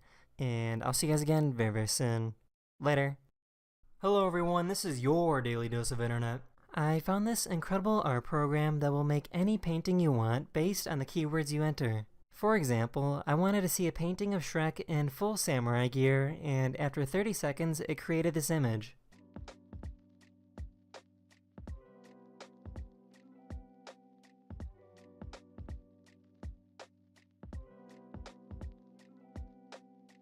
I found some wild glizzies.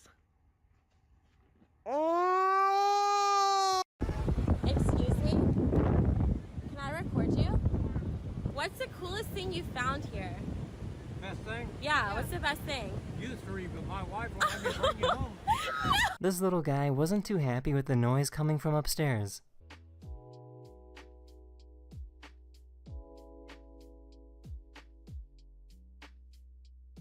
Go put your shoes on now. Why? Because I'm gonna go fight this girl, and if her son comes out, I need you to fight him. Okay. So this small county made a competition for children to submit drawings of what they think the next I Voted sticker should look like. The winner's design becomes the official sticker to be used for the upcoming election. As you can see, things seem pretty normal until you scroll to the bottom and see which design is currently in the lead.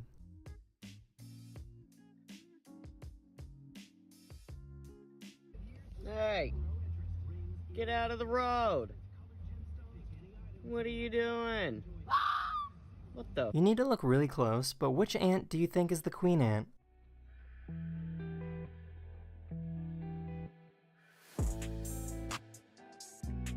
Baby!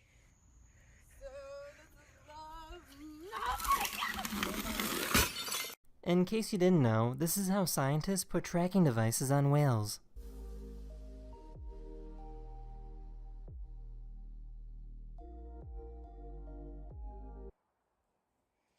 Hey, Kigs. Can I get a who? Oh, thank you. You better run! They're gonna attack you and bite you! Oh my god! Oh my god, he's going. Oh my god! Is he gonna grab one? That is the end of this video. I really hope you enjoyed, and I'll see you guys again very soon. Later. Hello everyone, this is your Daily Dose of Internet. One of my subscribers found out that he has a very thirsty brick wall. When he puts water on it, it gets instantly absorbed like a sponge.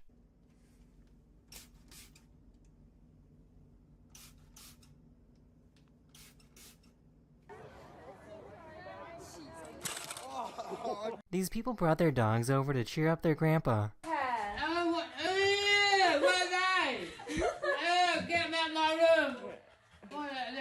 Ugly. And my babies. Cool, you have some honorable body. This guy did a video call with his parents, but didn't tell them that he was about to skydive.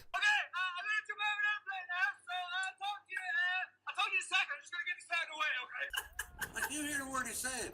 Is he in an airplane or what? Oh no, he's jumping out of an airplane! I thought he was in a bus. You're Egypt. I just photographed. So my friend is letting me drive his car, which I really do appreciate. It's just, I'm not sure how he expects me to drive with this tent that he has. I mean... This bus driver refused to let some wet concrete slow down their route.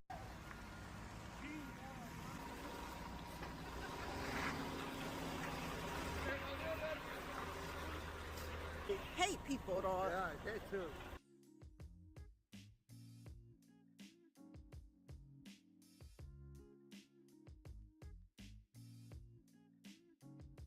I was in London for the past few days, and I learned something new. The real name of this clock tower is not Big Ben, but instead Elizabeth Tower. Big Ben is actually the name of the largest bell inside of this clock tower. I found this company that makes a device that can give basically any laptop 2 extra screens.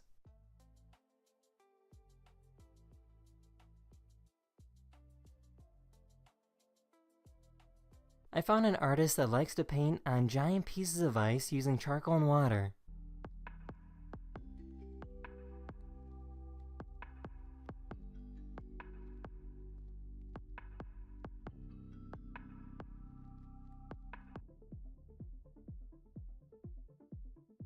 That is the end of this video. I really hope you enjoyed, and I'll see you guys again very, very soon. Later. Hello everyone, this is your Daily Dose of Internet. I found this YouTuber that makes incredible science videos. This is a science experiment that can only be seen from a camera. If you perfectly match up sound waves along with the frame rate of your camera, you can get this really cool effect with water.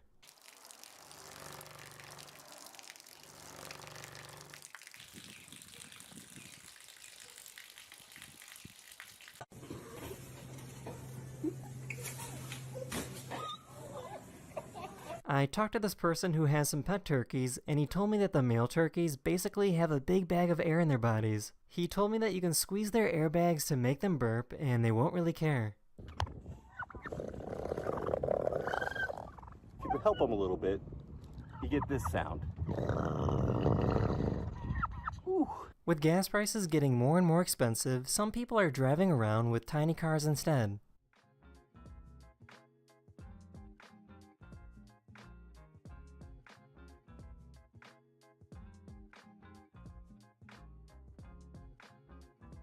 Yo, this guy is spitting nothing but facts.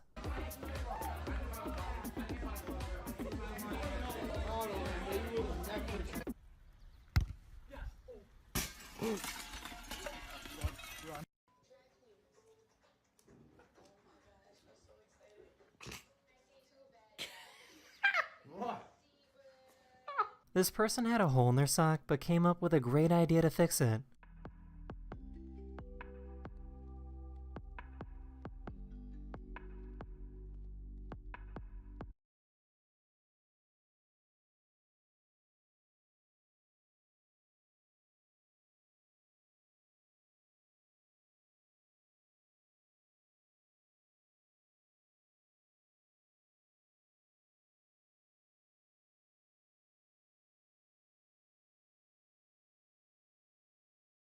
All right. Feel a bit better.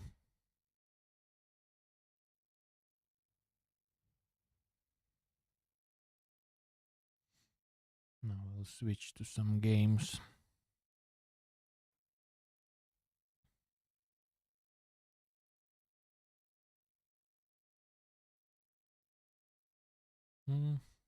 Yeah, I definitely can do another hour, I guess.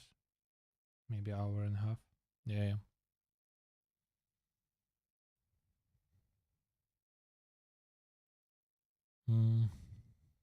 Oh, everyone is streaming. S-Fun's there. Even Hachabi playing some GTA. Okay. But I want to unwind, so I need something simple like Half-Life. I'll be using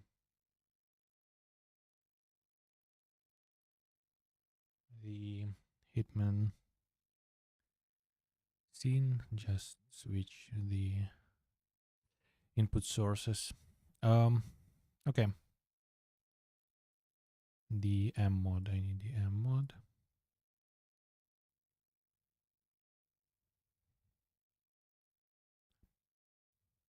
I think we start at a office complex. Yeah.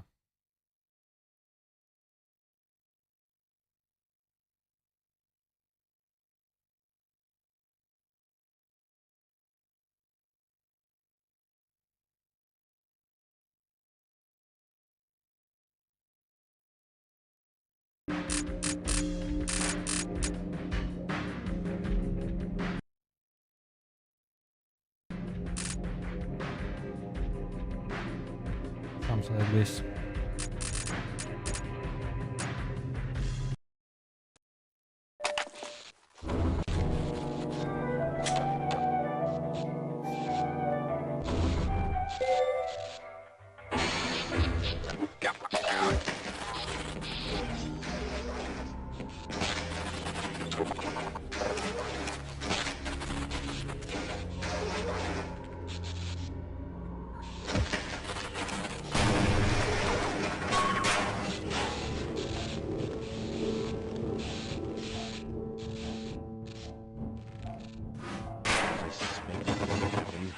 The administrator just would not listen.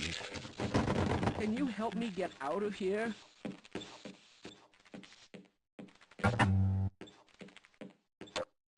You still say there's nothing to...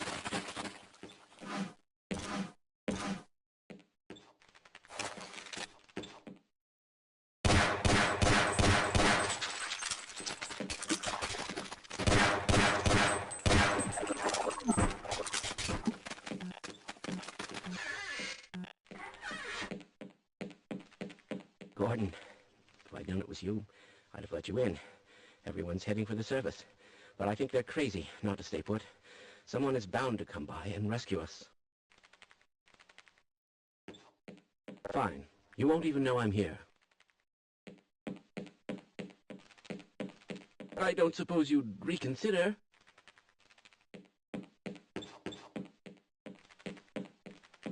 I think he wants to follow, yeah? Lead the way. Oh yeah, he will. This is as far as I go. Oh, okay.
Oh, I should probably change category.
Whoa, that was close.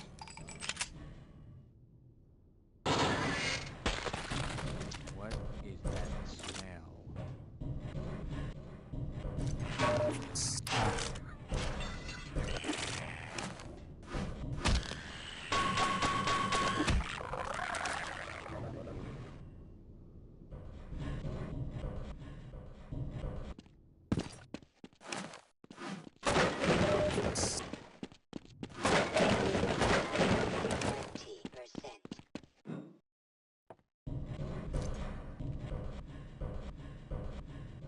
Yeah, we might stand a better chance if we team up.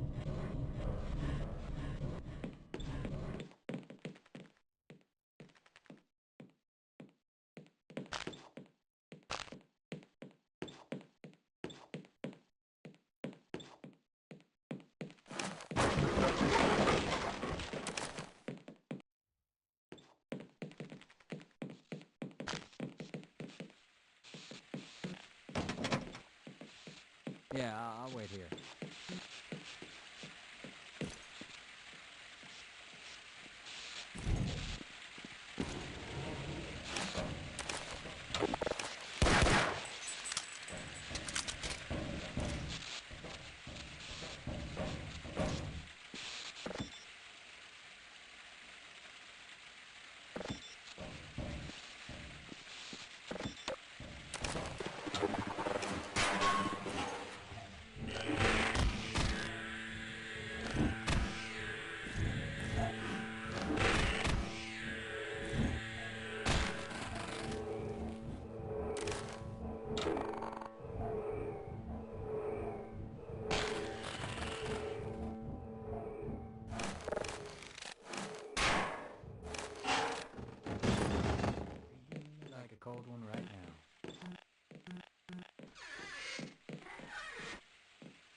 fun.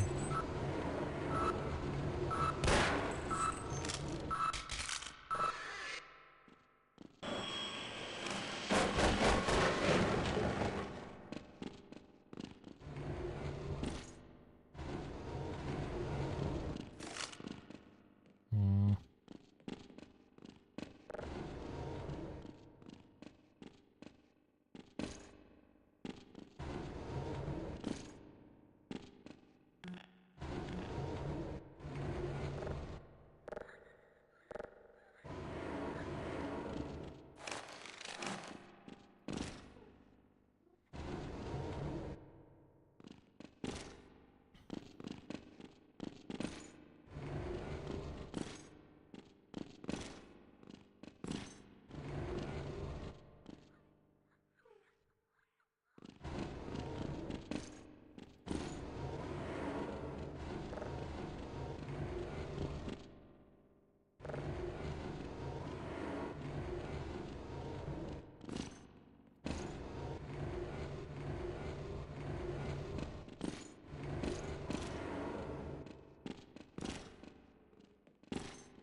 Ugh, I think I'm bored with Half-Life already.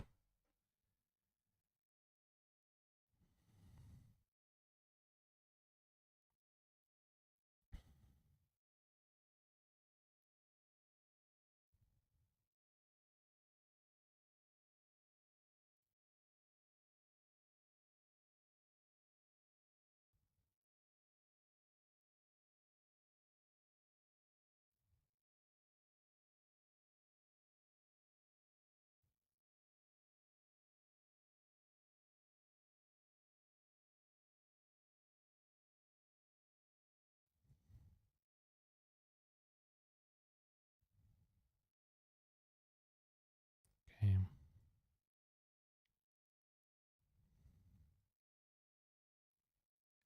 I'm trying to uninstall stuff that I am not enjoying playing instead of just always keeping it. Okay. Let's do Ready or Not.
Oof.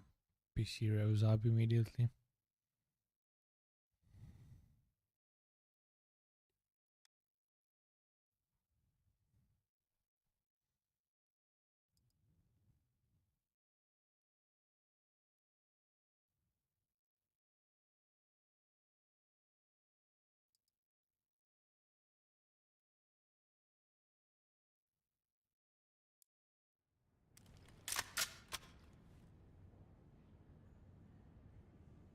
Officer Burke, please call desk.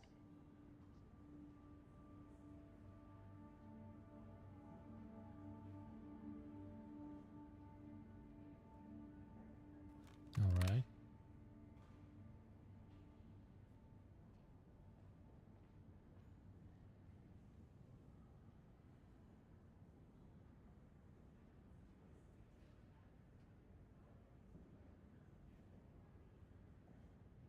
So this will be my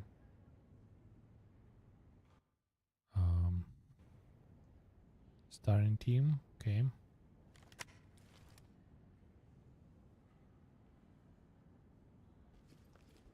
We should customize gear.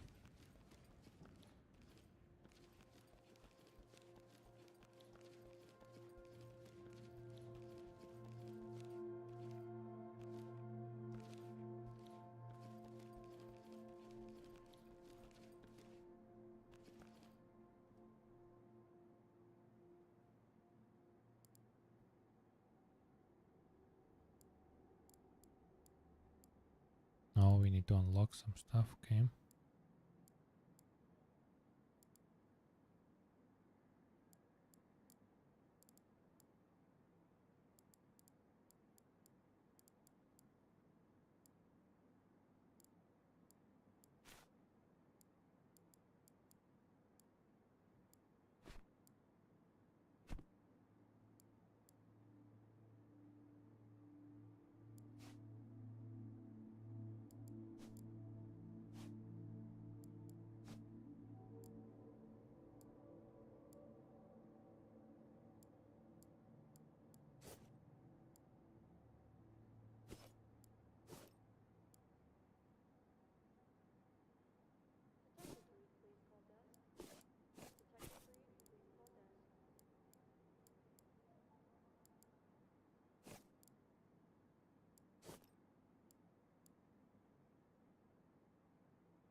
Do we have like non-lethal stuff?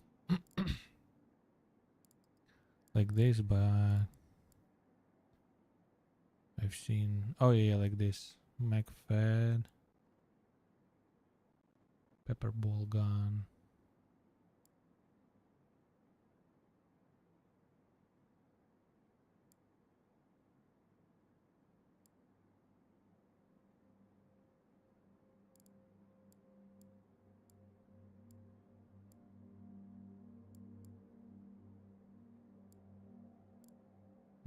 No, I should do like simple this or this.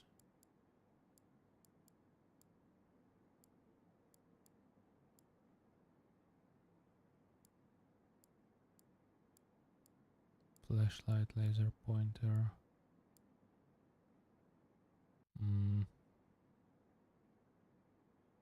Probably flashlight.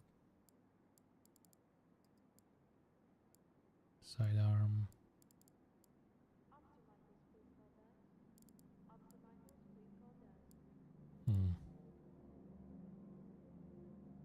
There's no option for non-lethal. Then we'll do some simple stuff.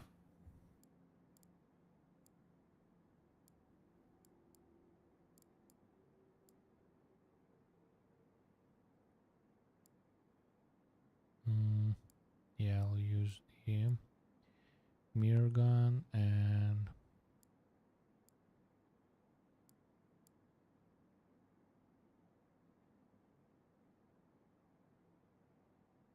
yeah.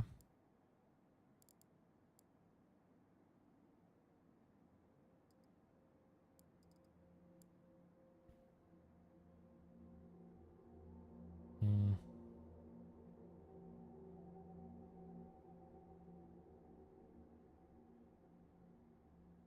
This one will do also with a pepper gun.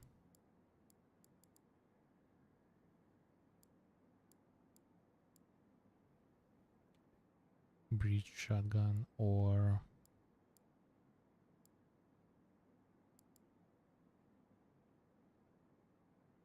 well, let's do breech shotgun for now.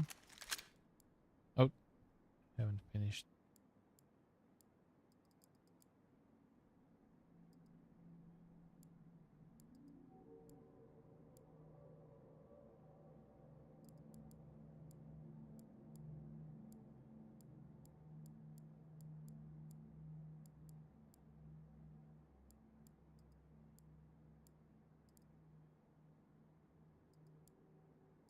Then for you,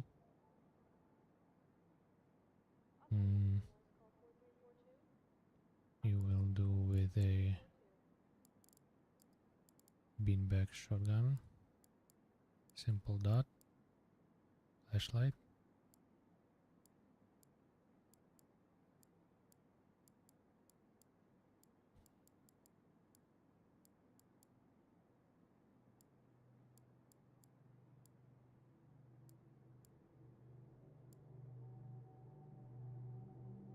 Okay.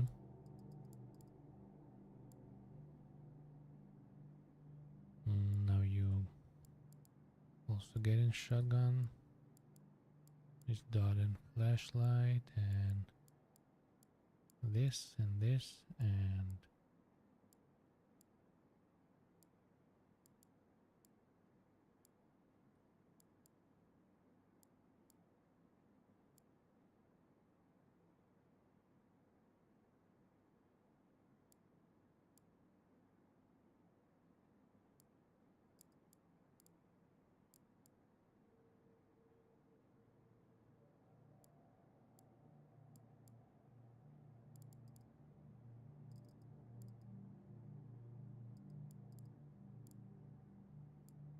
you'll get sprayer,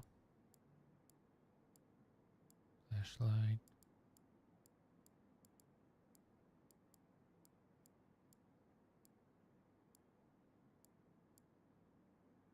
all right, and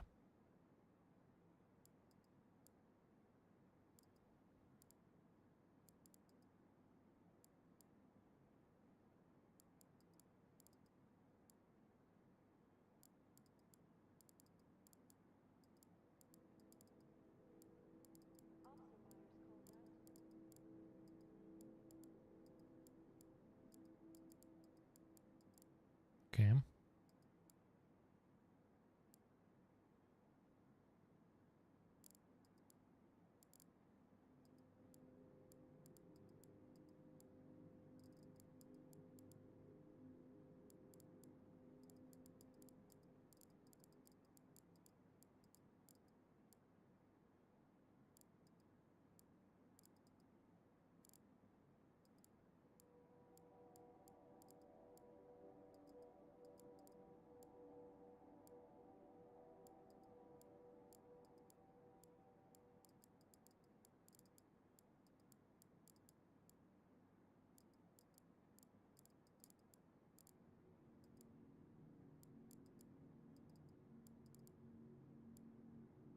At least that's what I usually do in SWAT 4.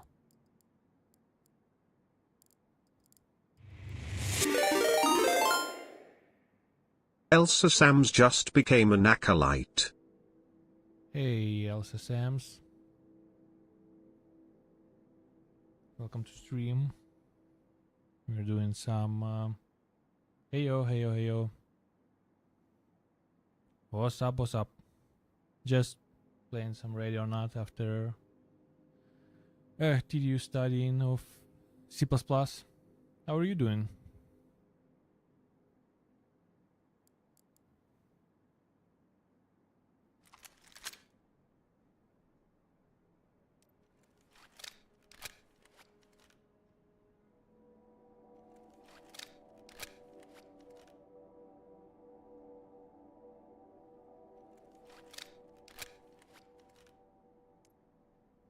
Officer Mendez, please call switchboard. Officer Mendez, please call switchboard.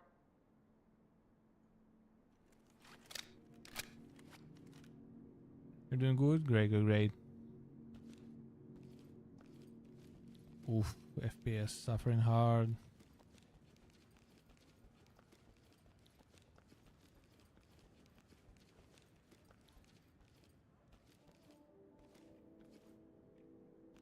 You tried Ready or Not yet?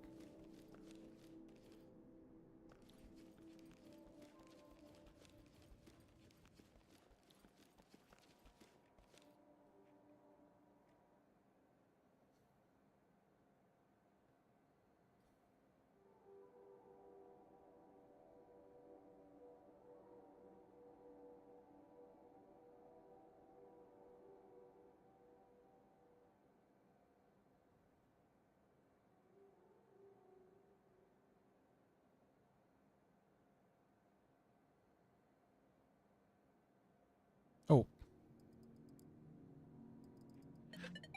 Probably should select some missions. Why? Well, it's going. Just let's just say from Europe.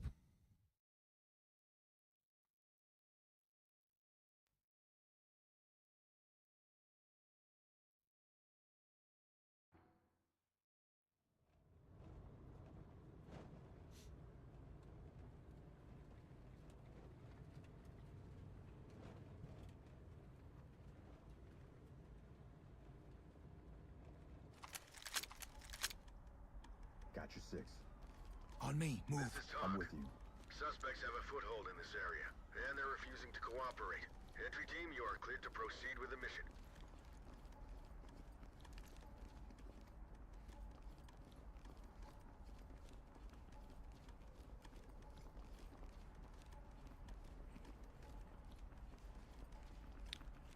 Okay, should we try immediate frontal or...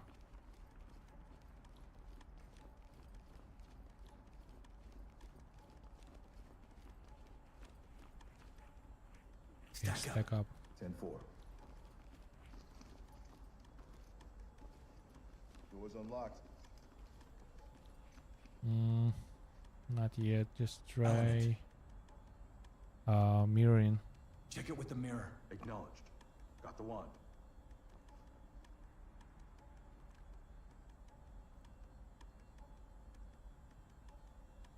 Looking good, sir. Okay. Clear.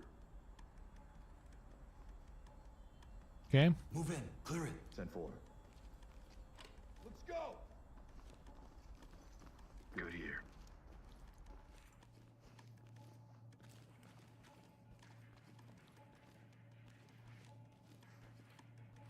Cover this area. 10-4. Good.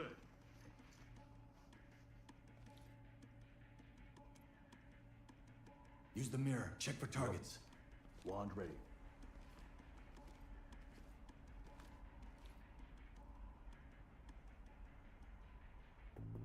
Looks clean. Looks good. Okay. Sure. Move and clear. Done. I'm going. No. Good here. Move in and clear it. Moving into place.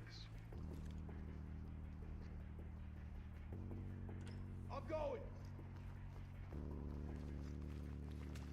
Police, get down! Put your hands up and get down! Police, hands up! Put your hands up! Police, get up on the ground!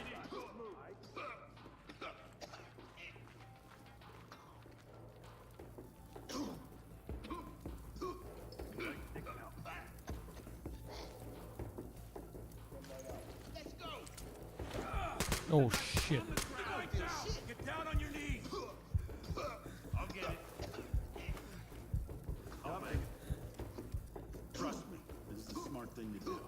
Good to go. Suspect cuffed and secure. Suspect secure. Suspect secure. Ready for Talk trailers. to entry team. Roger, entry team. Great work. Keep going.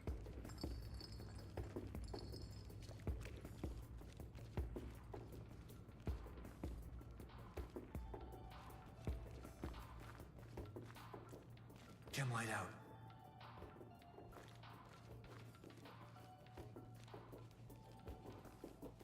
Hmm. Whoa, whoa, whoa, whoa.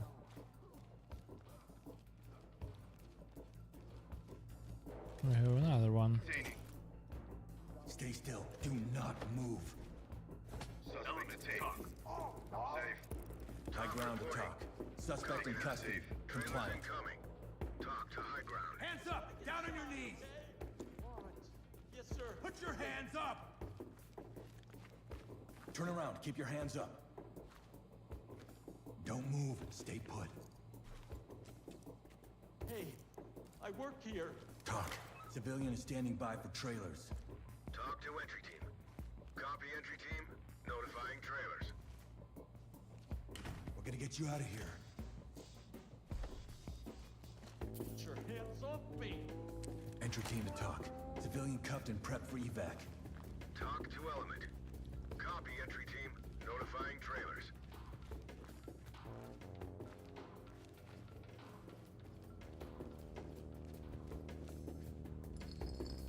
I got some more here, okay. Turn around. Keep your hands up. Stay here. Do not get in our way.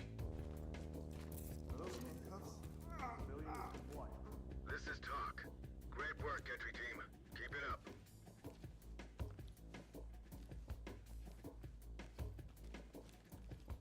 Okay. Provide support on me. On you.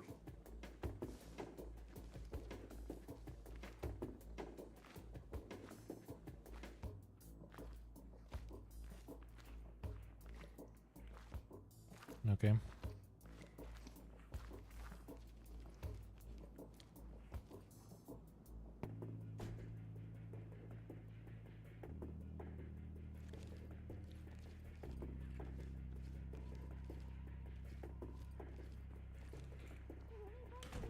Light stick. I got it. No one's gonna hurt you. They're good. High ground to talk. Civilian to talk. Talk Civilian, good to reporting. go. Roger that. Trailers en route. Out of the way, sir. Post up. Moving up. It's open. We're good to go. Frames are terrible. Gearing for Okay. contacts. Roger. I got the one.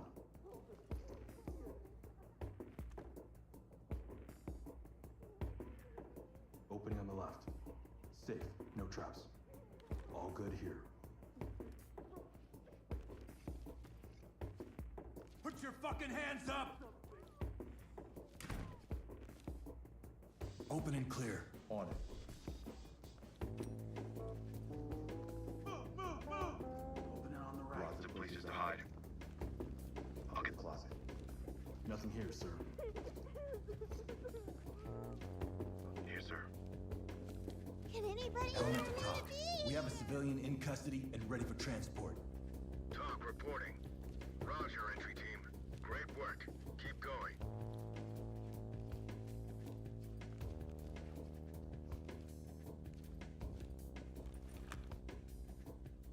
This is all my fault. Okay, and one civilian.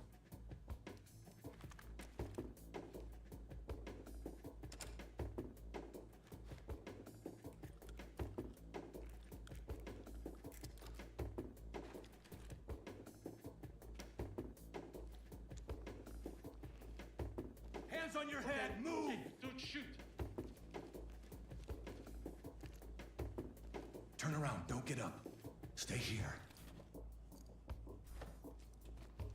This my fault. High ground to talk. Civilian restrained and ready for transport.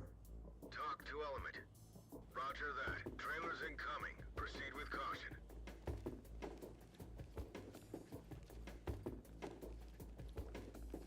Move in, clear the room. I'm good to go.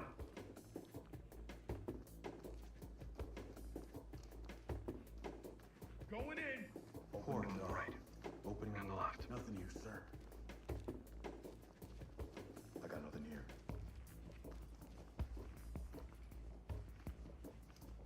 Moving. Got an opening here. We should check everything. Looks clear over here, boss. Got the closet. Good here.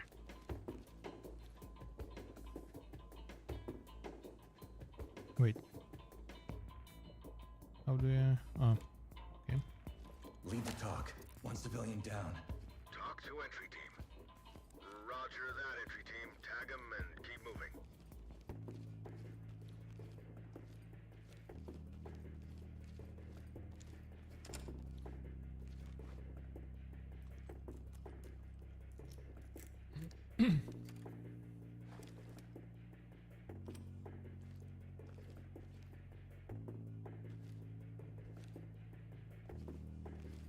Oh. You good?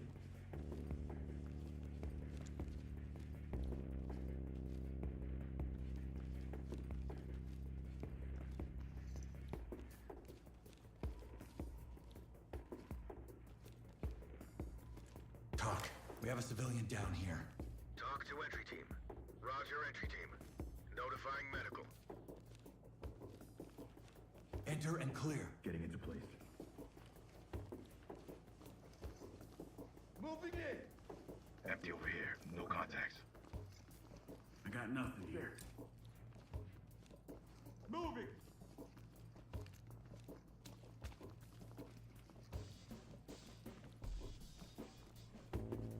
Nothing.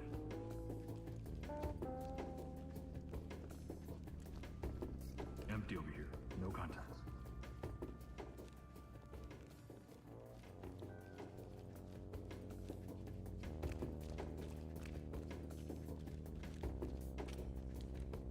Oh. Okay.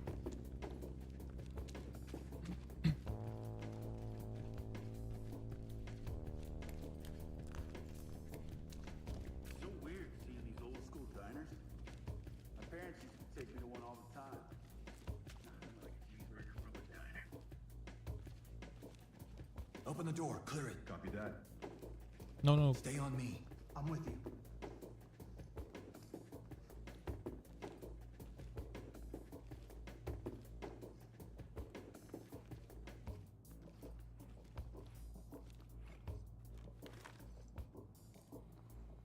You gonna move? Oh, and we were here also.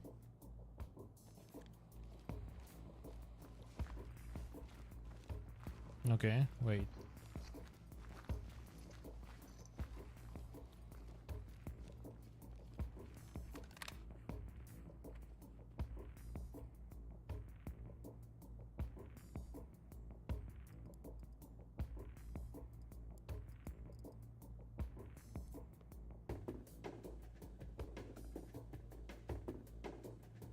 Okay.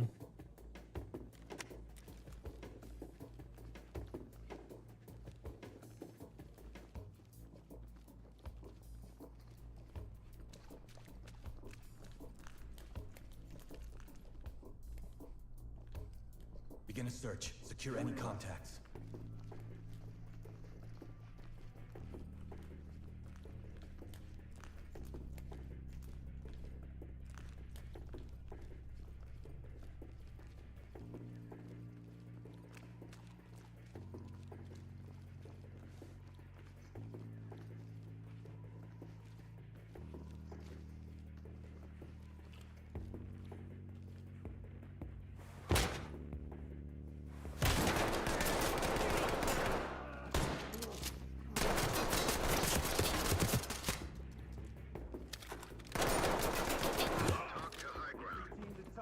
Of course. Control of the situation.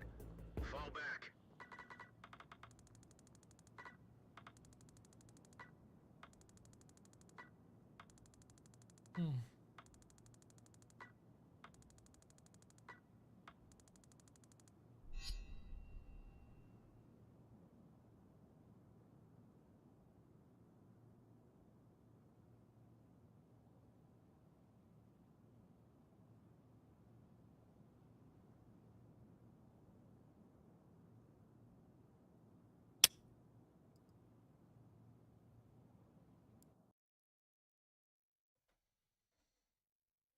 Mission definitely failed.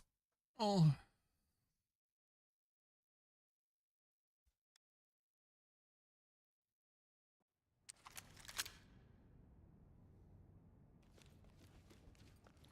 Officer Peterson, please report to Captain Porter. Officer Peterson, report to Captain Porter. Can I drop some settings?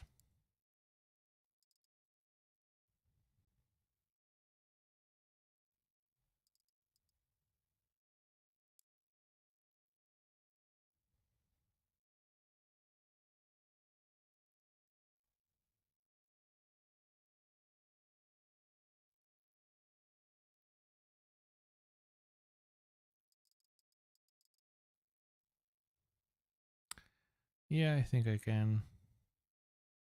Wait, I'm already without VSync and I'm still getting those drops. I probably need to read some optimization guide because it's usually like one or two some specific settings that may not even impact graphics that much. Like even over here in lobby with no VSync, I am getting like heavy drops. It's like okay, and then yeah. Okay. I should get back to it either after a patch or after some PC upgrade, I guess.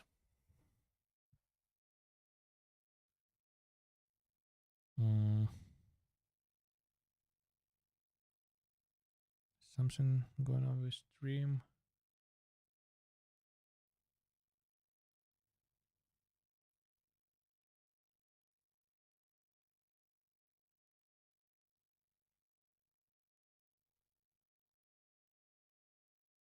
Oh, Twitch stream just dropped completely, and I don't know why.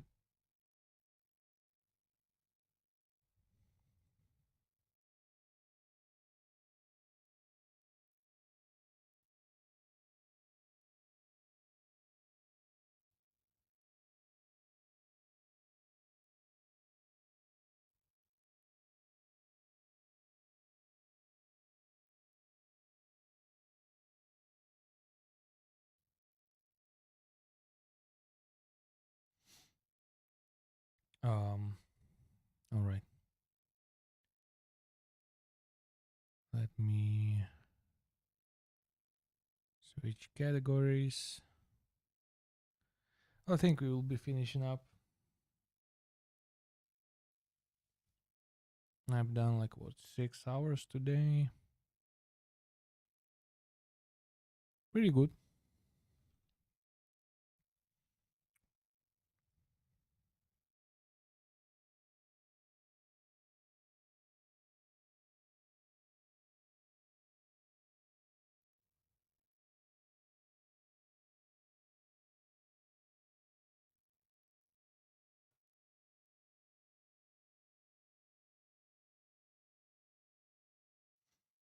Yeah. So let's just watch, I don't know, a bit of Mr. Daily and we'll be finishing up. I found a company that makes a super powerful fabric coating so liquids won't stain your furniture. I talked to this scientist and he sent me video footage of him popping pimples on a tree.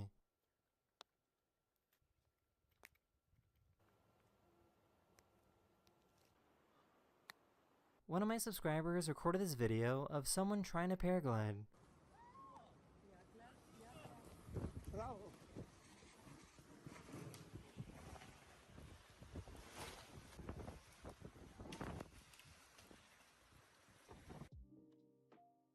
That is the end of this video. I really hope you enjoyed, and I'll see you guys again very, very soon. Later.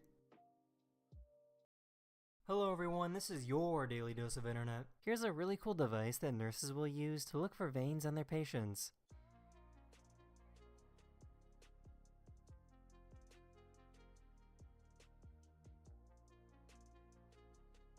Just a disclaimer so I don't get in trouble with YouTube again, according to the company that owns this ferry, there were no serious injuries.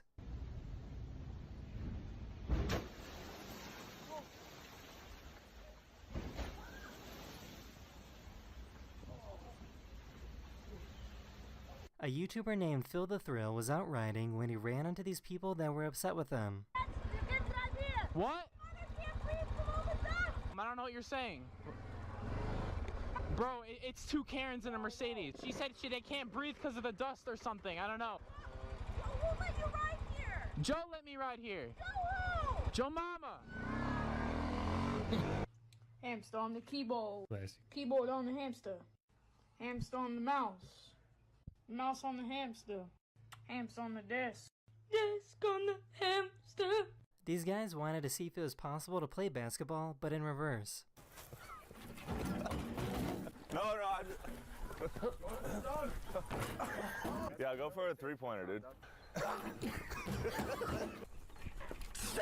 Oh, crap.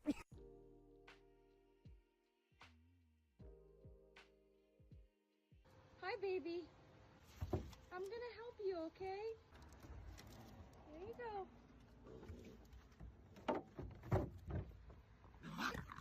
This might look like CGI, but it's not. A photographer captured an extreme close-up of the eye of a gray whale.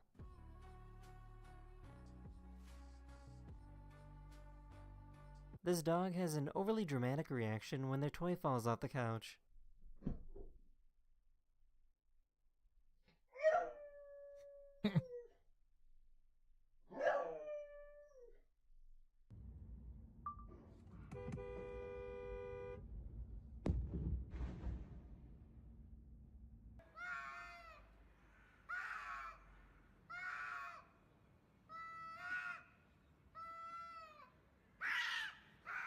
That's the end of this video. I really hope you enjoyed, and I'll see you guys again very, very soon. Later. Hello everyone, this is your Daily Dose of Internet. This is an extreme close-up of what photosynthesis looks like. This is when plants take sunlight, carbon dioxide, and water and convert it into energy for the plant to use. So what you're looking at right now Alright. are the cells of a plant, and inside of those We're cells, finishing up little over here. moving around in circles. Those little green guys are responsible Anyway, for converting light had a fun stream. Did some C++ stuff, studying, and played some games. Would you still love me if I was fat? And definitely did 6 hours. at a zoo in China found some This is good. and knew how to properly use them. Striving for 8, but still seems okay. Anyway, I hope you're having a great day. You're eating good food. You have a nice sleep. And well, you make your day as much happy as you can make it for yourself, at least. And I'll see you in the next one. These are probably two of the Hopefully. craziest dance moves I've ever seen. Anyway, bye. See ya. See you next one.